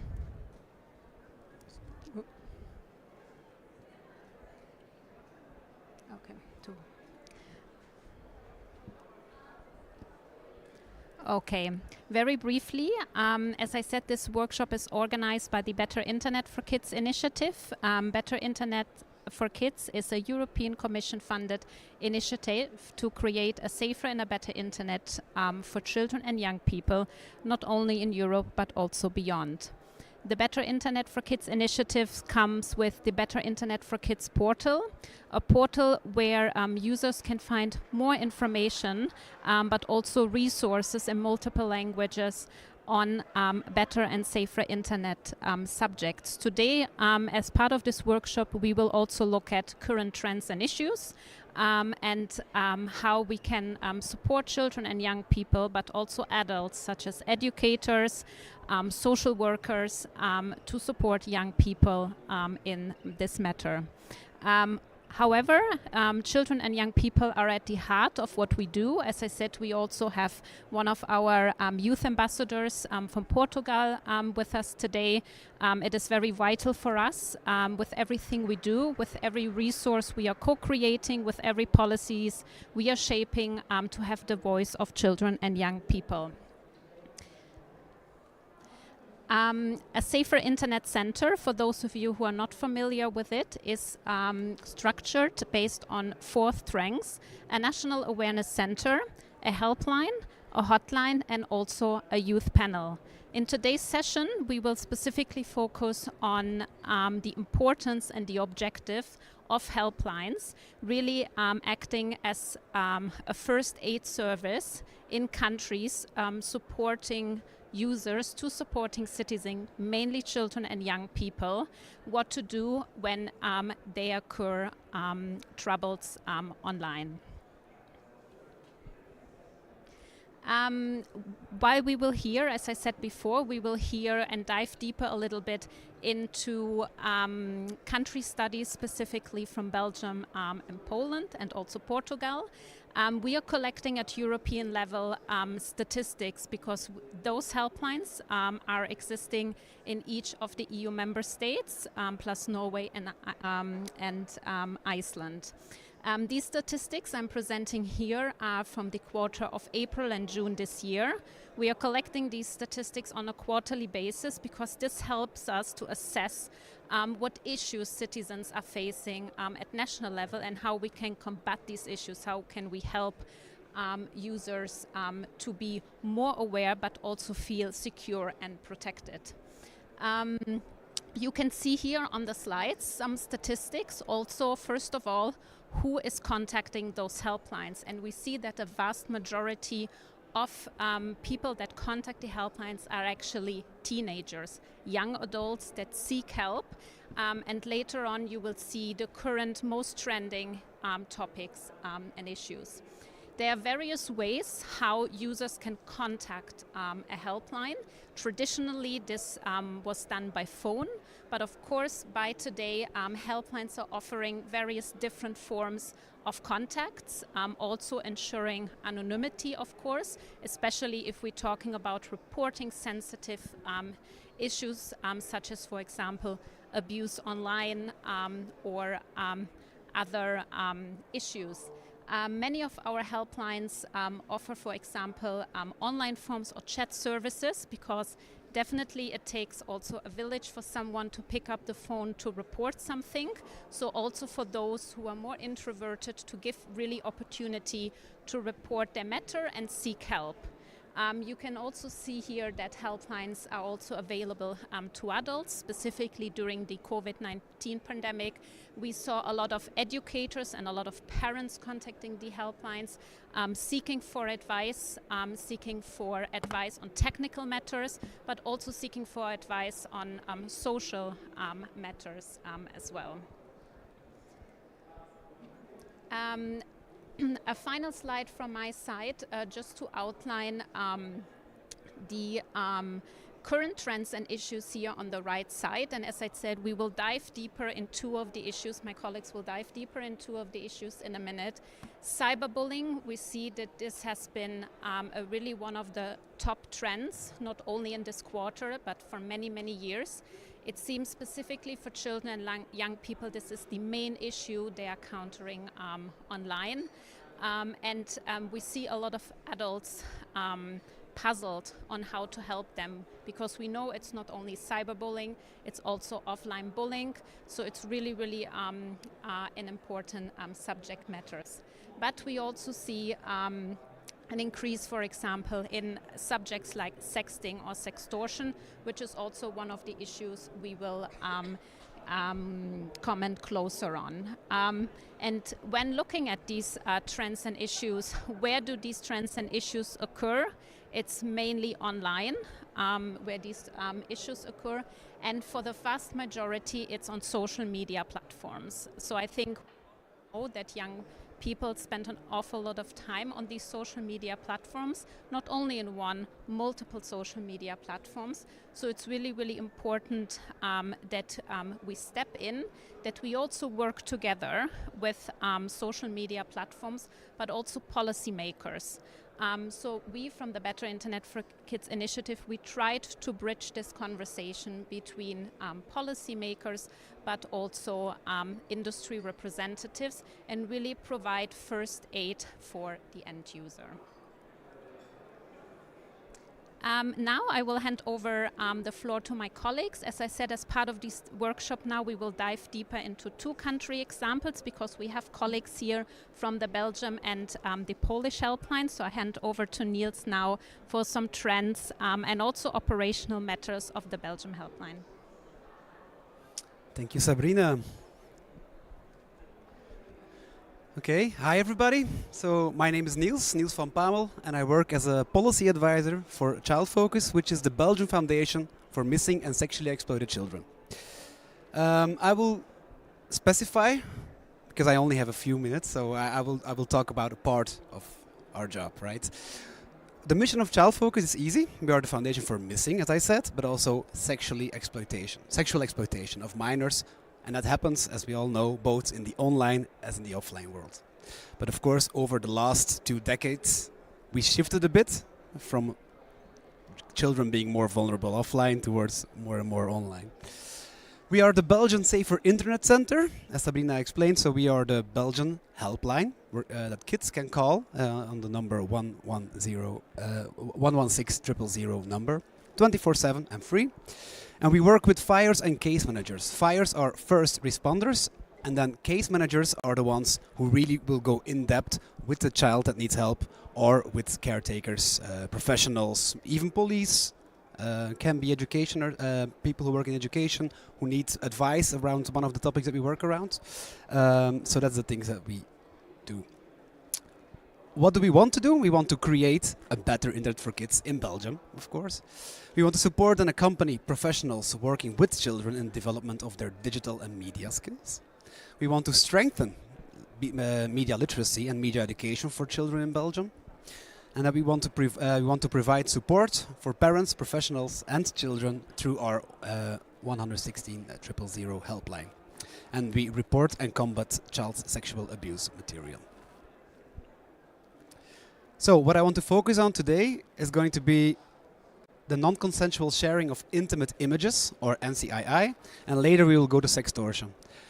What is, you cannot really see well the numbers on there, but it starts in 2018 and we go to 2023. So these are all the cases that we open at Child Focus from children, mostly children who contact us because their image has been spread in the context of a school or a youth club or whatever, but without consent, the images have been spread towards third parties, right? And then in 2020, we saw a very big rise of these cases. And we thought, okay, maybe it's because of it's COVID. All children are inside of their houses. And maybe that's why they will go to more risky behavior and it might go more wrong online because of it. So we thought after the quarantine, it's going to go down again. But look what we're seeing here. Like, we are almost doubling our numbers. And with sextortion, you will see that it's even more. What is so we are seeing that it's actually going. Oh my God, I have the wrong. Yes. So we're seeing that it's really on the rise, right? And not only in Belgium, it's a European phenomenon, and also worldwide. What do I want to tell you about this from working with all these children? That one of the biggest problems that we do, also. As professionals, people have the tendency to go towards victim blaming, telling a child you shouldn't have taken that photo in the first place. But if you do that, children will even have a more hard time to reach out to you. And what do we want? We want children to reach out when they're into trouble. Research shows that in Belgium only 15% of victims reach out, and we want to heighten that number. And how do we do that? By making children reassured that they are not alone, that they have been the victim of something, and then we can give them the tools to not only reach out but also find help and also go to the takedown of certain images. So consent, that's the new word that we want to introduce here. It's all about consent. If young people exchange within the context of a very healthy sexual relationship, if they want to exchange photos, as such, that is not the problem. The problem is that somebody takes the confidence of somebody, receives a very personal gift, and decides to spread it to a much larger community. And that's also how we should look at it. We should not blame the victim, we should blame the person who asked for for photos and then spread them further on. So it's about a break of confidence in sexual intimidation. Then another thing, secondary victimization, that's actually what I said. We should try not to victim blame children who are reaching out to us. And that can come from many sides, parents, peers, teachers, but also police. The children reaching out to police when things go wrong is less than less than 10%. And also there, it's also a sector that we really want to work with and that we do through many trainings. And then, last but not least, gender stereotypical behavior is also plays a big role in here. As we see, we are opening much more and more cases of a child that calls us, yes, in my school there is this Telegram group, Sluts of School X. And then a lot of boys will collect photos of mostly girls, but it's not always the case, right? So mostly boys collect photos of mostly girls, post it on platforms like Telegram, and there we see like how whole this culture of exposing and doxing is finding its way, and where girls are being victimized with their own material. So if we want to change this, we should really start working more and more with boys, because we need to show them that it's not okay to do this. It's not okay to be disrespectful online. It's not okay to slut shame a girl. And so things like this is really something we need to work more and more about. And that's if you come find us at the booth, the InSafe booth, you will see that we started a project called Menable, where we try to enable boys by giving them tools to reach out, to talk in a more positive, respectful way about sexuality online, and where we really want to work with them to give them the tools. So come find us at the booth later. I need to rush a bit, I'm sorry. We did a study last December about deep nuding. Has anybody here in this room heard of what deep nudes are? If yes, put your hand up, please. 2 people, 3 people, 4 people, 5. Okay, so for the people online, that's a minority. There's many more people here. There's like 100 people. So deep nudes are actually deep fakes. I suppose you know deep fakes, but with a sexual connotation, right? So people making fake images of somebody naked, or it can also be videos. So what did we do? We saw that this is happening more and more. We got a phone call at our helpline, a girl saying, oh, my photo's being spread around across the school, but actually I never made one. So turns out that actually somebody used AI to create a fake photo and then later slut-shamed her with a photo that she never even took. This is something that's happening more and more, but there was no research nowhere in the world around this. So we did a study that we just went to look about the market. How are these apps working? How easily can you find them? Can you just Google them? Turns out, yes. Spoiler alert, you can just Google those apps. Just some numbers, because you can scan the QR code and go to the study directly, but just so you know. And it's from last year. The numbers right now would be higher. 42% know what deep nudes are.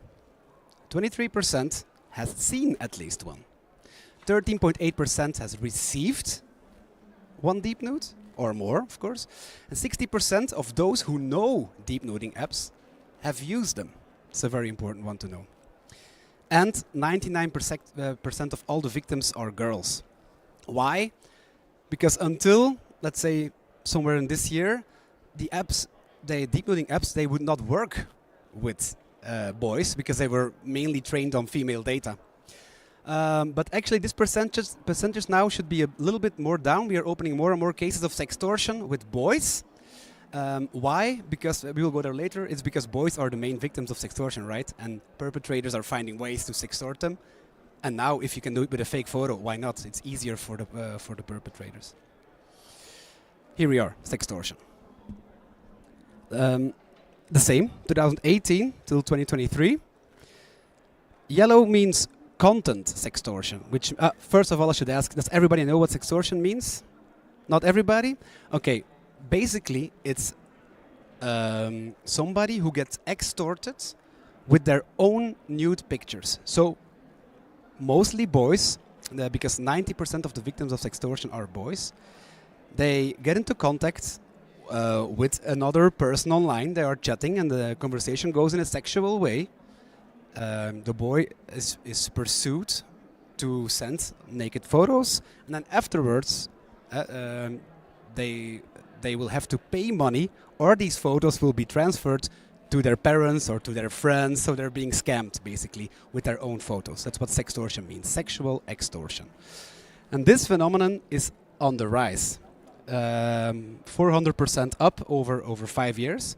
And we have some ideas why this might be the case. First of all, young people are online at a much younger age, but also perpetrators are having a much easier time to find them. And now they are also starting to use AI to do this. So this is something that really scares us and that we really should work with children more and more about. We need to tell them, we need to give them the tools to have conversation about this topic and to stop this from happening, right? This extreme rise. I will skip this. This is just like how in the press it got more and more picked up that this is a big problem, but also that there's now also a link with sextortion and these deep nudes that I talked to you beforehand about, right? There might be a person who makes a fake photo of you, but then says, if you don't pay me, I will show this fake photo to your parents. This is happening right now. So right now you can be extorted or scammed with a real photo, with a photo of you that's been nudified. What does that mean? A bikini photo that you use a website or an app that takes the bikini off fakely, but it looks so realistic that everybody believes it. Or with a completely fake photo that they just use your face and they make a naked photo of this. But also on the grooming side, because if you want to pursue a boy to send naked photos, the boy needs to be groomed in the first place, right? He needs to think that he's talking to a sexy girl around the same age, right? But now with live deepfake technology, I'm a 37-year-old man, but on the screen you could see a 15-year-old girl and also the voice of a 14-year-old girl in any language that there is. So it's being made very, very easy for perpetrators to find their way into tackling young boys. So this is something that we really want to warn about. Sorry. Within the InSafe community, we see that these are European trends. But if I'm talking to my colleagues of NACMEC or even in certain African countries, we see it's a worldwide problem. Makes sense, right? Because these people who are looking for victims online, they do not necessarily have a sexual interest in the child. No, they're just finding a way to earn money.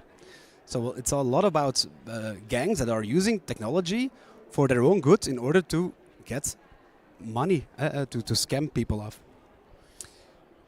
And this is also maybe something that I should also tell you, that now we should also rethink our prevention work.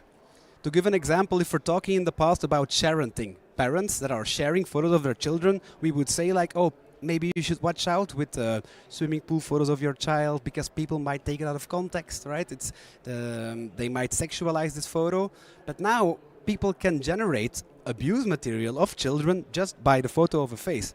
Maybe we should go to new prevention tips towards parents. Maybe we should even say like, okay, you should send photos, family photos, keep it maybe in an encrypted WhatsApp of the family and maybe don't post them online.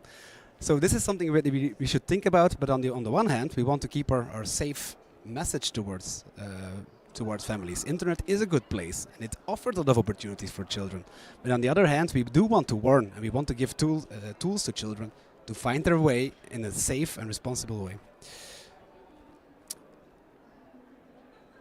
This is my last slide before I give the floor to my colleague Anna.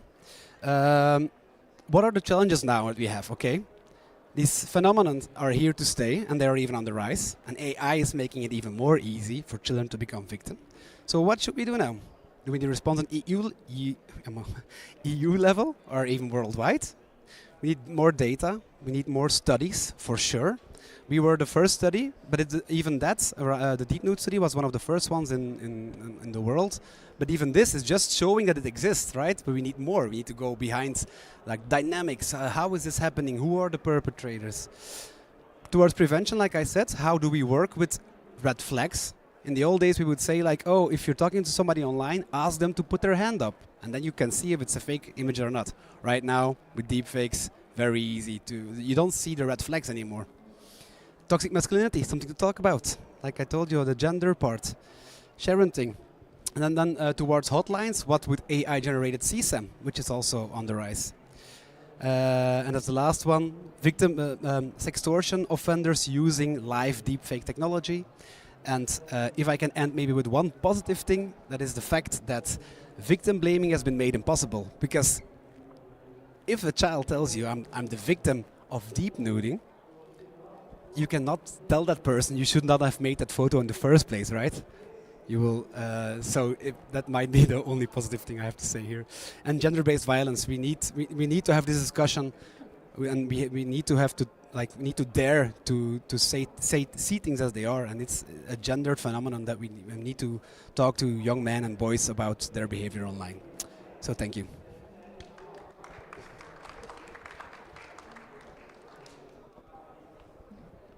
Okay. Hello, everyone. First of all, I would like to express how happy I am, but I think that we all are, to be able to participate again in the Internet Governance Forum. And actually, I'm absolutely, I don't know, I'm a little bit surprised because we are here since 3 p.m. And I think we have spoken with maybe 30 or 40 people about how big challenge is kids' safety online and from the different parts of the globe. And I think this is exactly what we love about the Internet Governance Forum. So it's so good to be here at this event again. And now I will tell you something about how the Polish Safer Internet works. I think there is no presentation soon, actually. If someone could help.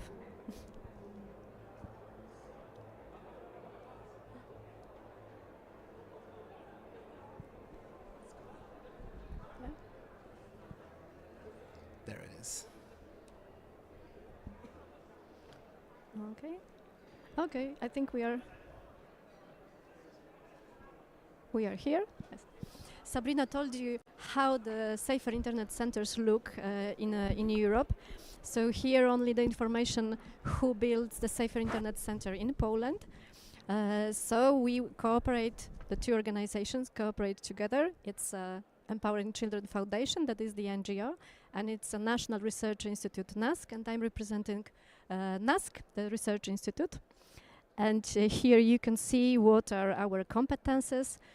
NASC is one of the leading institutions for cybersecurity, but we are also very involved in safety actions, and we've started our work within the Polish Safer Internet Center in 2004, so it's actually 21 years that we operate as a... And here is how we are constructed, so we cooperate together to deliver awareness activities and educational activities, and then helplines are run by the foundation, and at NASC we have hotlines, so the team responding to the illegal content online, but today we are focusing on the helpline support that we provide to children.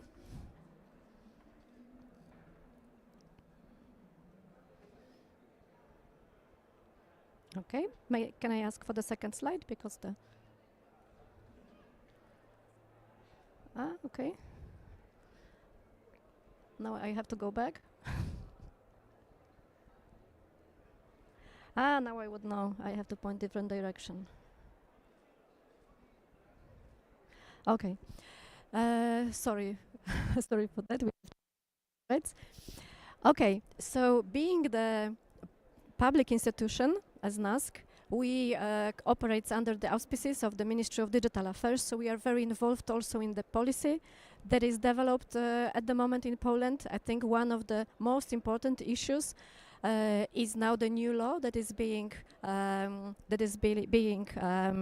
developed, the law that is going to protect children from the illegal content, but also harmful content, not only illegal. And of course, we are as well in all the process of the implementation of the DSA in Poland.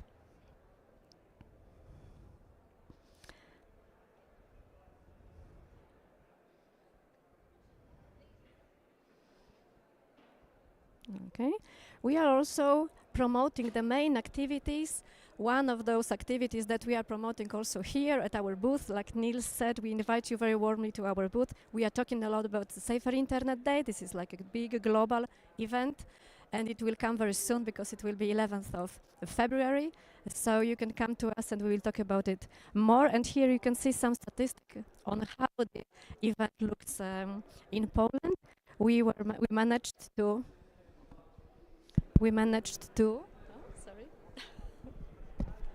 to attract over 1.5 million participants last year. So we are trying every year to get more and more impact.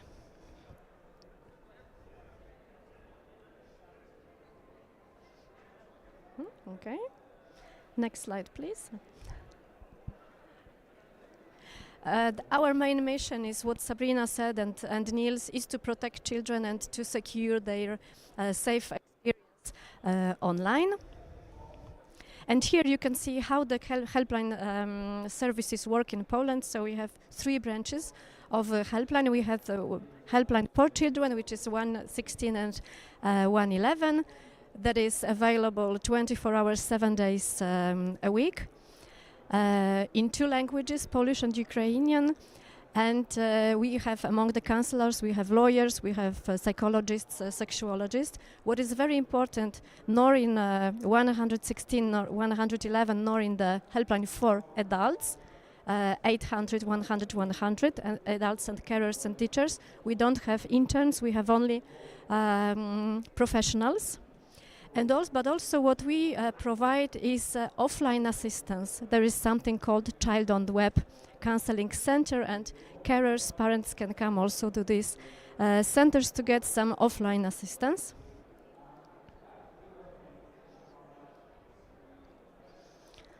Okay, and among different types of reports that we receive in a helpline, one is the one that Niels picked because we wanted to talk about the most emerging trends that we can observe in our centers.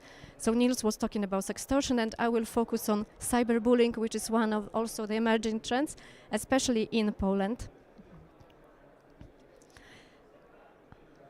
Okay, and I think all of you know what is cyberbullying. It's of course a violence carried out by using electronic devices.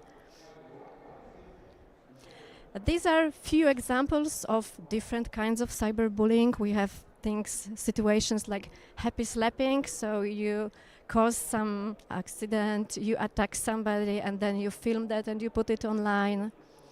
You can do frapping, which is using somebody's identity if someone forgot to log out. It can be, of course, stalking, one of the most serious risks that might happen for young people and for adults as well.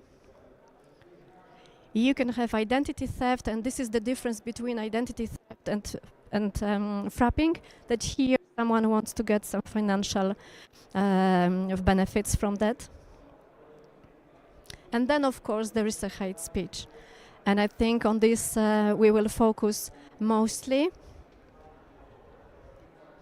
And what is the difference between cyberbullying and the regular bullying? Because actually sometimes we go away from saying cyberbullying because sometimes, you know, it sounded like something less important than regular bullying, but actually it's even sometimes more important. It harasses the child in the same way. We had here the wide reach, extremely wide reach. Sometimes it cannot be stopped. We have this idea of anonymity, so it's easier for someone to be a bully. It's very often the lack of the adult supervision because, as you know, many of those cyberbullying cases, they happen in communicators like WhatsApp or Messenger, and very often like kids have a huge groups of friends, of peers, but very often there the cyberbullying happens and the adults not necessarily knows about it.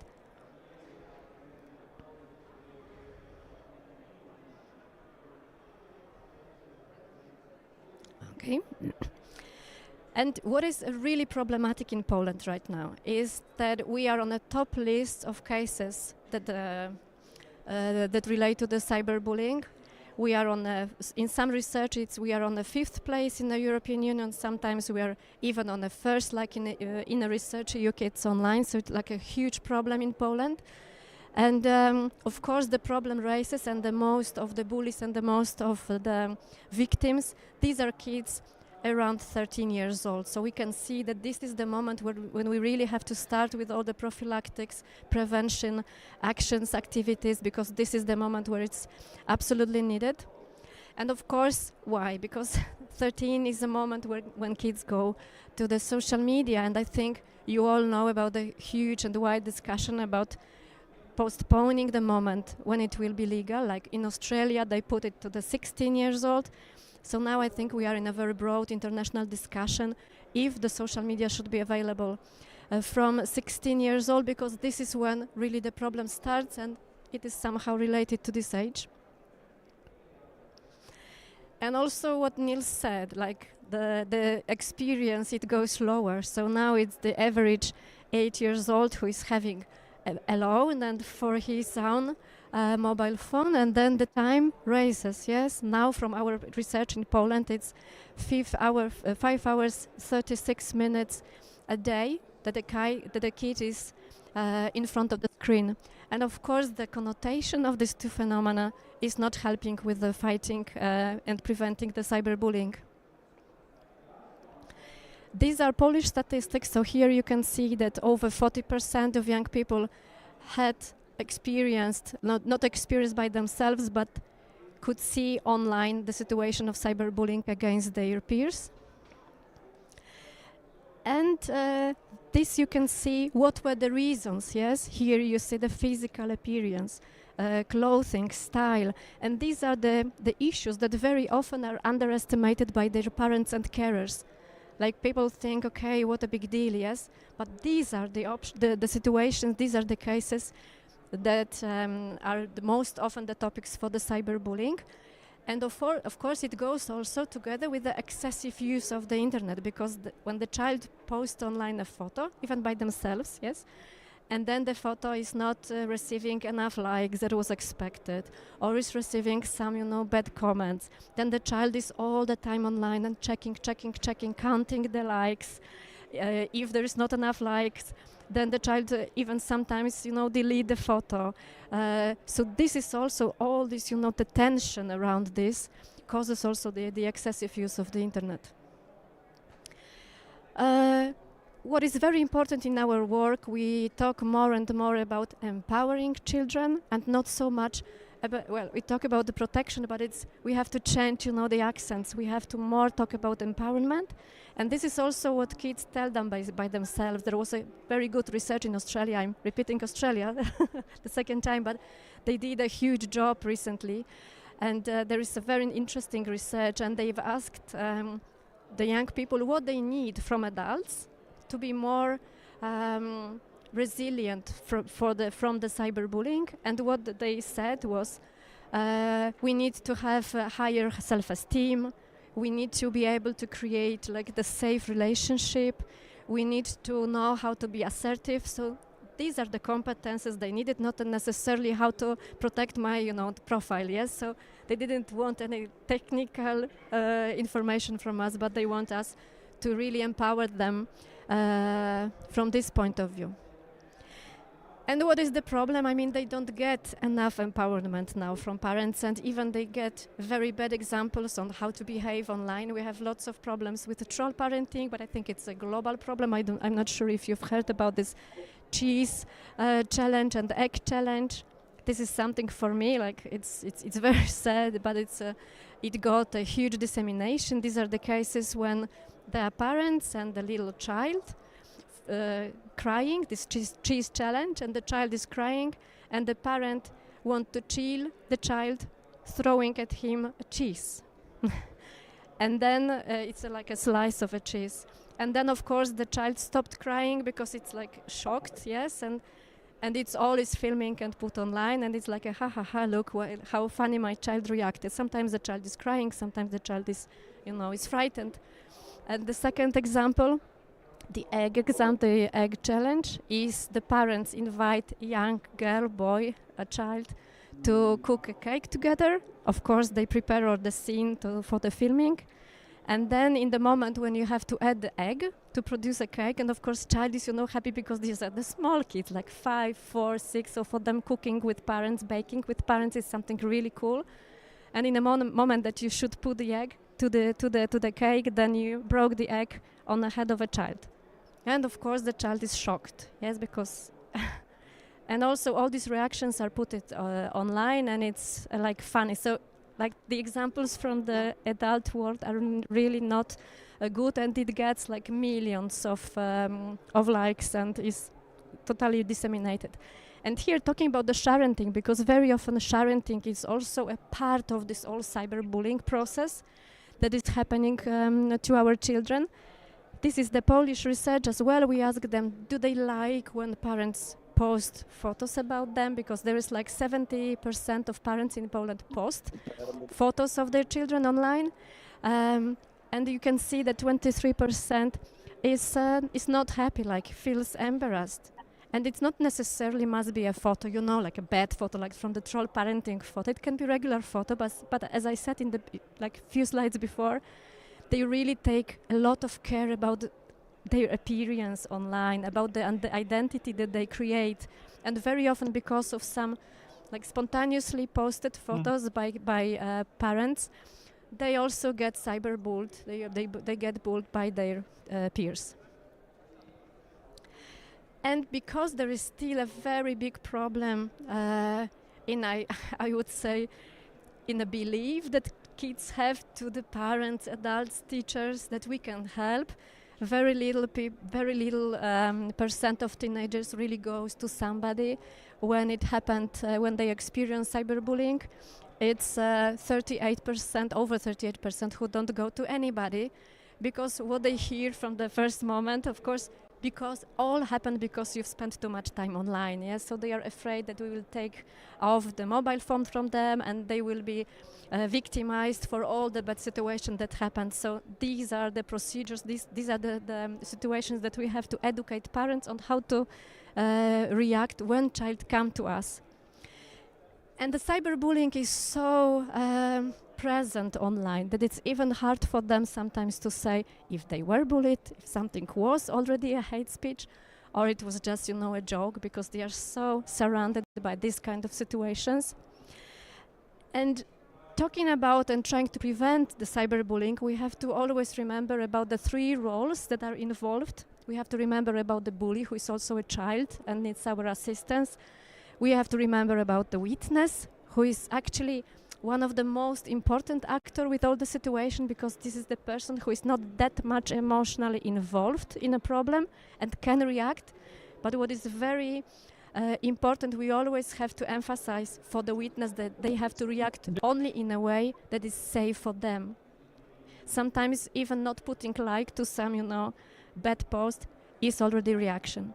Sometimes to go to your parent is a reaction, but we have to always repeat to the child that not all reaction can be safe for them. It's like, in a first ad on the street, the first information that we get for the person who is learning how to give the first ad is first you have to secure your own safety. Yes, you have to check if any car is not coming. Yes, so this is the same thing happens with the witness of the cyberbullying, and we have also, of course, the person who is experiencing bullying, and we have to be very careful on the signs that might happen, because each child can react totally differently. There might be a child who is excessively checking what is happening online, but there might be a child who is not checking at all and just don't look at the internet totally. But the effects of the long-term cyberbullying might be absolutely horrifying. They can lead to depression situations and even to the self-harm activities. I think I have to rush. Yes, we don't have too much time. We have to remember that talking about the prevention, we have to always take care of all the environment around the child, and we have to do this action permanently. We have to repeat, like with all the situations regarding the safety of a child, we have to keep repeating what should be done. And we as a helpline, we try to secure all these pathways. We help the child to cooperate with the police, to provide the right evidence. We have to be present at schools. We help them with developing the right procedures. We help with all the collaboration when there is a cyberbullying situation in a school. Then we help, to all this what happens between teachers, directors, and parents. We give psychological support, and we also help in with the contacts to the operators. And to know what is happening in our teenagers' lives, to know how we can help them. We cooperate with children a lot, and we provide them lots of different educational services. We organize a big conference for them, Digital Youth Forum. It will be already the 10th one this June.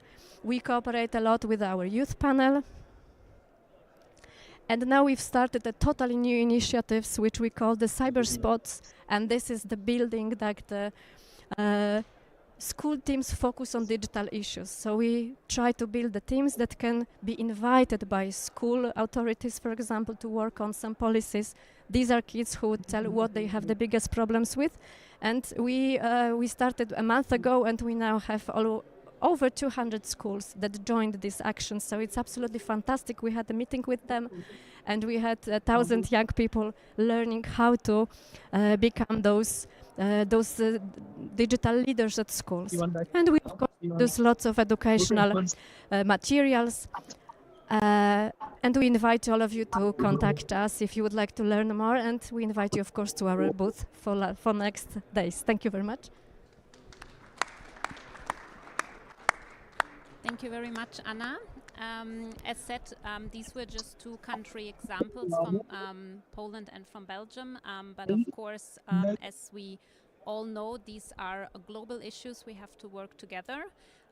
We heard a couple of times already how important it is to involve children and young people into the conversation and also create a conversation with them, listen to them and take them seriously into account. That's why I'm also very happy that we have one of our Better Internet for Kids youth ambassadors with us, Joao. He has been supporting us for over 10 years now, starting really the first time working with the Portuguese Safer Internet Center and with us as Better Internet for Kids when he was 13, 14 years old. He's also part of the Youth IGF, and I think it's very important that Joao is connecting with us today to also hear the perspective of the young people, why it is so important to have services like Safer Internet Centers, to have a national helpline, and how we also can encourage children and young people to contact those services and to have a conversation, to share with us what they experience online and how can we help them. Joao, I hope you can hear us. I give you the floor now. Yes, can I just confirm that in the room the sound is okay? Yes, we can hear you. Yeah. Very nice. So, good afternoon, good evening, good morning, everyone that is joining on the discussion today. Thanks, Sabrina, for the presentation. Indeed, I'm one of the Better Internet for Kids Youth Ambassador. The idea is to be a bridge between providing awareness to young people and providing feedback from those awareness sessions to the wider Better Internet for Kids network that collaborates with online platforms and decision makers to include the feedback from a youth perspective. Regarding the helplines and bringing it to the context of the Portuguese Safer Internet Center helpline. In this case, it's run by APAV, which is the Victims Support Association for Portugal. And indeed, it plays a crucial role providing these services. It's actually a link between their expertise with, let's say, the offline cases and the online support that it's now providing for young people. And I think it's important to reflect on a couple of things. So helplines are beneficial. Indeed, what we see in terms of the interactions with young people is that they are getting the right support to the claims that they have, either because of cases of dealing with online harassment, harmful content, personal crisis, and that part, helplines provide immediate relief. It's also a valuable tool for educational guidance in terms of seeking digital rights, safe online practices. So helplines are helping bridging that gap. And I think it's also a tool to provide access to further help. So either a young person or an educator that seeks helplines such as the Portuguese one have at least an opportunity to get the proper recommendation of whose authority or whose institution should they go further to tackle a certain problem. Of course, it's not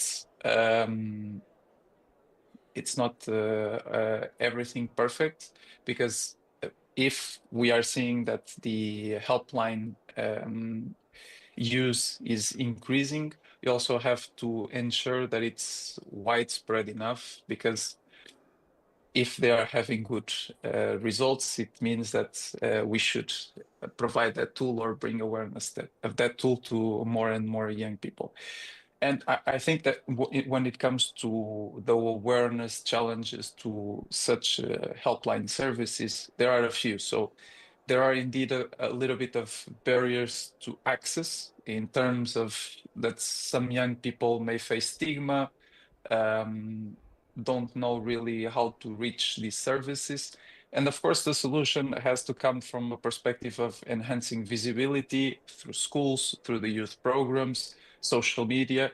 And it's in this step that I see the most effort being made, especially around dates like the Safer Internet Day, where typically the helpline number is provided or disseminated widely across the broader Safer Internet Day campaigns. That part, I think it's very important. From a youth perspective, it's interesting to see that the confidentiality and trust is something that is very tangible, very thin, and it's sometimes hard to breach concept. So providing the anonymity while maintaining the reporting obligations of helpline are typically the challenges that someone operating those services might face. The scope of strengthening the helpline's accessibility and future directions, actually it's becoming ever more interesting on understanding what should be done on this part.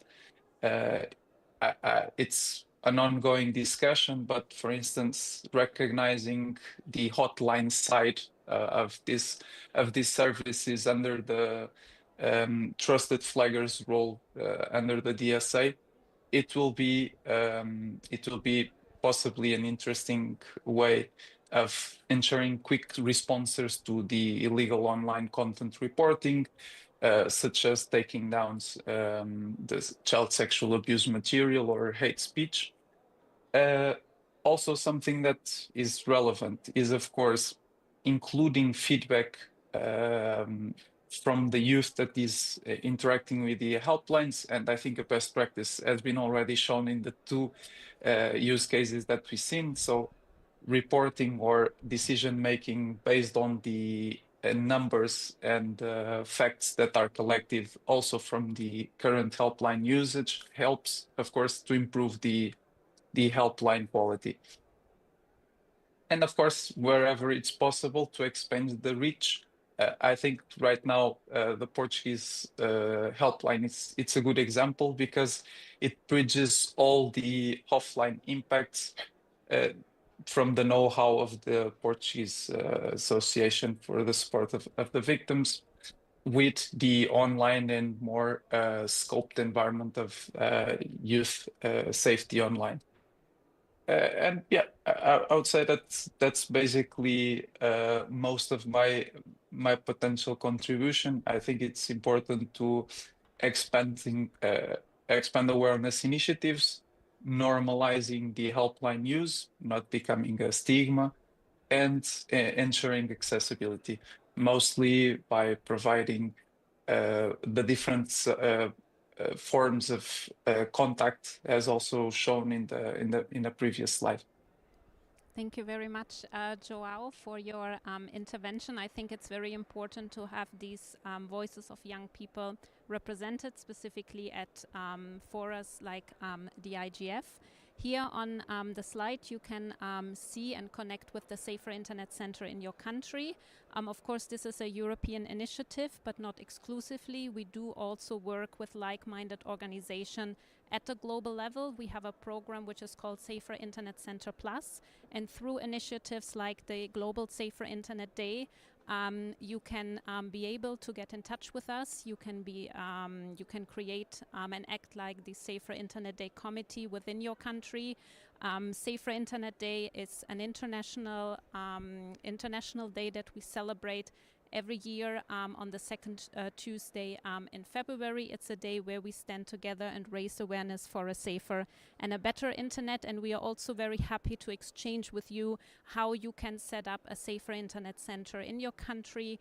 How can you establish these operational infrastructures of helplines and hotlines? We have great expertise there.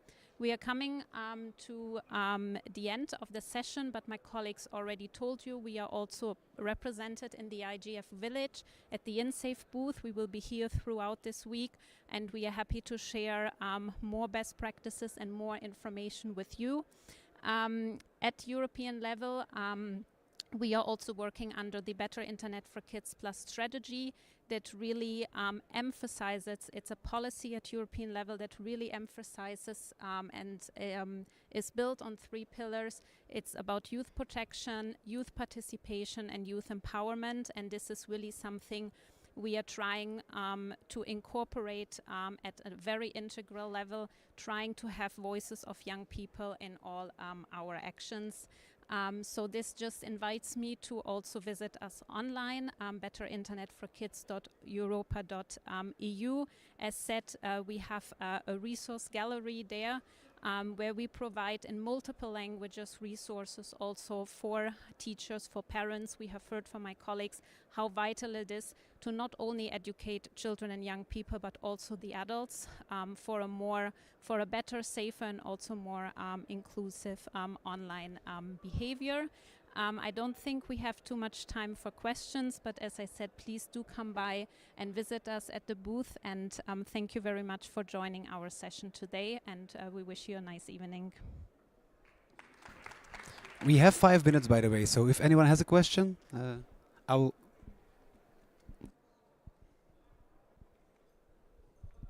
Hello, I am Sadat Rahman from Bangladesh. I would like to share our idea because we follow Safer Internet, Better Internet Center, and also last year we celebrate Safer Internet Day in Bangladesh, and also we have a helpline. So we are working for the teenagers in Bangladesh. So we know the teenager age range is 13 to 19. So our helpline number is 13, then 2, then 19. So it's very easy to remember. And it's toll-free national helpline number, and powered by the young people in Bangladesh, and my 3 members are come to join this event. So we would like to collaborate with you and Nusk and also Nails from the Child Focus. Yes, yes. And also in Bangladesh, we are trying to launch Amber Alert in Bangladesh. So we open a website called amberalert4bangladesh.org. So we are trying to sign 1 lakh petitions and we will launch this platform in Bangladesh, because in Bangladesh child are missing day by day. So thank you so much, and we hope we will work together for the betterment of the teenager and children. Thank you. I'm very sure about that. Thank you. Any more questions? And in that case, thanks a lot. Bye-bye.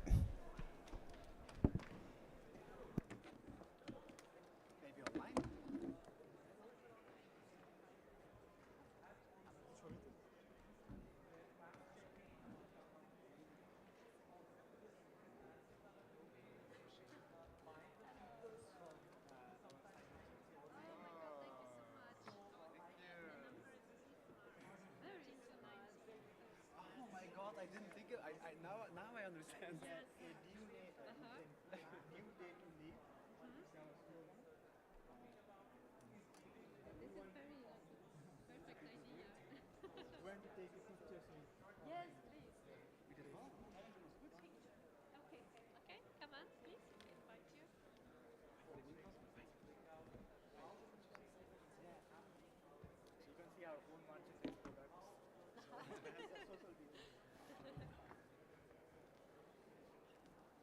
Wait, we should spread more. You have to go in the middle. Look here. IGF. Perfect. There's the camera.